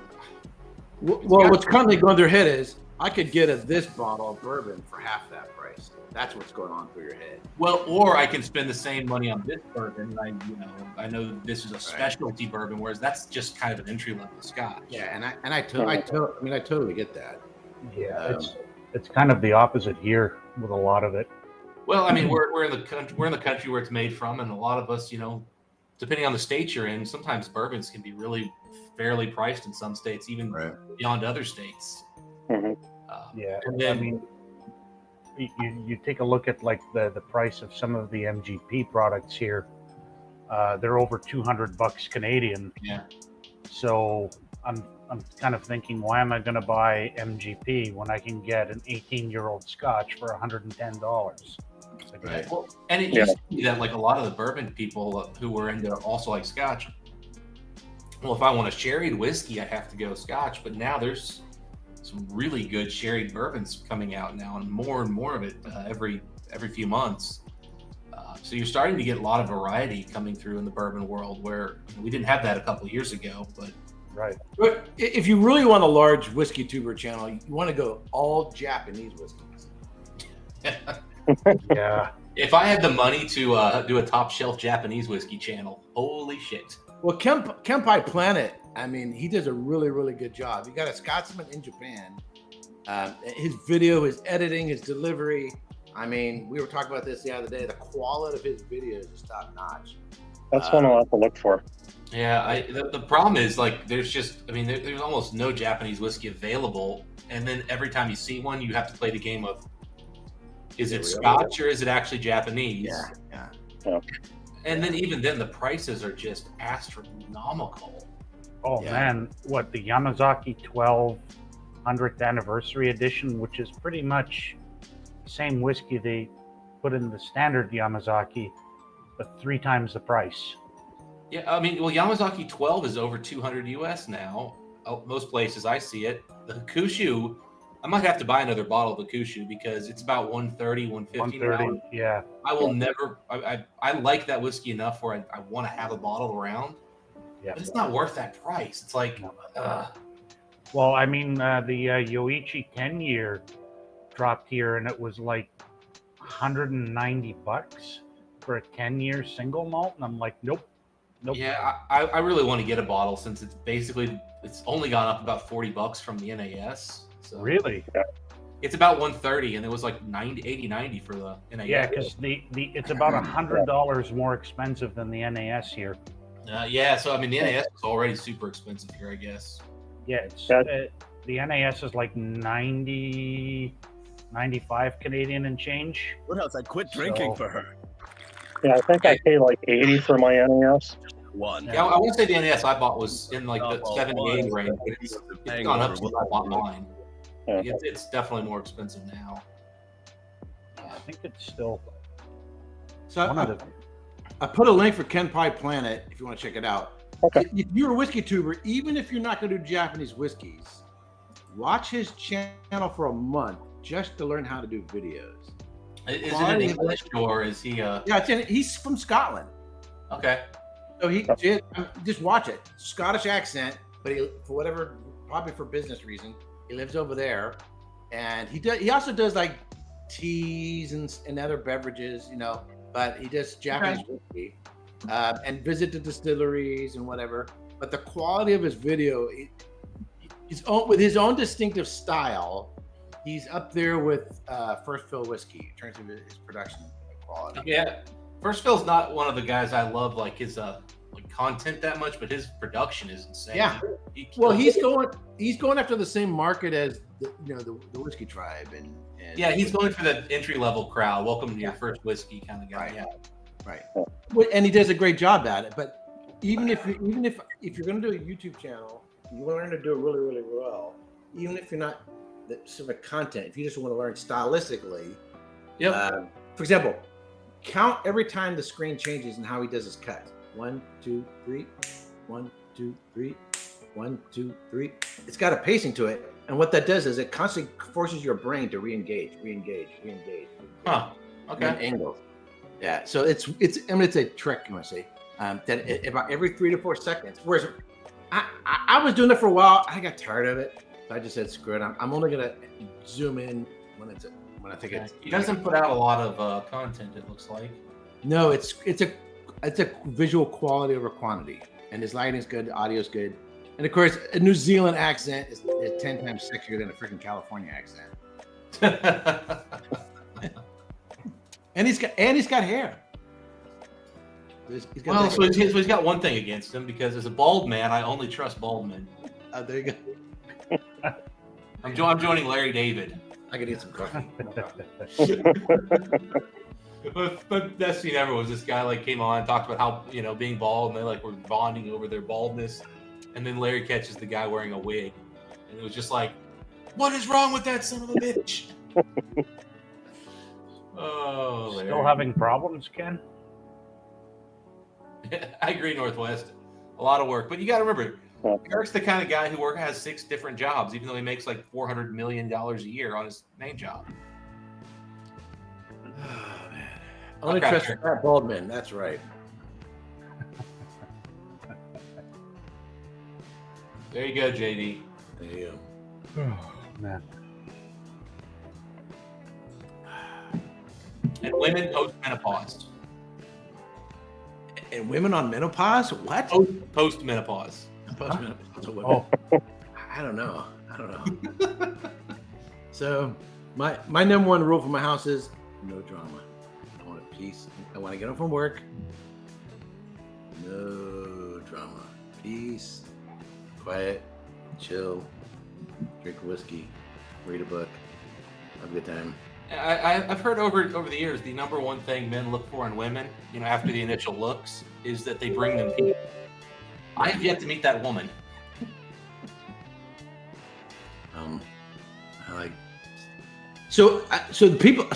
People I know who are very, very, very, very, very successful, who are making, they're in the $100 million range in terms of business and everything else. And you get to know their wives. Their wives have the ability to be perfectly fine not having the husband there, or have the husband there. They're not needy, and the wife has. She's doing this. She's into this and this and this and this, and she's got the kids, and she's doing this, and she's doing some art stuff, and he's go, and then they go, you know what? 3 weeks, we're on vacation, and the whole family goes to Timbuktu, or wherever the hell does it go for vacation, and they have a great time and whatever else, but there isn't totally like hanging off it all the time. She's got her friends, and this is important. I don't know from like my mom. She's got her friends. She has her own circle of friends or whatever else, and so there's a relationship there and a bond there, but not a dependency, not an emotion. Yeah, total dependency. I worked with a guy in his 70s who, and he only worked with us because basically it was fun for him. Right. He ended up getting an apartment 3 hours from home and working basically he'd come in Monday night, he'd work till Friday morning, he'd drive back up. And I was like, why are you doing this? And he goes, the wife and I don't see each other Monday through Friday anyway. She's got the grandkids. She's flying to this there. No, I know that was. We just go the weekend together anyway. Cool. Why not be down here? I can drink with you guys. Holy shit. Right?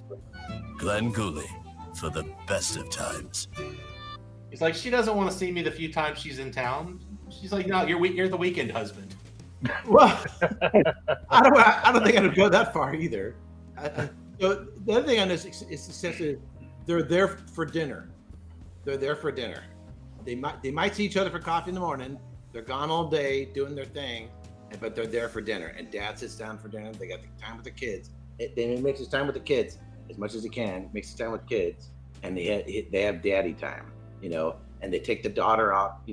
Dad takes the daughter out for favorite breakfast or whatever they do. If they have. Well, he was in his 70s, so kids were out of the house for decades. It's not like Steve Tyler, 80 years old, and still, or Mick Jagger, and still. Or Al Pacino at 83. Yeah. He had some interesting stories, but he apparently did pick one woman at some point in his life. So he wasn't trying to go through. Yeah, here's the other. He was definitely flirting with every young woman he saw, but. So Northwest bourbon, a good wife is important for a man's success. That's another thing I've noticed from my friends who are successful, is they have amazing wives, and the wives, in one sense, are the stability in the household, so he can do what he does. And They're the ones yelling at you to go back and work harder. You need that raise. No. Mama needs a purse. No. So, I know I'm literally thinking about a particular person who's very successful, and his wife, she wears the pants in the house. No. He's made millions of dollars from her nagging him. No, nagging. No, that's drama. Homie, don't play that game. No. Well, he's the kind of guy who, I think did well with it. He just took her nagging and just said, yes, dear, and went out and did it. I'll double my income again this year, dear. Damn. He was in sales where that's actually possible. Because here's a fat, bald guy who lives alone giving advice and comments about women. That's like Jean-Luc Picard. It's like Jean-Luc Picard giving advice. Yeah. You got three of us here doing that. I don't know. John, are you married? No. Oh. So I do live by myself, though. I absolutely love it. So we got four guys who are single living alone. And Ken, who's also not married. I was married once, and believe me, I like my peace and quiet. Yeah. Oh, something we're learning about whiskey too. Apparently, it leads to loneliness, or does loneliness lead to whiskey, or happiness? Yeah. Or have we solved all of life's problems? It turns out this is the way. This is the way, man. Yeah. I like it because I can hang out with friends and drink better whiskey for cheaper too. So I've had people, and I mean it as a joke. People go, so Eric, you married? No, I'm happy.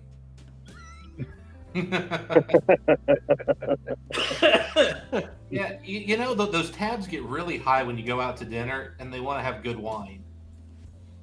Because wine's bad enough when you're drinking at home, but boy, do restaurants know how to mark up wine. They don't do anything to whiskey compared to wine. So if you're doing a buy the glass program, this is a bottle of wine. The price of the first glass has to pay for the entire bottle, because you don't know if the rest of the bottle is going to get sold and it's not any good for the next day. You're not serving that bottle of wine each day. So it's a triple markup for wines for over $100. That retail over $100. It's a double markup, and so that's the reason why. So unless someone's buying the entire bottle, you're at a risk when as soon as you open that bottle and you have a buy the glass program. Oh, I get that, but I'm even thinking. I mean, I've seen places where, let me tell you, the glass bought a couple bottles. Yeah. And if you buy the bottle, it really isn't that much cheaper. Yeah, people ask me about Eric, this restaurant, that's just. I'm like, honestly, I can cook just as well, maybe not just as good, but I cook fine food at home, wine at home, better wine at home, and I got a big ass screen television. I can catch a movie Friday night and chill out, and when I get sleepy, go upstairs and go to bed. You know, I don't have to drive. I don't about driving. I'm not paying a 15-20% tip, or they've already prefixed into the cost a tip. I don't have to sit there and I don't have to sit and wait for service. And I'm all for and supportive, you know, the hospitality industry, but I just don't need to go there. Yeah. Well, I mean, the thing is, I mean, a lot of places, they can be pretty good on other stuff, but man, wine is just crazy to me. I remember I went out with a group of guys once, and two of them were big wine drinkers and had money, and I looked at the wine menu and I was like, geez, this is expensive. Donna and pass when with the waiter came over, Cheers, mate. He goes, can I see the other wine menu? And I was like, what do you mean other wine menu? And he goes, this is for regular people. I was like, this place isn't that nice, is it? And he goes, well, they do well on wine. Yeah. They bring over a whole other menu. And I'm like, I don't even know what you're going to be spending on that. Fingers, high fives, Donna pass. A lot of times, the real profit margin for the entire meal is the wine or cocktails and all the rest of that. Oh, but the same thing for whiskey bars. If you live like this, why would I go to a whiskey bar? I got a better place at home. I got better stuff at home. Oh yeah. Well, I mean, heck, just getting a freaking soda pop is $4, and it cost them 5 cents. Good day. Yeah, the only time I David go to Gish. a whiskey bar is to try something Cheers, new mate. that I might not have access to. Yeah, I mean, that's about it. If you can find some places that have like a really good selection where you can get to try stuff you haven't had, or like there's a few dusty bourbon bars around where I can try like 1980s wild turkey. Yeah. Well, or if you're in the UK or Scotland, holy cow, that's where I'd be going to whiskey bars. There's so much stuff out there, older stuff, particularly like in London, in the Soho district, that you like never seen it, never heard of it. Indie. These weird looking indie labels, stuff I never heard of. It's like, yeah, that's where I'd go and explore. That's where I'd go. Or what I'm really looking forward to, I want to go when I finish this trip to Scotland. My next trip is Ireland. I'm going to be a pub crawler. There you go. And which you're not there just for, say, beer or whiskey. It's for the music.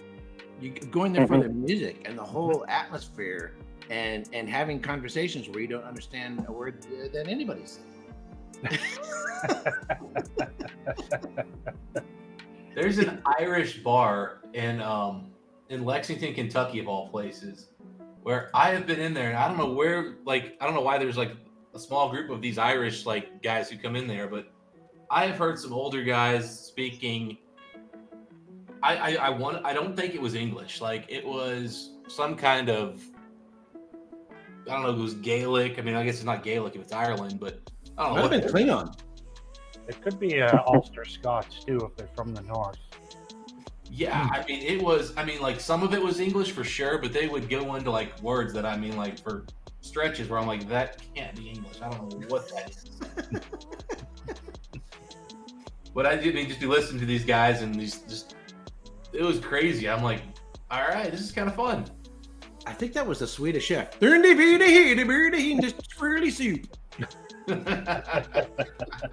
figured that's the way you have to pronounce Arden American. You got to do it that way. Arden American. Yes.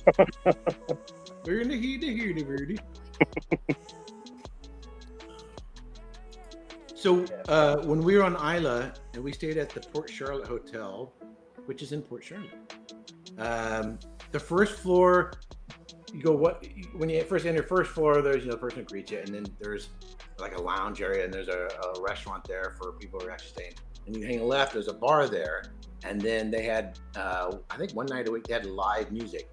And so we were out visiting distilleries, and we came in, we're kind of tired.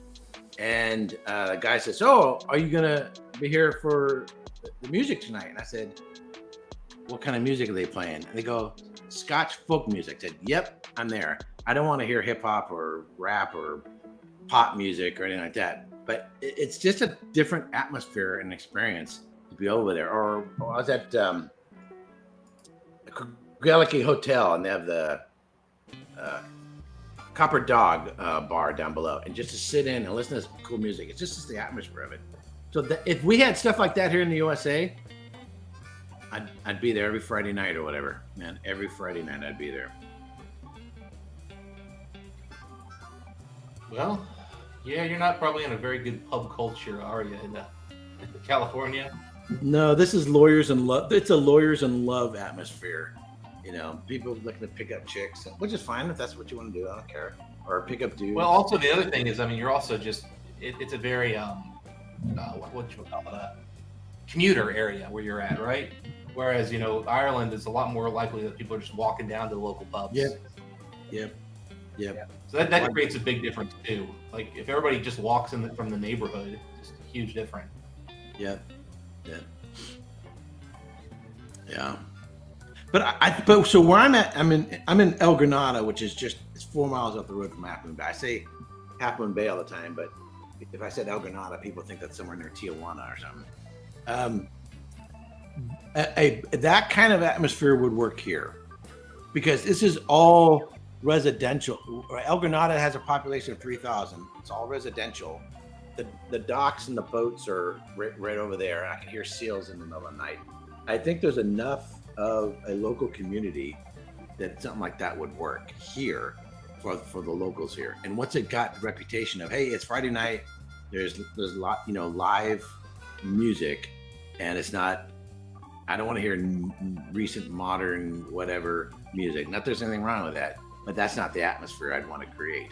And do small plates, and whiskeys, and I do whiskeys and wines. What I'm hearing is we have a new business that Eric's going to be starting here in a few years once he's ready to retire. I would do it except for one thing. It'll cost you $30,000 just to submit the paperwork. No shit. Oh, absolutely. And then it'll be $2 million for the location. Yeah. Then you talk about four. There'd be like $2 million. No, the hell am I like? And then the licenses and the down payment. Yeah, and all the liquor licenses and all the rest of it. It just you'd have to come in with $10 million just to get it running. It's insane. That sounds really So if I were to do something, it'd have to be with a partnership. Someone who's they're gonna back one part of it, another person the other part of it, and then shared responsibilities. How we're gonna do things. It's definitely not something I do on my own. That'd be tough.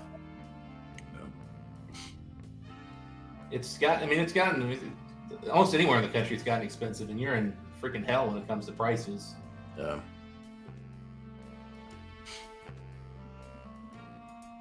But then once you get a business going like that, are you really sitting around and relaxing on a Friday night, enjoying the scene? Or are you busy running around, make sure the business is running?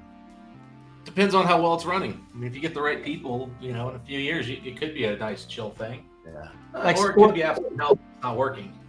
It really depends on how. Like Sam and Cheers.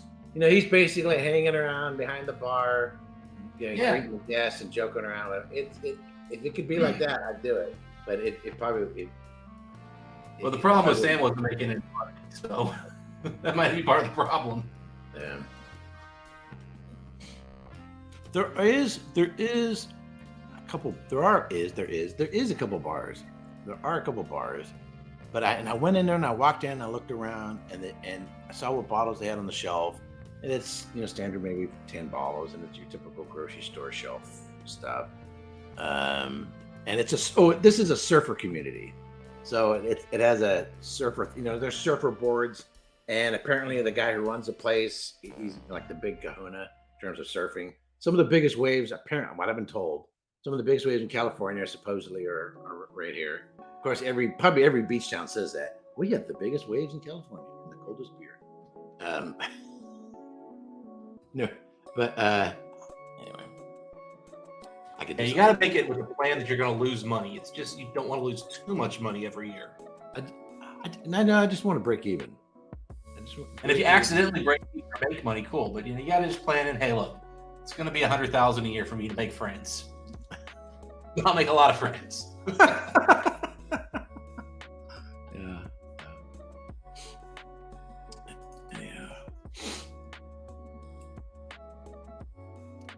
So I think I'm gonna boogie. Yeah, I think I'm gonna hop off here too. I'm done. Yeah. I gotta get some stuff done today. By the way, what is a dinkum and what is a munted? Well, Munted's you're fucking wasted. Oh, okay. It's Australian. So fan dinkum means to be truthful, real. Oh, okay. Like true blue. It's an Aussie thing. So fan dinkum means it's legit. It's above board. It's good. Oh, Munted is either something that's completely broken and fucked up, like my shit I'm trying to unfuck. That's completely fucking munted. It's also if you go to the pub and you drink too much and you're staggering all over the place and being an absolute disaster and making a fool of yourself, you're munted. Okay. It's funny. As many times as I've jumped on here, I've never asked that question. All right, cheese, mates. Cheers, Cheers, there. Cheers. Man. Oh, we lost Dustin. Yeah, Dustin said he was dropping a decent stuff too. Yeah, okay. As well. Yeah. Went and bought some heritage pork, so I'll have pork chops for dinner. Nice.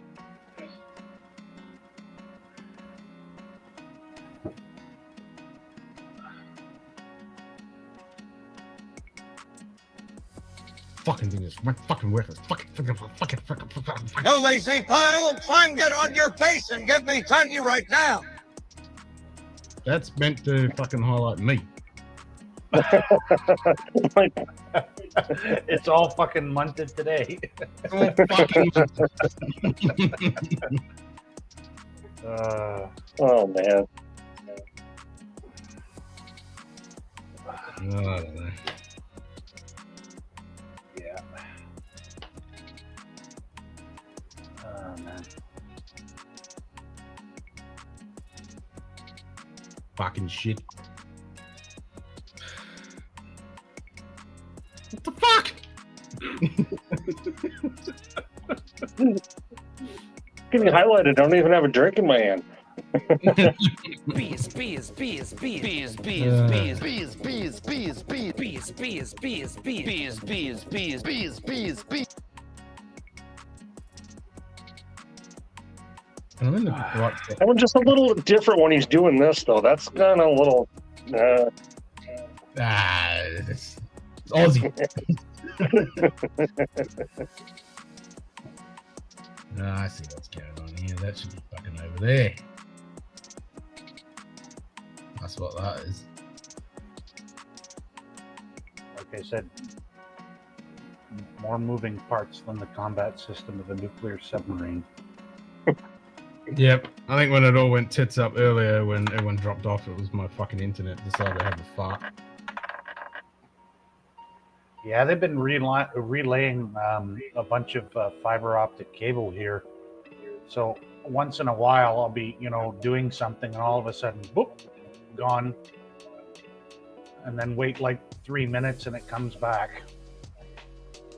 Lovely. I've slid out of the ocean now. My humidity is now 97%. 97, yeah.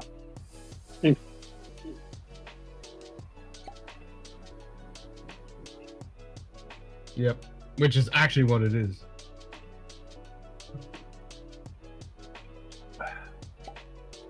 Yeah, it hasn't been a It's been like hot that for summer. like 4 months. Every single day. Yeah. Because I've been wanting to set up my fucking telescope and do an astronomy stream. Yeah.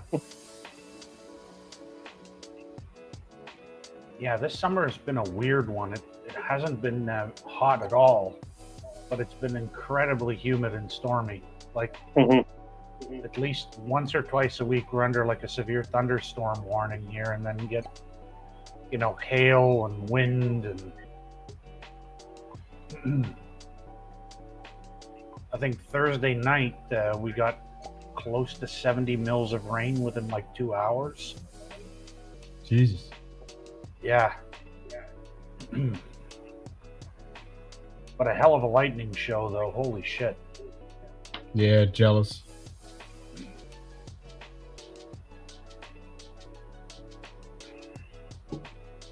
How the fuck are you meant to set up a fucking account for this fucking thing so I can fucking log in so I can download the fucking alpha? Yeah, Z-Man, we've had the opposite problem here. We've had too much.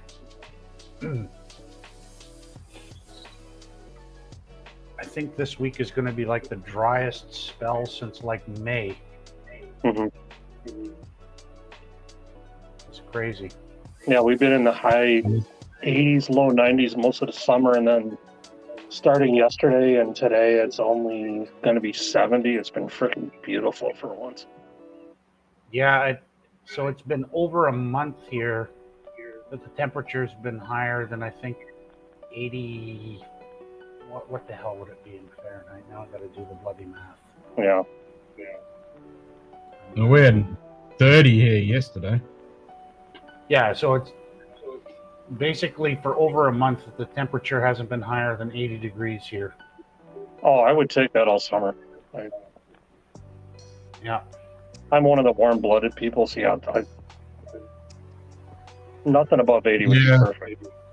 I'm not looking forward to that 110 fucking shit. Yeah, they've been getting pelted again this summer out in British Columbia. I mean, with the wildfires and everything, it's crazy. And like for the first time ever in recorded history here, they had like 40 degrees in the Arctic. 40 Celsius in the Arctic. So that's like, I think 105 Fahrenheit. The fuck? Yeah. It's been crazy out west. What is this fucking asking?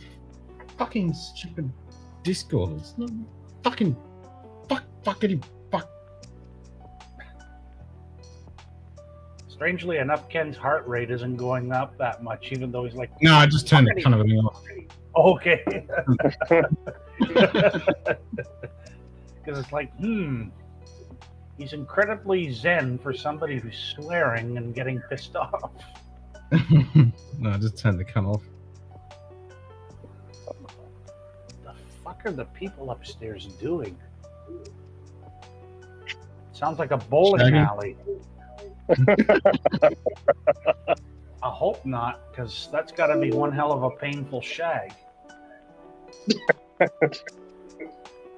It literally sounds like a bowling alley. I hear boom and then crash.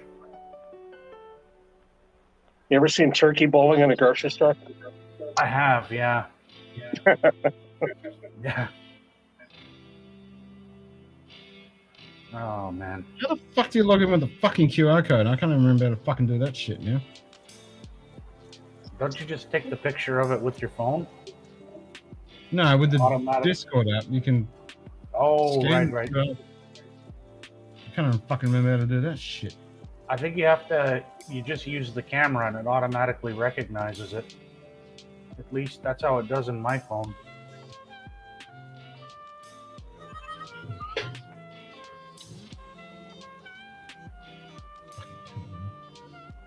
No, it just comes up with a web address. Yeah, and then you click on the web address and then sometimes mine does it automatically. Sometimes I have to push on the web address. Something went wrong. Yeah, that's fucking helpful. Something went wrong. Yeah. Beer. Bees. Yeah, it's beautiful outside this afternoon. I think. Same here. I have to do laundry today, but I don't have to drive anywhere, so that's good. Yeah, I just have dinner to make later. Yeah, I'm gonna do I smoked some chicken breasts last night. Had one for dinner, and then the rest I'm pulling, and I'm gonna make a smoked buffalo dip later. Okay. Yeah. I'm just keeping it simple. I'm just gonna do the pork chops in the cast iron pan, do a mustard sauce, do some caramelized apples to go with it too. Oh, for fuck's sake! One of my favorite things with pulled pork is a mustard barbecue sauce. Mm. Yep. Like down in the Carolinas, they've got the mustard one. I absolutely love that stuff. Now the page says it doesn't fucking load. Just, what do I fucking do? Just fucking can't fucking win. Can't fucking win. Canadian blend from Costco. Yeah, they've got a knockoff that looks like a massive Crown bottle. I see people that pick up the entire flat with like 6 handles. I think it's like $30 a handle. Oh, so it's like a knockoff, like Texas Crown? Yeah, it's Kirkland Canadian. Okay, yeah, because Texas Crown is Canadian whiskey, and it even comes in a black velvet bag. Yeah. Yeah, I'm always leery of those budget Canadian blends, because it's just like, ooh, especially at 40 ABV. But I think everyone that buys those are mixing them anyway. Yeah, probably. Or, just out of curiosity to try, because they're usually pretty damn cheap. Yep,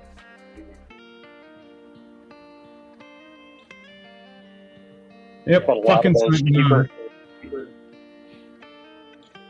those cheaper Canadians are on the rail in bars there.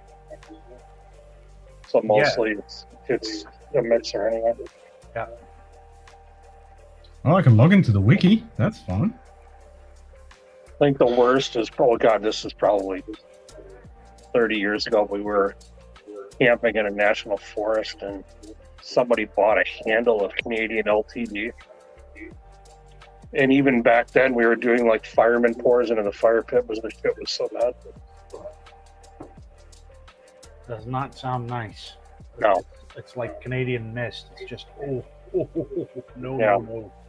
That's like you go into the bars here and people are just drinking Mount Royal Light like water, which it is. But yeah, I'm like, put a name light into like a diet whiskey. I'm like, yeah, no. Nope. So low calorie and a grain-based product do not go together. No. I honestly, when it comes to the lower end of Canadian whiskey, it basically starts at lot 40 for me. Okay. Yeah. That's kind of my go-to rye. If I just want a good sipping rye, that's where I start. A lot of the other stuff is just, unless it's from like a craft producer, it's just crap. Yeah, because you're going to put soda or something in it, you're never going to taste it anyway. I mean, even the 15 and 18 year JP Weisers, they're just okay, but yeah.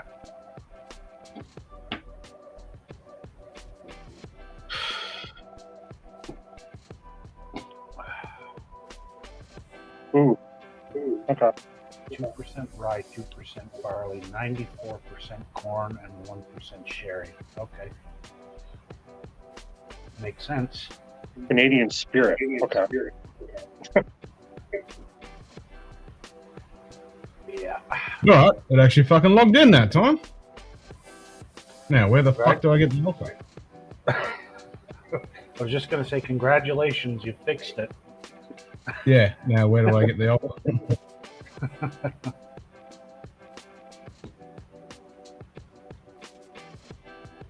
Yeah, 94% corn. Man, that's got to be sweet. Oh, yeah. Oh, yeah. Yeah, well, that's because of a loophole here, Z-Man. In Canadian regulations, and it's a hell of a number, and it makes no sense. You can use 9.09% of other stuff in Canadian whiskey and still technically call it Canadian whiskey. So it could be sherry, port, whatever. And that was just as a loophole for the taxes for the federal government, essentially. So you don't pay as much tax. Because at one point in time, all the big whiskey producers here in Canada, be it, Gooderham and Worts, Arm Walker, J.P. Wisers, they were all the single biggest contributors to tax revenue for the Canadian government.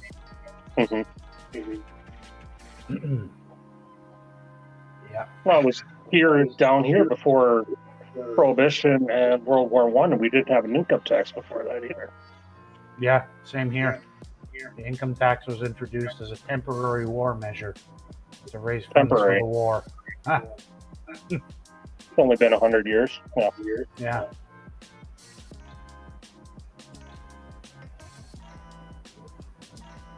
And that's how actually the repeal about Prohibition came here.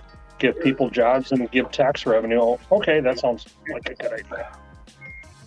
Yeah, nothing to do with the fact that gang wars and violence, and it was all down to tax revenue. Yeah, we glorify that though. Yeah. No, it's got to be one of history's most ill-conceived ideas.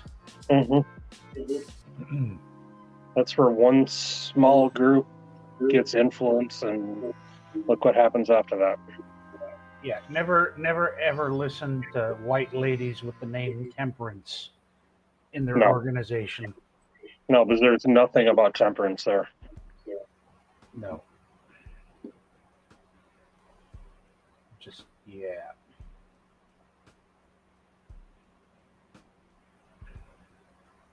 Where the fuck's the fucking alpha? And look how many people died from drinking vodka during Prohibition too. Well, I was thinking that too, bathtub gin and all that shit. Well, we were talking about, with a stream, I think Friday night, about if Prohibition was good for Irish whiskey, and I'm like, no, because the vodka down here, everybody just slapped an Irish whiskey label on it, no matter how bad it was, and everybody drank it, and nobody wanted to touch it. Prohibition was one of the death cuts for Irish whiskey. Yeah, I mean, with all that, nobody wanted to touch legal Irish whiskey when it came back. Yep. Yeah, it went from being the best-selling to being damn near dead by the 1960s. So in the space of, 40 years, roughly? Yeah. Well, wasn't it not just Prohibition, but how much did the Revolution and the Civil the War, UK freezing them out of the empire markets? Yeah, trade war or trade embargo, all of it. Yeah. Yep.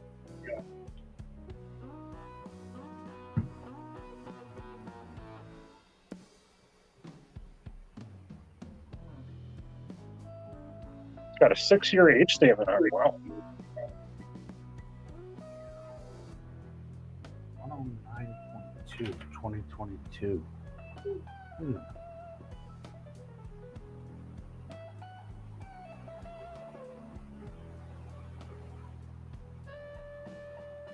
No, nothing. So 54 and change. Okay. Yeah, Greg, I really like Writer's Tears cask strength, although I've heard that some of the newer ones aren't as good as the older ones.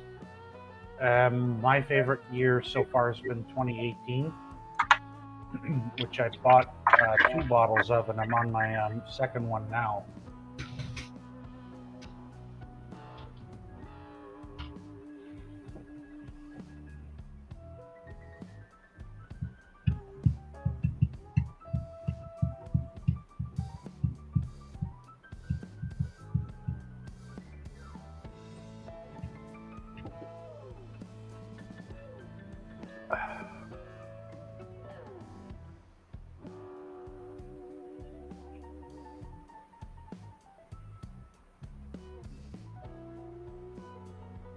Still having trouble finding the file, Ken?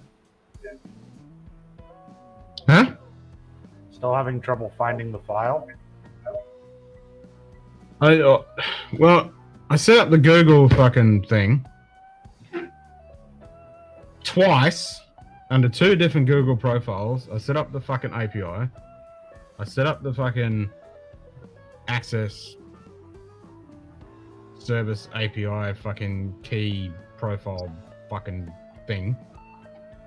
Downloaded the JSON fucking key, and it goes, and you get a fucking 12-month trial as well. I put my fucking credit card details in there because it wants that fucking. I've done it fucking twice under 2 Google Cloud account profiles, and every time I go to put the file in there, it loads the file, and then I go connect, and it just goes.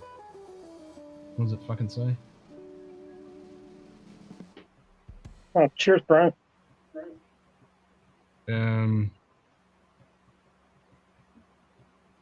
Unable credentials or some bullshit. And I followed 3 guides to the letter, and every single one said the same fucking thing. You just connect after you download the JSON file. And nothing. And I got nothing. No fucking voices. And I added Uber Duck and there's no fucking voice. Like, it should have the default Windows shitty crap fucking turd voices. Don't even have that. I got nothing.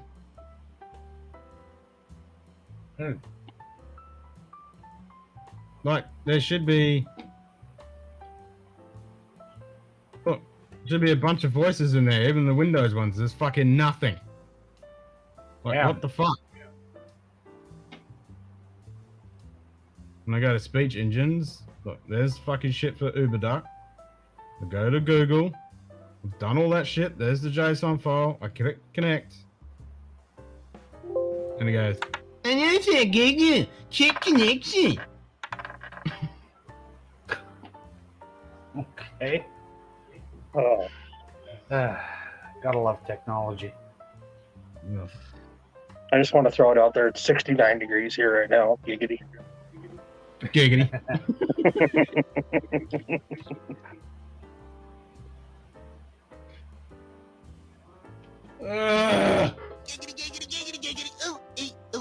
Ting tang, walla walla bing bang. Ooh ee, ooh ah ah, ting tang, walla walla bing bang.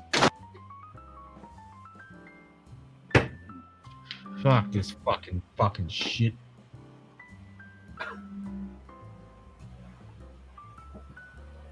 All I want to do is set up some fucking TTS so I can fuck off the speech chat thing that I've been using. It'll be a separate audio source, which would be fucking great. Then I don't have to use a web-based thing.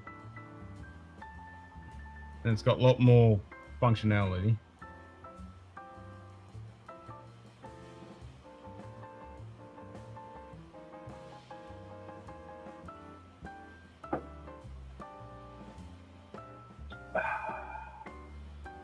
Are you drinking, Donald? Just a local pale ale right now. Okay. Yeah.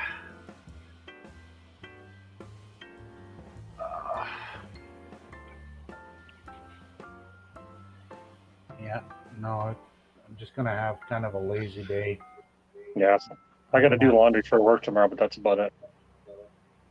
Yeah. I'm gonna have a little bit of lunch in a few minutes. I think I'm gonna have beans on toast. I have another beer at 2 o'clock in the morning, Monday morning. I think if you do, you probably throw the damn stein at the screen at some point. Like, fuck! Woof!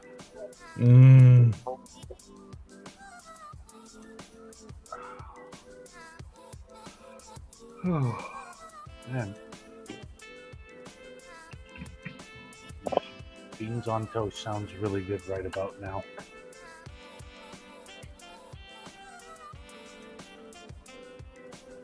I'll chop up the euro. That'll be great later. Yep.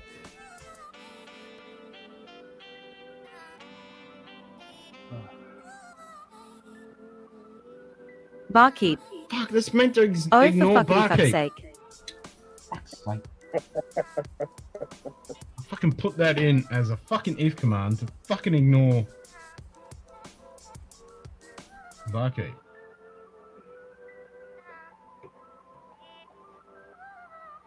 Yeah.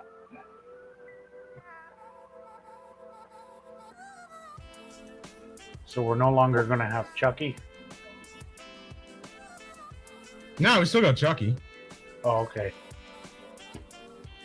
Oh, yeah, Greg, that'll work too. Yeah.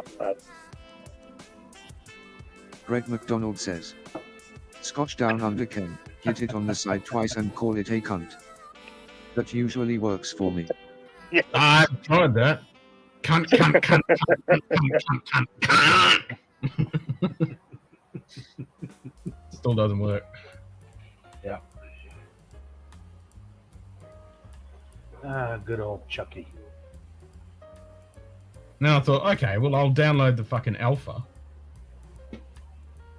And then that was that bullshit trying to fucking log in because it wants to log in with Discord, and then it said, oh, the thing wasn't available, and then it fucking logged me in, but I still can't find where to get the alpha. I'm supposed to just be able to log in and then go to update, and it's got a alpha and a stable release, but nah, nothing.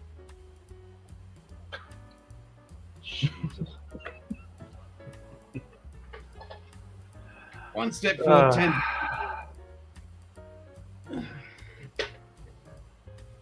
Yep.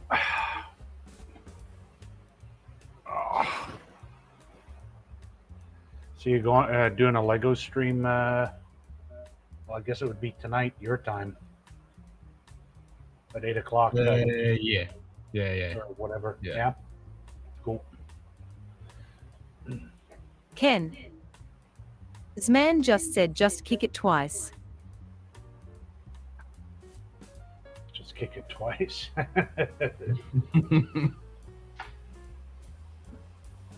So that would be cool because I could make random voices when you do that. And instead of saying Ken, Z-Man just said kick it twice, it'll be just kick it twice.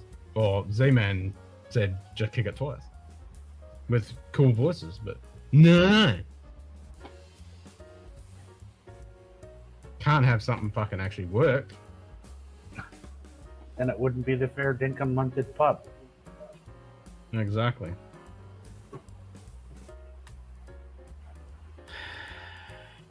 Oh, boy.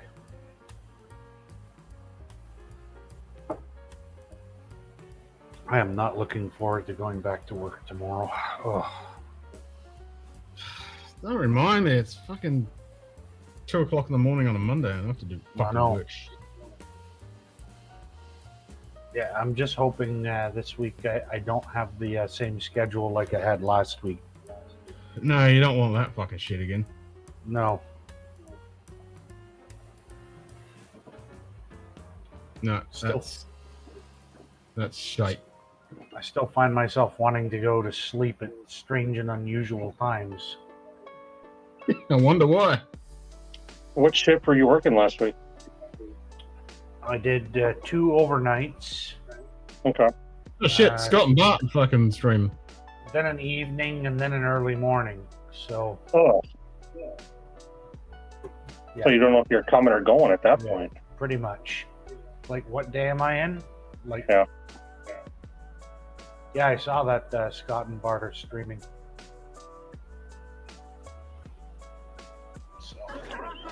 Let's say, for talking sake, you wanted to go 10-pin ball.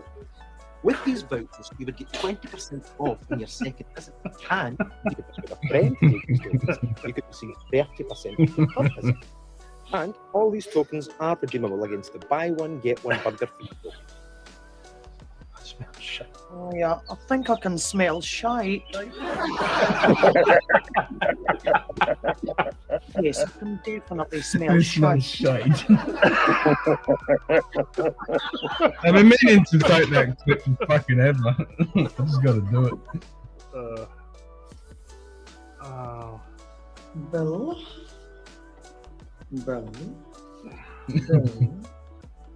Oh my. Congratulations. You have already won £250,000. Please open for details on how to claim your win.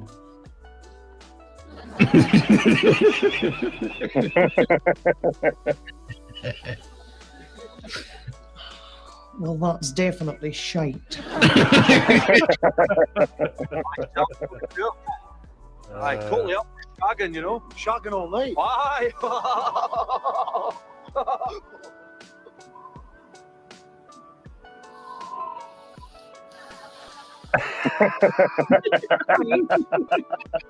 Oh yes. Shite. Love, honor, and cherish. Oh Jesus! All others. I do.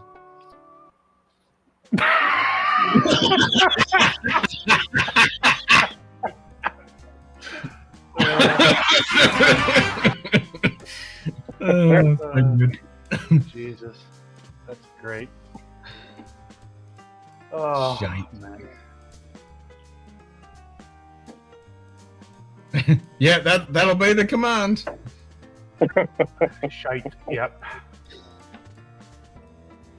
That or smell. Yep. Definitely smells shit. Okay, I'm gonna jump off and go grab some beans on toast for lunch because I'm getting hungry now. So. Yeah, I'm gonna start my laundry here too, so I get that done early. Yep. Yeah, and it is 2 o'clock in the fucking. I'll wait till 2 o'clock and then. Okay. Fucking get away from this fucking computer for a fucking. I'll go 9 more minutes. Yeah, that's fine. Yeah, I can do that. Yeah, Then 9 more I minutes. may as well go grab one more beer then. Fuck it. Oh, fuck yeah, I'll scull a beer then too. I know she said you can last another 9 minutes, but yeah.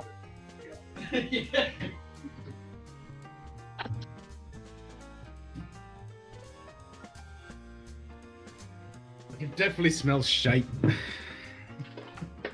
I just like the two guys walking down the road. That was awesome. Yeah. Shag all night long.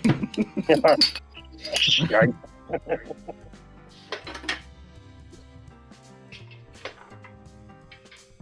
You drinking Oktoberfest?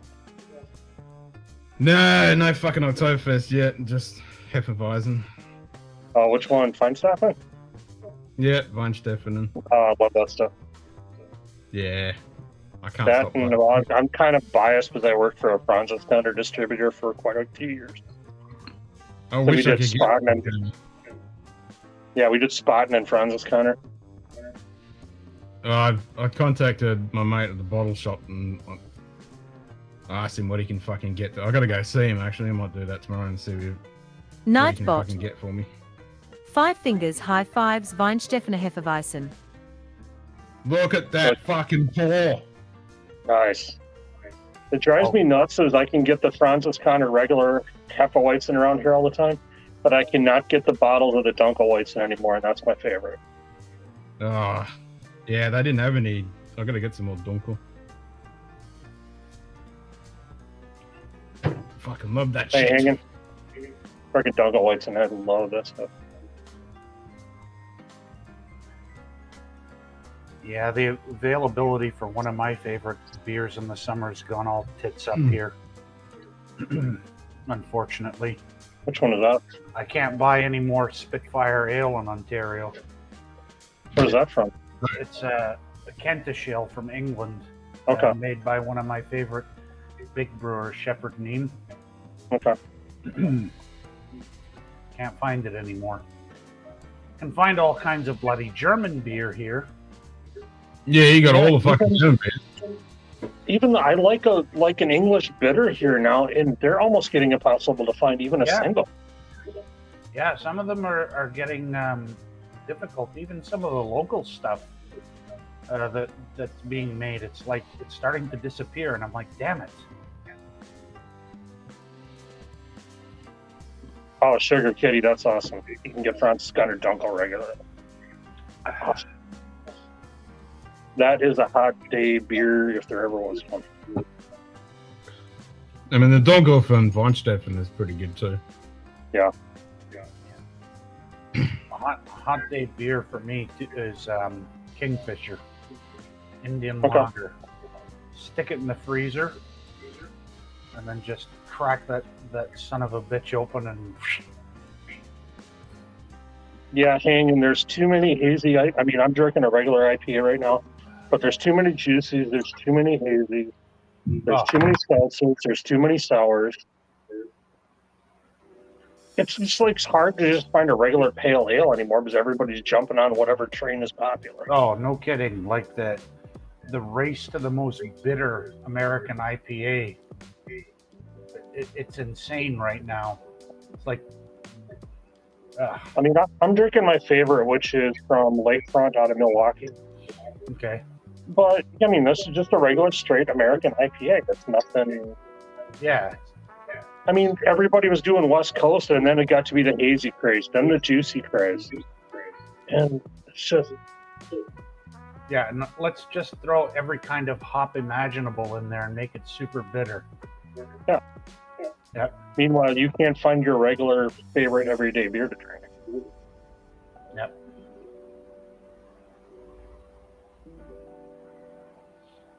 Oh, I think I smell shite. Yeah, hanging. I can find Harp, but I haven't seen Bass in years, but it's made over here now. Yeah, I can get it from time to time. Harp, we can get all the time here in Canada, and we get it the stuff imported from Ireland. They don't make it here. Yeah, you get the good stuff. Is when they went to that whole InBev thing, they brew Beck's for the U.S. market in St. Louis now. I also thought they had a Guinness brewery in Baltimore as well. Yeah, that Guinness Blonde, which I've never tried. Yeah, we thankfully we don't get any of that here. All of the stuff comes from. Where was the Guinness brewery in Canada? But when I worked for the distributor, a lot of our stuff came from there. So that I think was in New Brunswick, and it was only the export, the extra stout, and I think the bottles of the Guinness draft.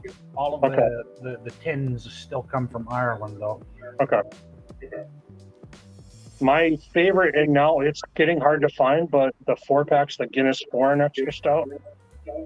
Yeah. That's my favorite Guinness, but that's getting hard to find now. Yeah. Hanging, I want to know how you know that, but must have been a good night. I was just going to say that's an interesting note. And how did you qualify that? Yeah, hanging when InBev, they had that import alliance that AB has. So a lot of the Beck's production was moved to St. Louis. It's not even German anymore. Oh, they brew Beck's all over the world now. Yeah. I mean, I did love it. This is years ago, but the Beck's Oktoberfest and the Beck's Dark, I did like.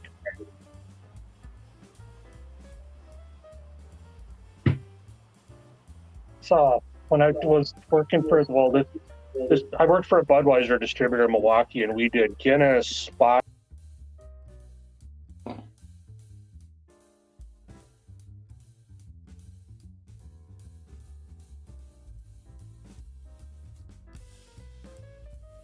Lost fucking internet again.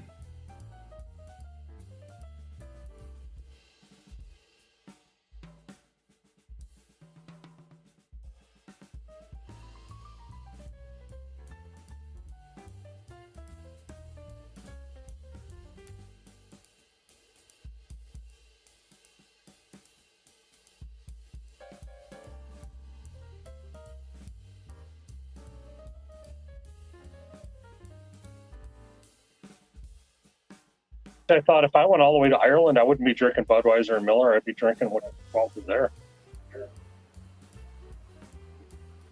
Yep. Fucking second time the internet's fucking dropped out.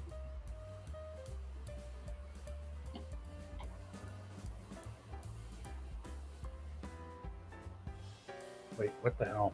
Now I'm having technical difficulties. My camera is on, but I'm... You guys are still here.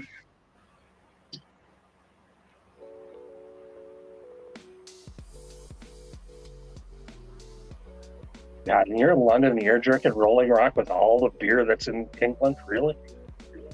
Oh, lager. To have a lager piss up is very popular in the UK. I think of the Frankie Boyle one. He goes into one bar in Glasgow. He's like, "I'll take a lager and lime." Sorry, we don't do cocktails. Yeah.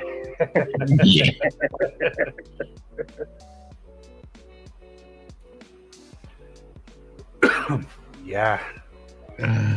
Lager piss ups are the God, I wish he would come over here so I could see him live. Are the realm of, I believe they're called Ned. I would like 4 of your most stupidly expensive whiskeys. Sorry, sir. 1 drink per patron, and we only have beer and wine. Beer and wine? What am I, 12?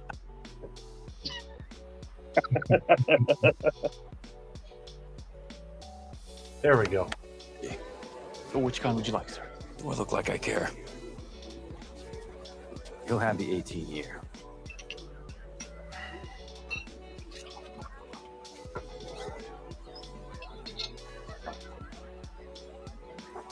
Fucking hell.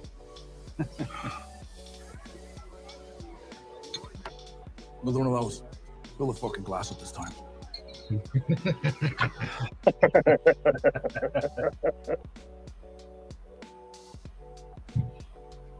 Oh yeah, hanging regular spot lager. I love that. That and Optimary. Yep. Yeah, Well, I mean, Spot and Oktoberfest is my favorite.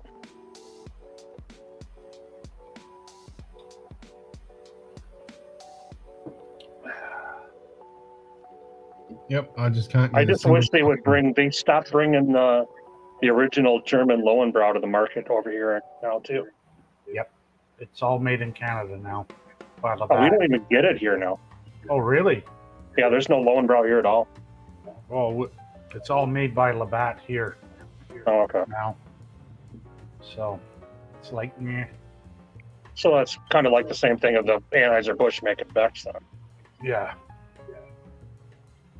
Yeah, because it's actually a budget beer here. Okay. Yeah, hanging. I already see that logo at Warsteiner. It says, "Life's too good to drink cheap beer." And I'm like, wait a second. There's much better German beer. Yeah. Labatt Blue, Molson Canadian, it's all fucking shit. Well, it's all the same. Yeah, same profile. So. It's just shit. Yeah. In fact, the last time I had a Molson was on this very live stream. Yes. And I will not do that again.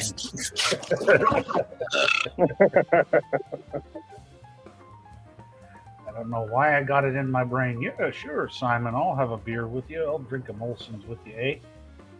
First sip I took of the fucking thing, I was like, okay, you actually like this stuff.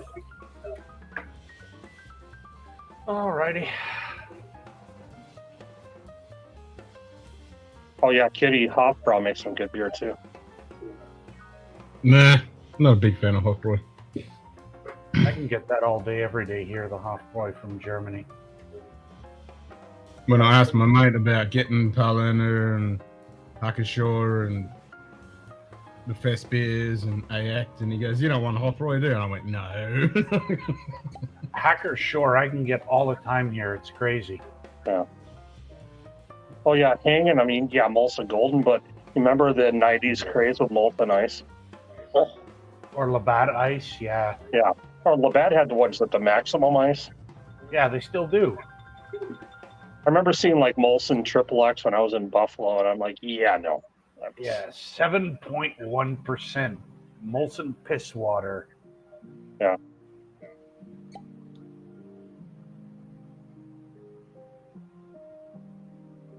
Okay, that makes sense, because, yeah, I can get Polliner and Hacker Shore all day, every day here.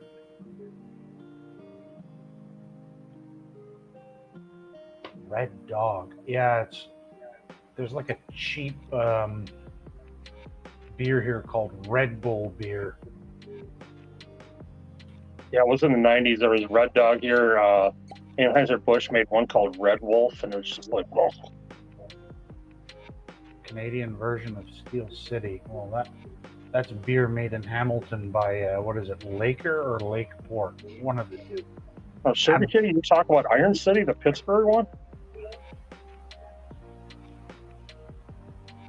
Yeah, there's a brewery in Pittsburgh that's called Iron City. Okay. Yeah, because Steeltown in Canada is Hamilton, and they've got a brewery down there. I think it's Lakeport or Laker, one of the two, and the beer is just absolute fucking garbage. Yeah. I mean, if you're just brewing cheap lagers, I mean, what do you expect? I mean, that's what most people drink it for. Cheap lager to get half pissed. Ken says thanks for the likes. Oh, Z-Man, I haven't had a Killian's in years.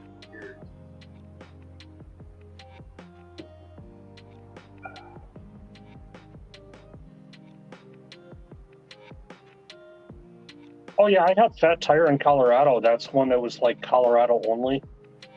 And yeah, then they did a distribution deal with Anheuser-Busch, and now it's in every fucking gas station. It wasn't the real cult thing anymore.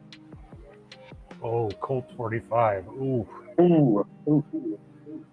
And I'm sure they're all around the world. People drink Colt 45 out of a brown paper bag. Or a Mickey's wide mouth. There you go. The irony is you won't be able to get a paper bag here at the LCBO anymore. They discontinued them. You just got to drink it out in the open, huh? You just got to drink it out in the open now. There you go. That, or you got to buy one of the reusable bags. And they've got small ones now that are like, you know, the size of the paper bag. So I guess you could use that. But it's not the same effect. Steel City is what they buy when Colt 45 is too hyper. Oh, Then I got fucking hell.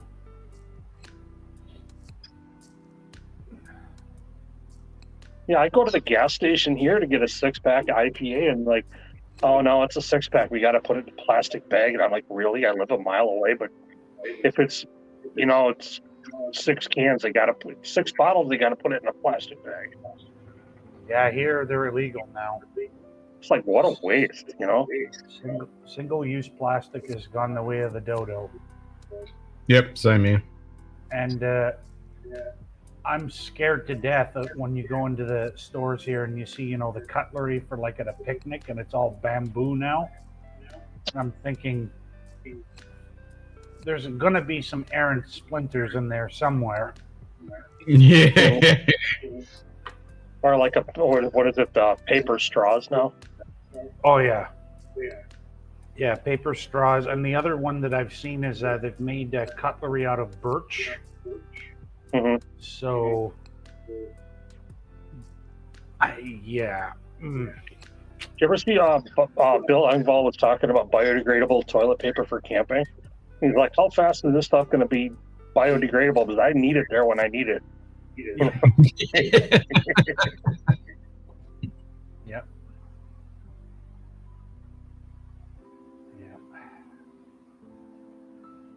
It's yeah, it's certainly interesting.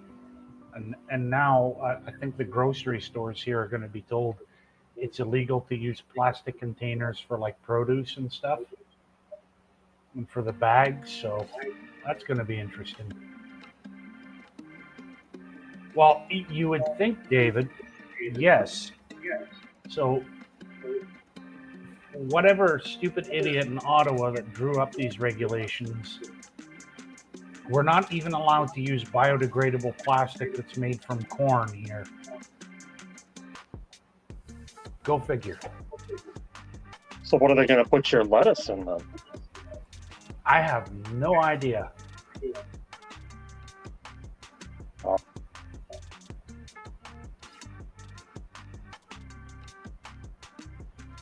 No idea.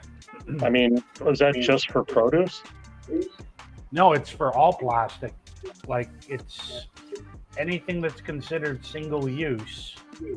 So what happens with all the meat that's shrink wrapped?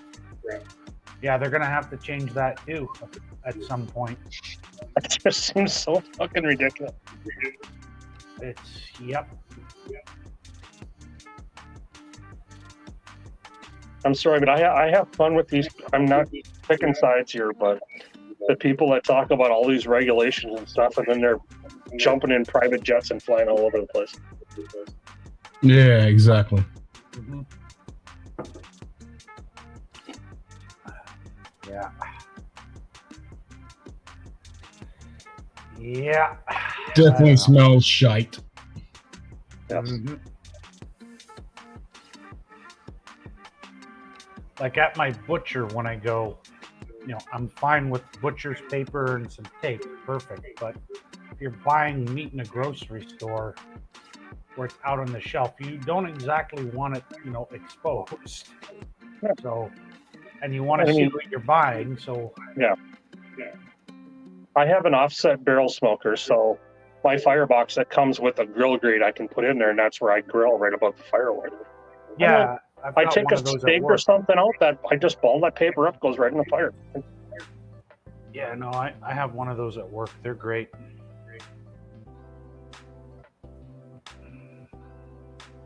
I mean, yeah, no waste with the butcher paper because it becomes kindling for your fire. Yep.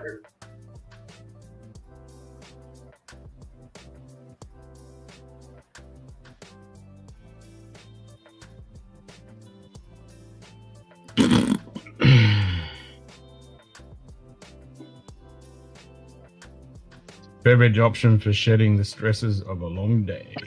Yes. Okie dokie. What they really should be saying is, get pissed on a park bench and piss against a tree. Well, do you remember Robin Williams talking about alcoholism? What was it? Yeah. Oh, it's 4 a.m. You're pissing in the dumpster. It's Miller time. Yeah, it was talking about alcohol. He'd like to see realistic beer commercials. Did you ever see? Oh my God, it was Robin Williams live in San Francisco, and it was in the early '80s. And he's like, if alcohol's the crutch, Jack Daniels is the wheelchair. You're going off the cliff of deliverance, going yada doo da day.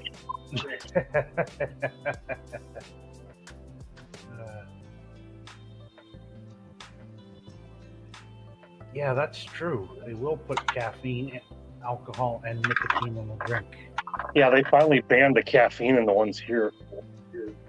Well, here we can't buy U.S. energy drinks because the amount of caffeine in them is illegal here. Just like we can't sell ginger ale and root beer and stuff, or Mountain Dew in Canada because it's all got caffeine. Only cola products can have caffeine. You have ginger ale with caffeine up there? No, but I've seen ginger ale with caffeine in the U.S. Okay.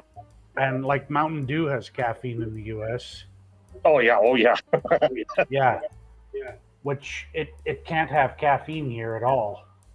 Yeah, that's what it's used for here. It's all caffeine. Yeah.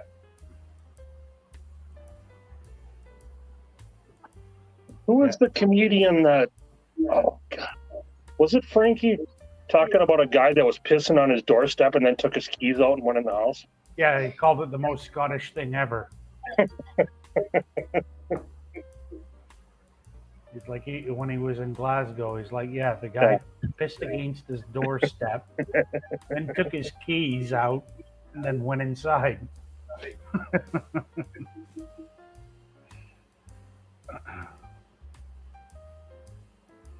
Oh, all right.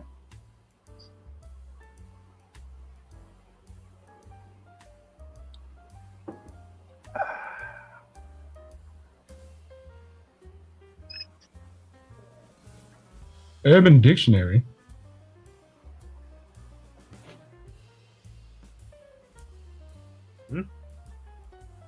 Yeah, there I can is add Urban Dictionary to the chat.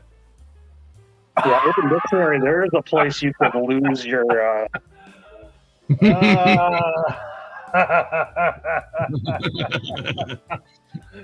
Oh, that could be so loaded. Oh God. If you put that one in there, I got a search term for you.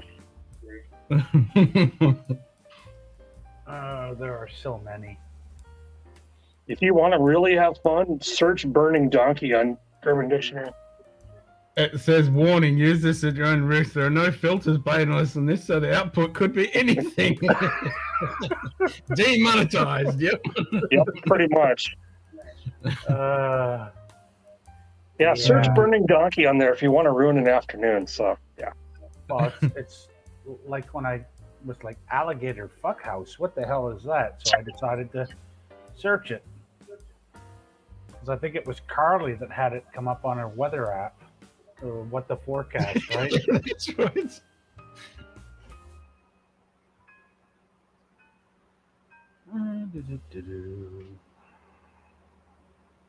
Was it yesterday? I was talking to Tater Dom in chat, and for some reason in YouTube, he had something dragged down under, and all of a sudden it was showing up videos of ladyboys. Oh, Jesus. Okay.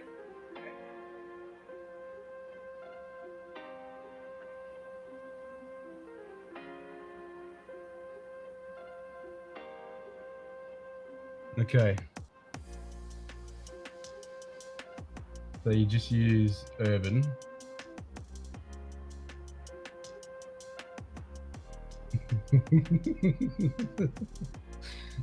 let me set it up. All right, execute code. Oh boy. Here we go. This will be good. All right, so I'm it's sorry, using Tater. I'm so C#. sorry. It's using a pile of C#. Hanging, I don't know if I want to know.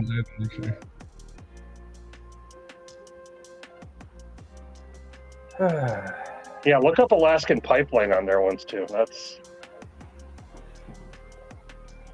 Yeah. another one that'll ruin an afternoon. That's just a rabbit hole of Yes. awfulness and funniness.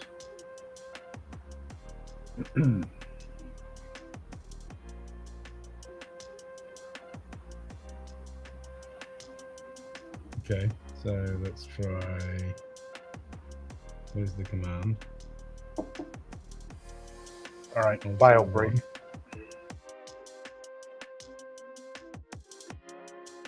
He should be back sooner than Simon, though, right? Yeah.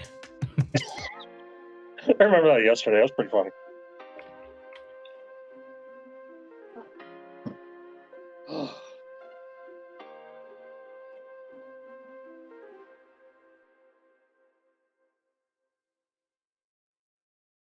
What's it gotta do? What's it gotta do?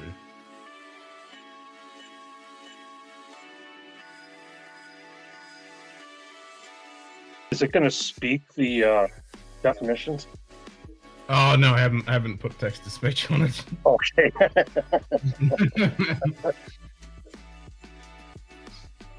If I could get fucking Shazza to work, that would be amazing.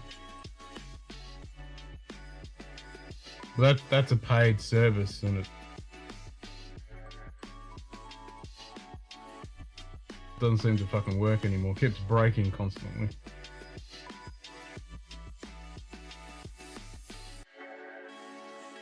Alright, so it pulls command type message, and then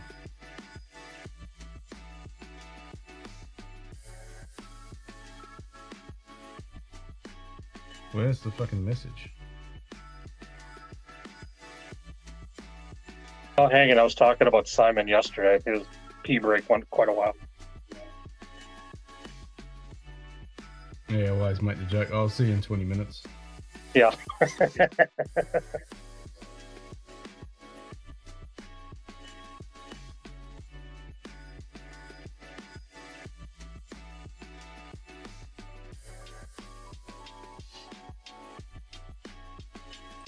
Okay, so if I go to actions, it says execute code.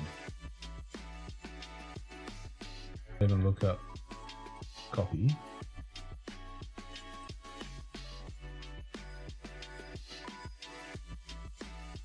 And string import, import from copy the import code and paste it import string. Reference should import. We need to add the following. Video. Oh, okay.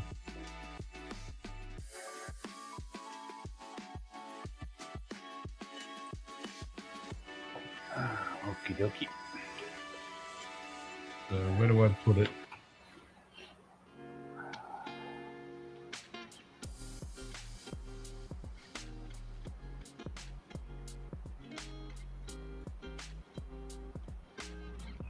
Oh, excuse me. Good Lord.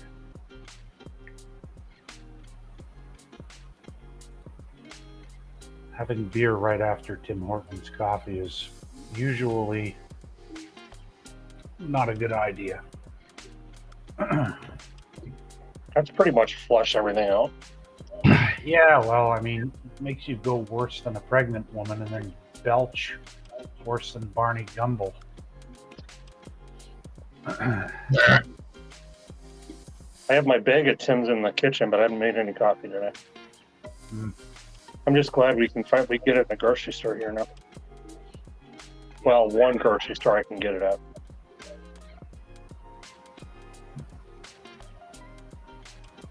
Yeah, their dark roast is really good. It's usually you that or Dunkin', one of the two. I'll have Tim's at home, but then if I'm out driving, then I can go to Dunkin's drive-thru.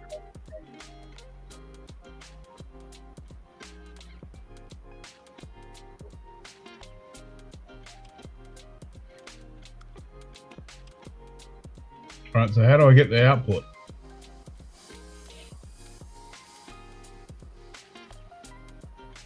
So, Hankin, is your AC fixed then?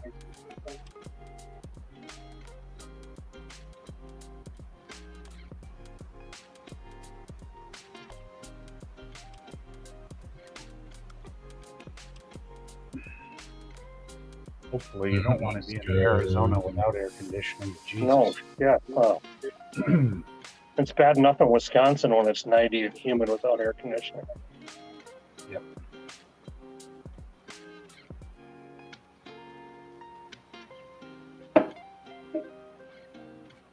Yeah, the whatever investment firm that owns Dunkin' and a bunch of other ones just bought Subway. Yep. Popeye's Chicken, Burger King, and Tim Hortons are now all part of the same company. I think Restaurant Brands International. Yeah. Unfortunately, they just don't build any Tim Hortons, though. That's the sad part. They're building them in my Texas. area. Well, they're building them in Texas. So, for whatever reason, but okay. Yeah. Yeah, like hanging. I'm either Dunkin'. If I'm driving, Dunkin's dark roast, or if I'm at home, I have a bag of Tim's dark roast I can make here.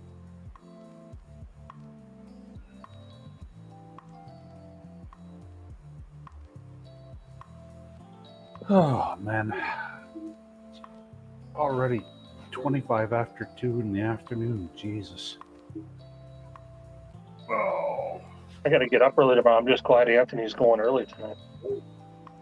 Oh, that's right. Yeah, he's going I think 7 Eastern. Yep, which I kind of like because I like hanging with Anthony. And normally I have to get up, but usually I half slammered by the time Livewire is done. And I really like hanging out because Anthony has that more relaxed atmosphere too. Mm-hmm. Yep.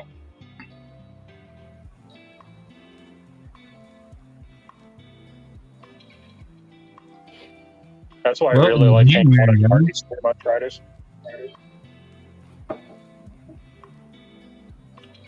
Yep.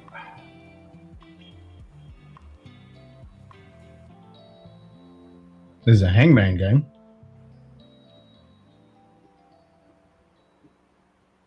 Yeah, there would be a lot of Tims in Michigan, I would think. Definitely near the border.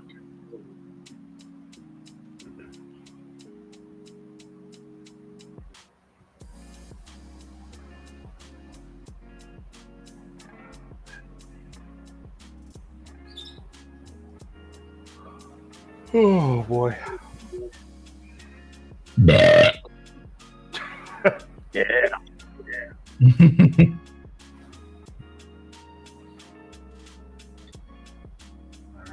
You remember that scene where Homer and Barney go to the Duff Brewery and Barney's just kind of sliding down the taps underneath?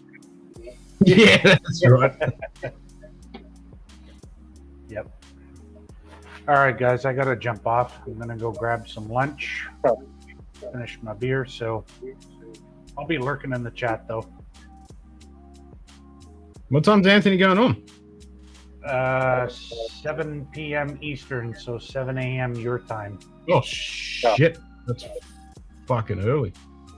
Yeah, he's doing what? Another tobacco, and I think it's a full run 13 year tonight. Oh, an MGP. Okay. Yeah, that's fucking early.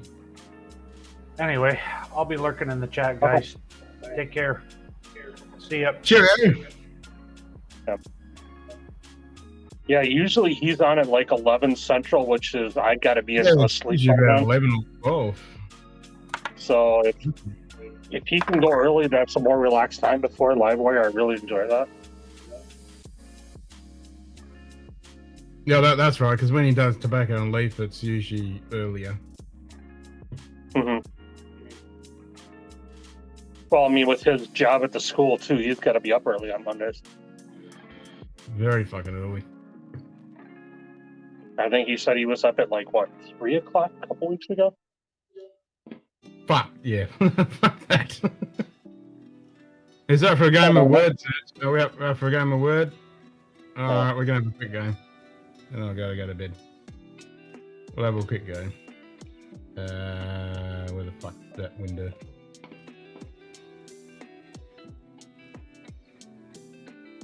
Close all this other fucking shit.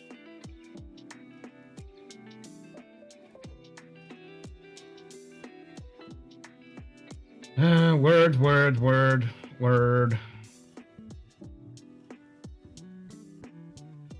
Log in with that. Log in with that. Click on that. Click on that. Yeah, hang and I try to get to bed by 11 my time. 10:30. Fuck that. I don't go to bed before fucking 2 o'clock, 3 o'clock in the morning.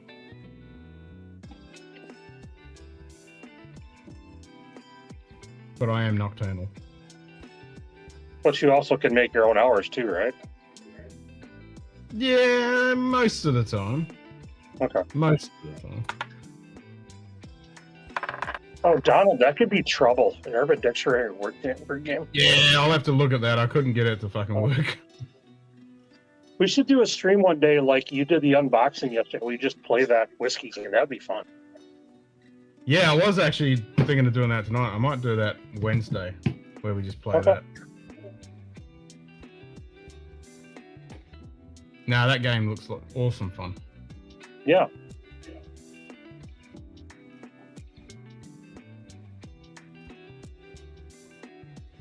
Alrighty, we ready?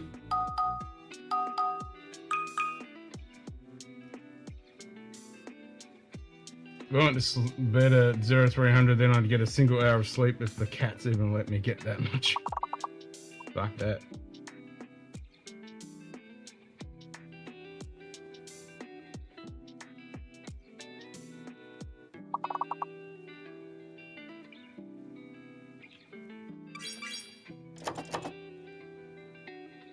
Ooh, I got a notification from DraftKings. I won $1 on the F1 race this morning. Yay. Yay! Woohoo! I had a 50-cent bet, so yeah, I won $1. Ooh. Hey! Better than a kick on the nuts. Yeah.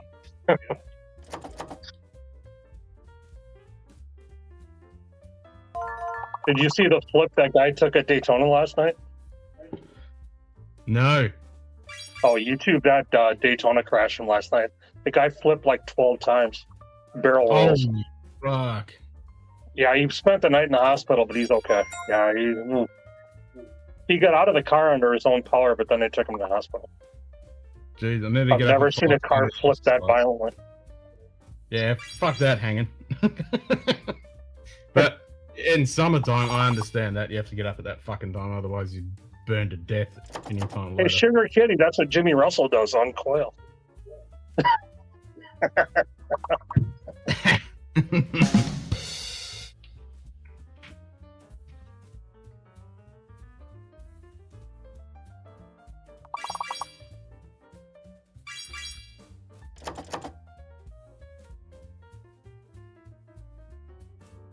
Two words left.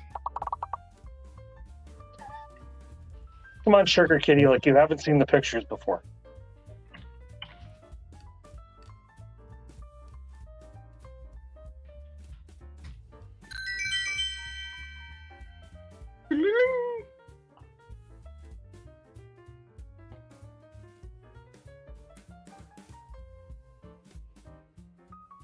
Game doesn't require your continue. There we go. Let's do that.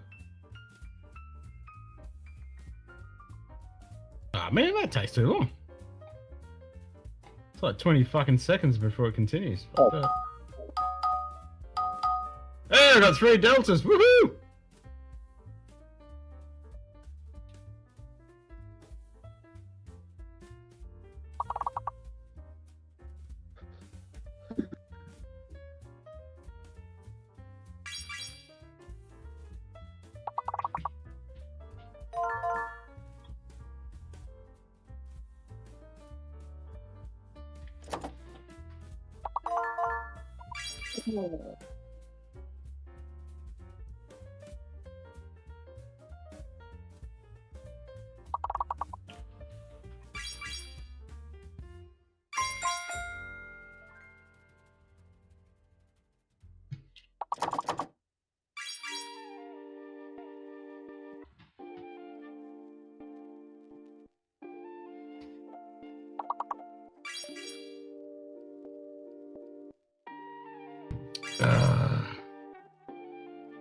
Be good.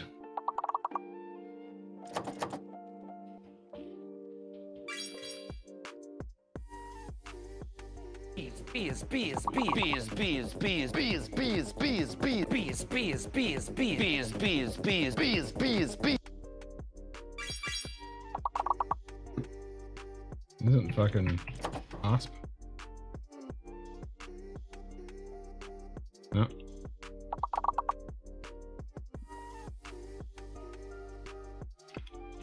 Since Sugar Kitty said he hadn't had the visual, Ken, I sent you a picture of Jimmy Russell in Discord. Oh, I think I know the one you're talking about. Yep. Yeah. That's what we say, Mrs. Russell. Yeah, Mrs. Russell. Yeah. Mrs. Russell is the real hero. That was a huge discussion on that one. Yeah, Chad said Mrs. Russell is the real hero here. Right? Yeah.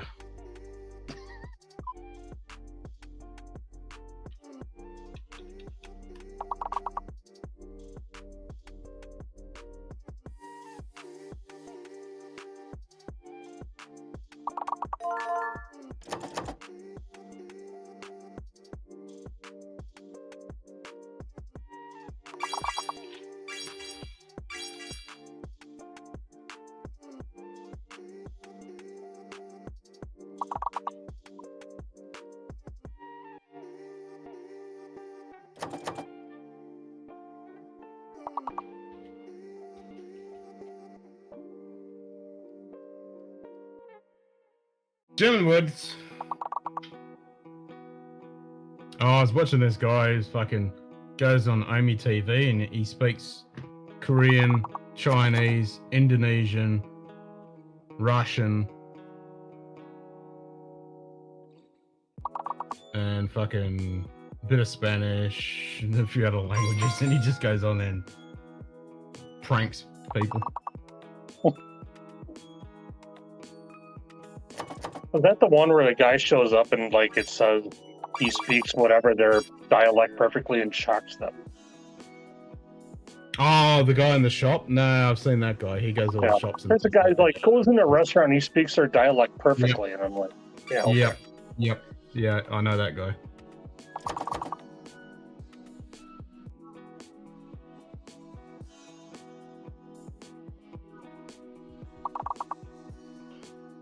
The white dude from New York? Yeah, New York State is in Albany. Yeah, that guy, yep. Yep, that's him hanging. Something Hale goes on Amy. Yeah, I was watching him a whole bunch of them today. Like whatever he goes into a restaurant and orders everything perfectly in their dialect. Yeah, I'm so jealous of people doing that. I just don't have any memory whatsoever to record anything, so I just can't remember. Well, especially with I have a short attention span too, so. My attention's alright. I just have a shit. My memory's just fucked. I can't remember things. Can't remember names, dates, anything. I'm just useless. Fucking sucks. I mean, if I get a menu in English and I can find the really good stuff, I'm good. But yeah.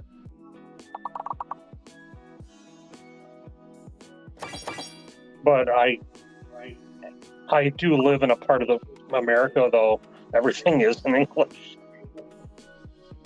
Same guy got a fake tattoo that said "Kung Pao Chicken" and walked around New York, and the Chinese would laugh at him, and then he would start talking to the Chinese. Yeah, yeah, that's what. On a few videos he did that. He goes, "Oh, my friend is from China, and he taught me a few things." And he says, "I smell like feet," and because they would laugh, and he goes, "No, you know, you getting pranked," and then he would spew out in fucking perfect Chinese to him. Did you ever see the film on Netflix? It was called "Searching for General Tso." No, I haven't seen that. And yeah, so they couldn't find it, and it was like in a dish that was over here. So apparently they were trying to find the original General Tso.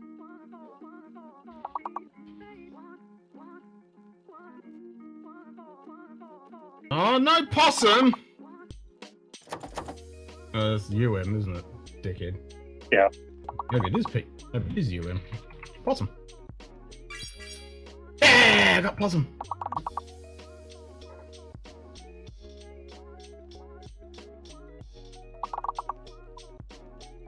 Yeah, you know it, Donald, what I was thinking of with possum. Rest in peace, you fucking legend. So you is the missing letter, people. Come on, get some fucking words in. Tater down, what are you thinking of?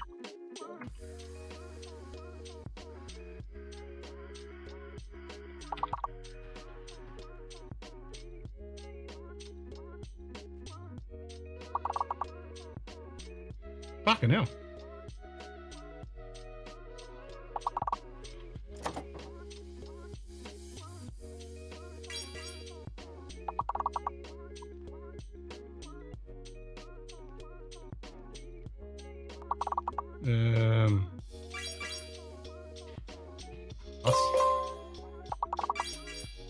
Yeah, I got pass.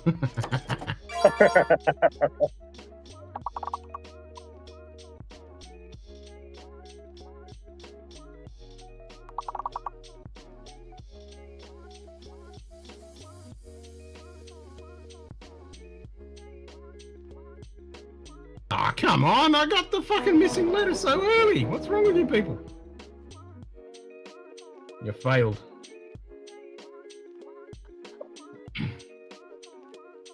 Alright, one more go.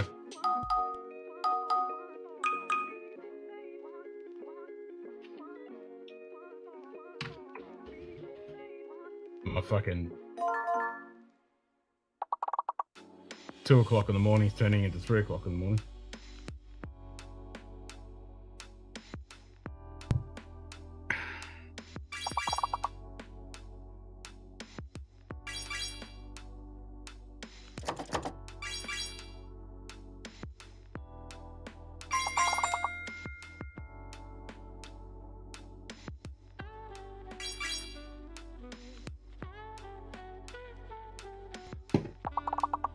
Kalila. If only. Yeah. I like the way you're thinking, Zenbud. I like the way you think. Kalila sounds nice, but maybe I'll pour some later tonight. Kalila. Uh-huh. Yeah, because you and I have that same 18-year-old bottle. Oh, that 18 unpeated. Oh my god, it's so fucking good. Pinch hitter had sent me a sample of it's a peated, but it was an 8-year-old Douglas Lang that was cast strength. And that's a freaking that's punch in the good. face, but it's so good. That's like this one I got. This 10-year-old. Yeah. Wilson Morgan at 60% ABV. Yeah, I think his is like 57. It's just a punch in the face. Yeah, this is 60.1. It's so fucking good though. Oh, yes. Yeah, that's fucking That's the one thing with Scotch. I find the younger peat is better. Yeah, it depends. It depends. I mean, I'm not a wee beastie fan, but... Yeah, I don't like Wee Beastie. I don't like Lagerborn 8. The Lagerborn 9 I do like. Yeah, we were talking about Lagavulin 9 yesterday. Yeah, I do like that one. Yeah, the 8 sucks shit, but the 9 is decent.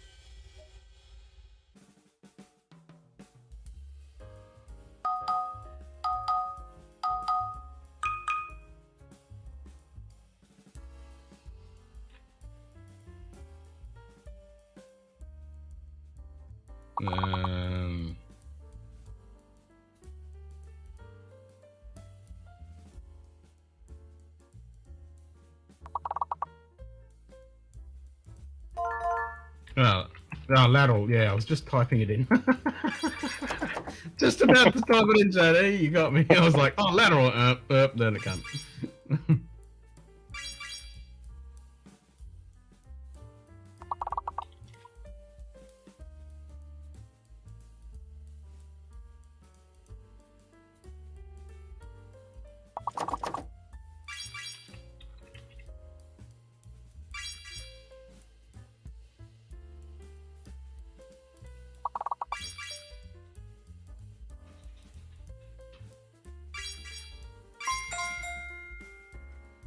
Keep it real, man. Ah, fucking padlock.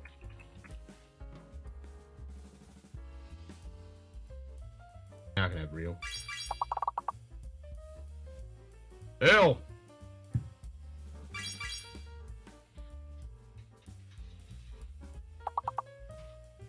E. There we go.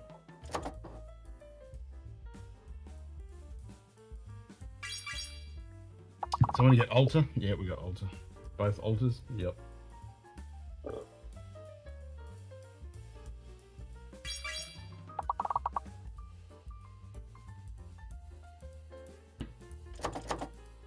There's tail.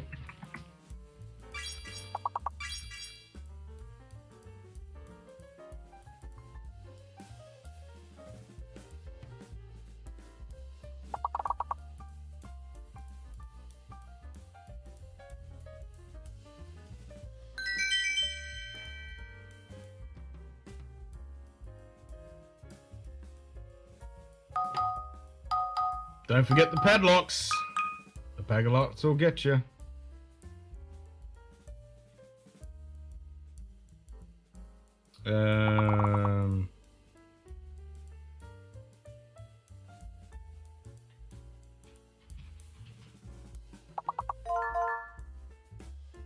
Bingo. Nah, beat you on that one, JD. Payback.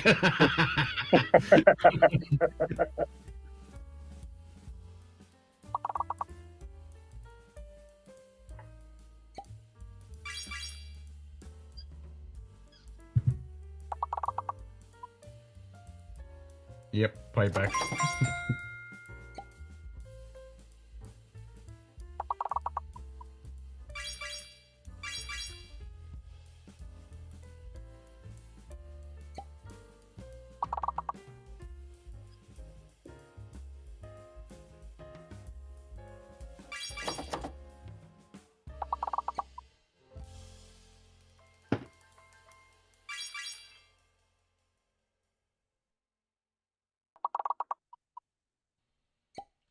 One word left.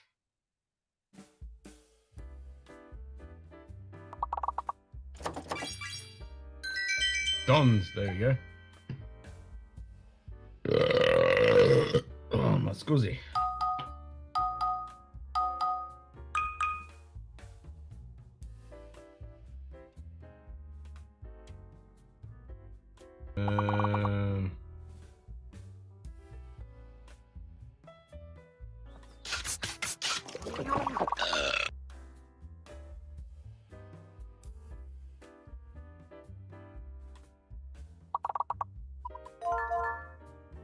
Viaduct. Nice one.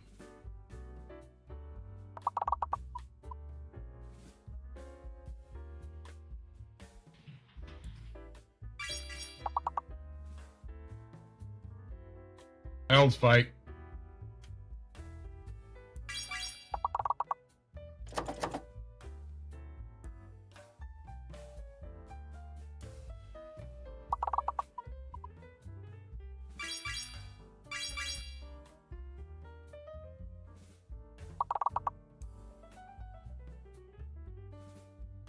L's fake.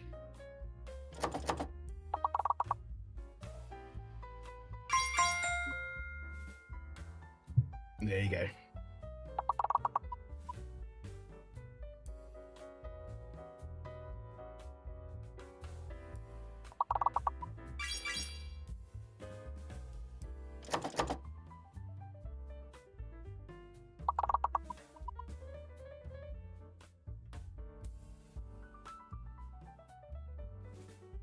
Hopefully this week my fucking 1 litre bottle of Red Breed turns up. Bottle of what? Got a 1 litre bottle of Turkey Rare Breed. Oh, nice. Is it the non-chill filter one or not? Yep. Nice. I've been waiting to try that. And then I got a Cadenhead Altmore cast strength. Nice. Yeah, I got to do a trade with Mr. Great Chef as he found me a Springbank 12 at retail in Austin. Nice. Kind of excited for that, but I haven't had one for a while.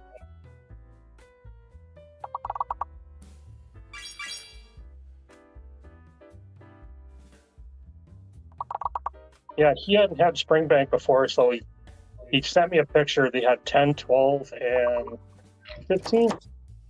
So I said, yeah, I'll take a 12. So he ended up buying 10 and 12 for himself, and now he's in love with Springbank. We've got him on like the Pete trade now. Nice.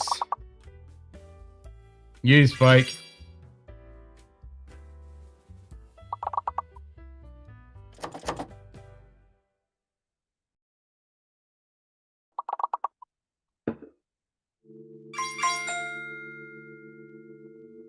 So if I meet up with Chris in Kentucky, can he bring samples back? Should be able to. Okay. I don't know how much stuff they're going to bring back. They're probably going to get some shit. Great Shot found me, I think it's 62%, but it's our Belconas peated single malt. Oh, nice. Dude, it's freaking amazing. Those 2 Belconas that I got from the Whiskey Club here are fucking amazing. It was like cherry wood barbecue smoke to start with. Now it's more sweet Isla Peat. Nice. But yeah, it's freaking amazing. Yeah, that one that's finishing 3 ports and the other one's finishing 3 sherries, they're fucking good. Mm-hmm.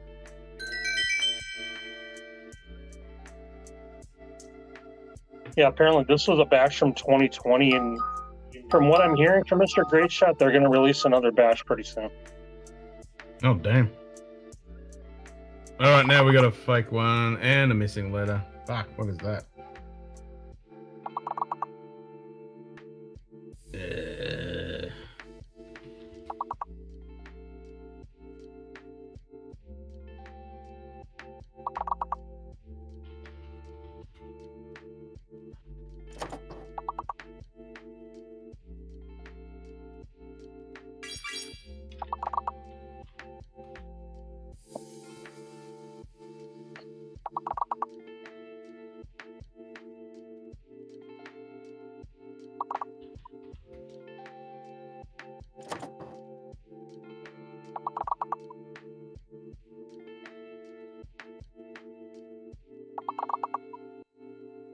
Nah, fuck the runner.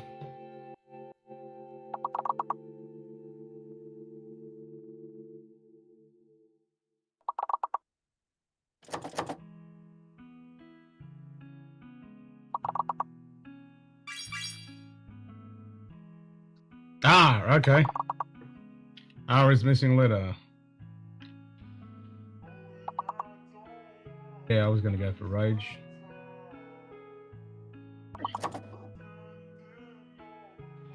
Green. Hanger. Nice.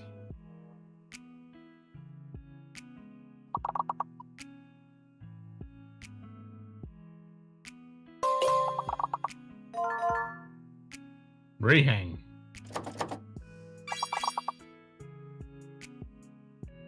Oh, can we do it? Can you do it? 39.58. Range. Oh, oh, oh. One more. Fail. Bow.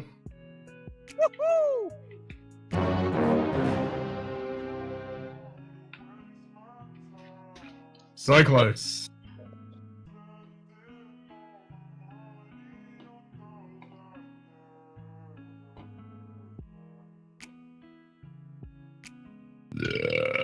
Oh, fucking hell. Yep. Well, there's a few drams to fucking gamble away. What's padlock? Padlock is a timer, so when you type a word in, you get a padlock and you can't type another word until the padlock clears.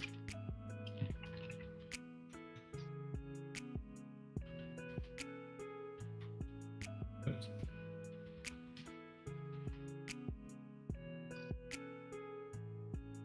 $400 drams. Woohoo!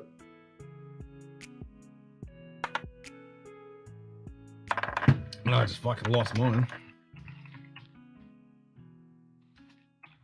I had 500. That's my fucking gambling.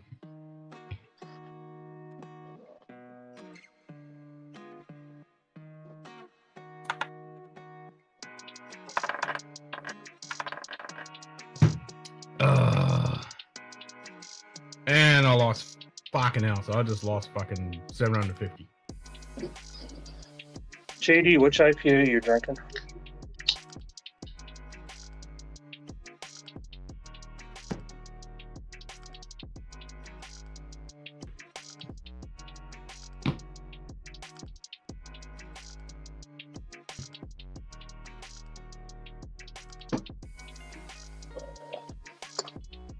So we got 7 minutes now. Said that like an hour ago. Yeah, we're only gonna go 9 more minutes an hour ago. Yeah, that's it. Yep. Yeah, what That's the hell? usually what happens. Yeah, it's Monday morning for you. It's Sunday afternoon here. Okay. Yeah, 3 o'clock on a Monday morning. Okay. JD, I'm drinking one. This is from Lakefront in Milwaukee.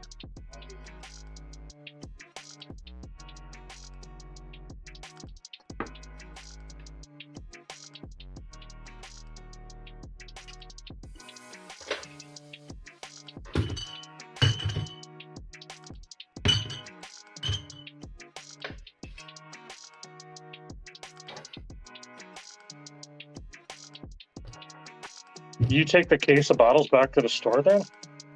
Yeah, fucking oath. Oh, okay.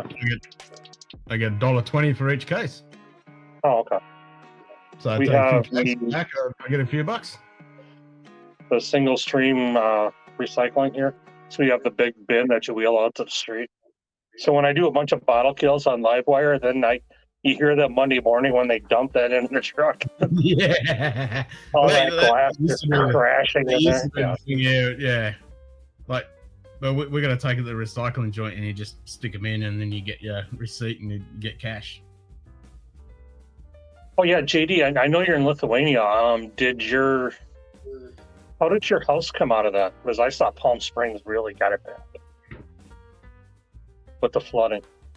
Most definitely, Zenbud. You can always join me in a Hefeweizen. I'm not going to have another one because it is 3 o'clock in the morning, and I did say that was my last one an hour ago. But Yeah, I'll it is definitely have another one tonight. When we I'm still continue open. the Land Rover build. Oh, good, JD. I'm glad to hear that. Because there was some nasty videos coming out of Palm Springs.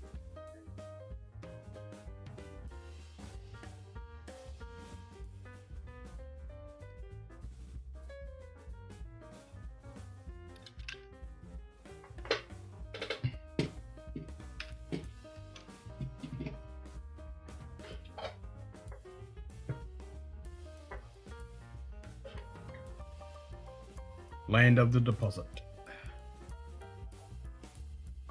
Yeah, I got close to $5 sitting there.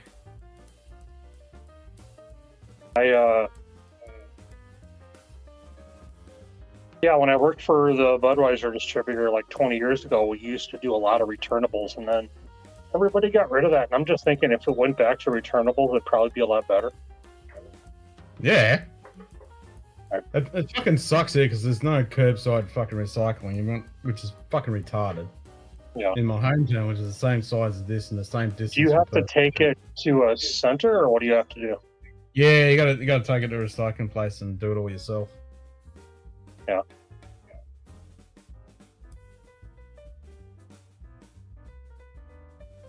Which is good because, you know, last time Carly did it, like she had a whole pile of stuff.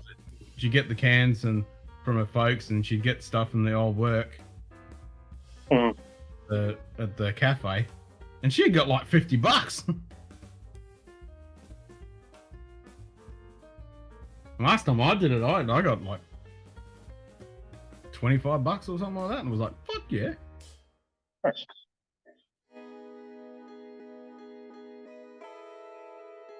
Fucking always busy there. You fucking people are coming in with fucking 5 trolleys just stocked up full of shit. Well, Z-Man's gonna jump on for a bit. Sounds like it. Gonna kill a bottle. You got 3 minutes, Z-Man. Well, 2 minutes now.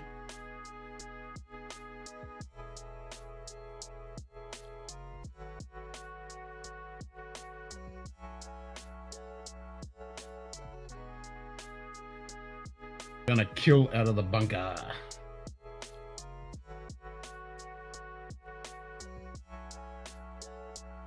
What, a Buffalo Trace, I think? I don't know what. Buffalo Trace store pick? Oh, probably, yeah.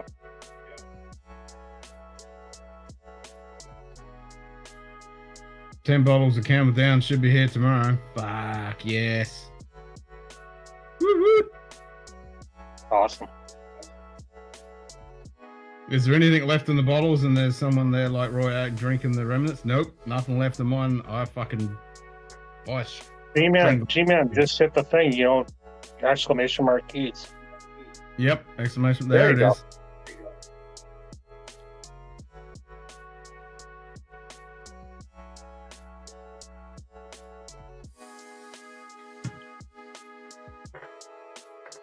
That's because I was too lazy to fucking pin it. Well, I should say everyone in chat's too fucking lazy because you know it's written right at the top of the screen, exclamation mark keys. I think I jumped on, what was it, last week or the week before? Yeah, I remember how many people kept asking. It's like, it's right on the top of the screen. It's right there. You can't miss it.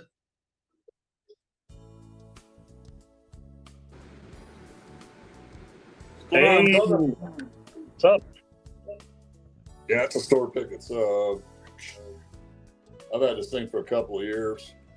Back when Buffalo Trace store picks were $32, I think. Yeah, you used to be able to find them all the time. Yeah. You said you were going to kill it. That's not a bottle kill. I'll kill it through the week. That's what I meant. Nightbot. Yeah. Okay, well, that's all right then. 5 fingers high five, Z-Man. I'm crazy, but not that crazy, man.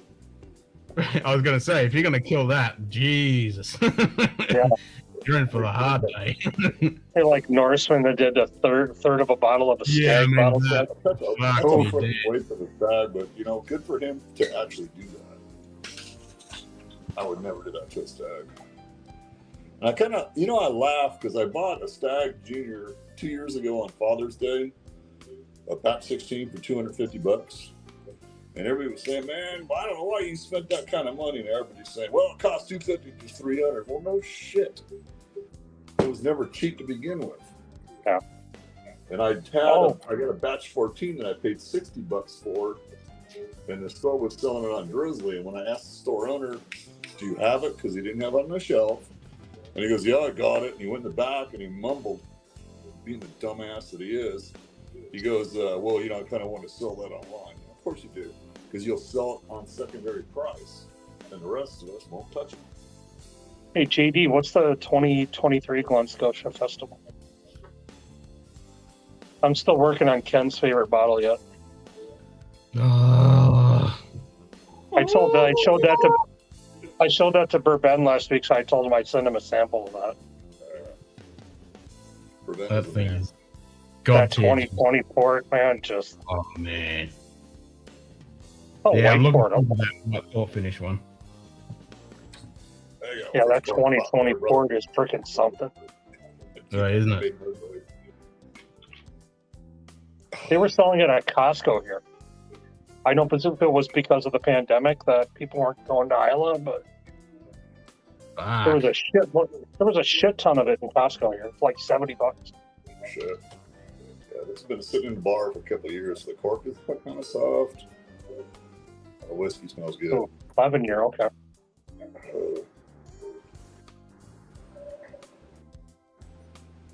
Okay, so JD, is that one worth it? As you guys know, I can't see the chat. Glen Scotia, white port finish, 11-year-old. Yep. Yeah. Yes. Okay. I may have to look online for that then. Star Pick Buffalo Trace, no oak, man. It's just glossy. This is Mick Ultra, straight out of the fucking barrel.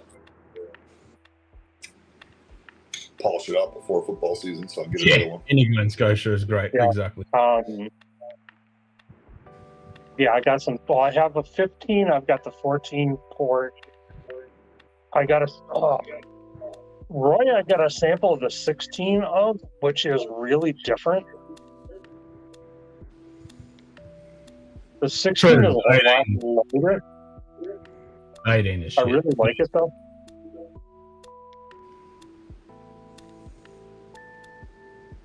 I mean, I put the Glen Scotia 16 up against Johnny Walker Blue to kick its heels.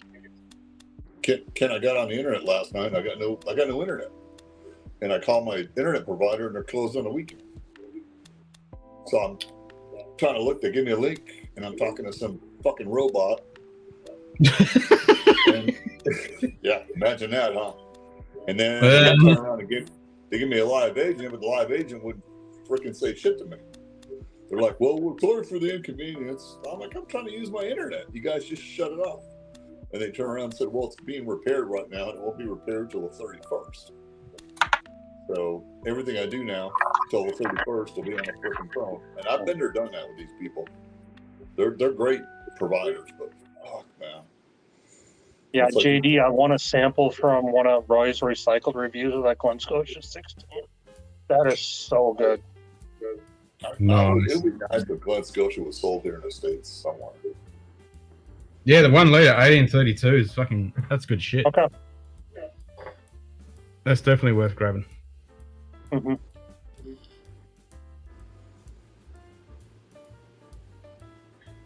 Well, I just love having a 15. But I want them all.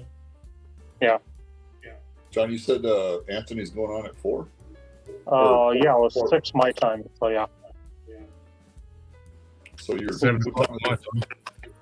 Yeah, I'm central. So he's doing the spirits and leaf tonight. So it's pre-game before live ball. Yep. So, oh, sketches all on those streams. Yeah. Get some sleep, man. Yep. Cheerio. All right, cheer everybody.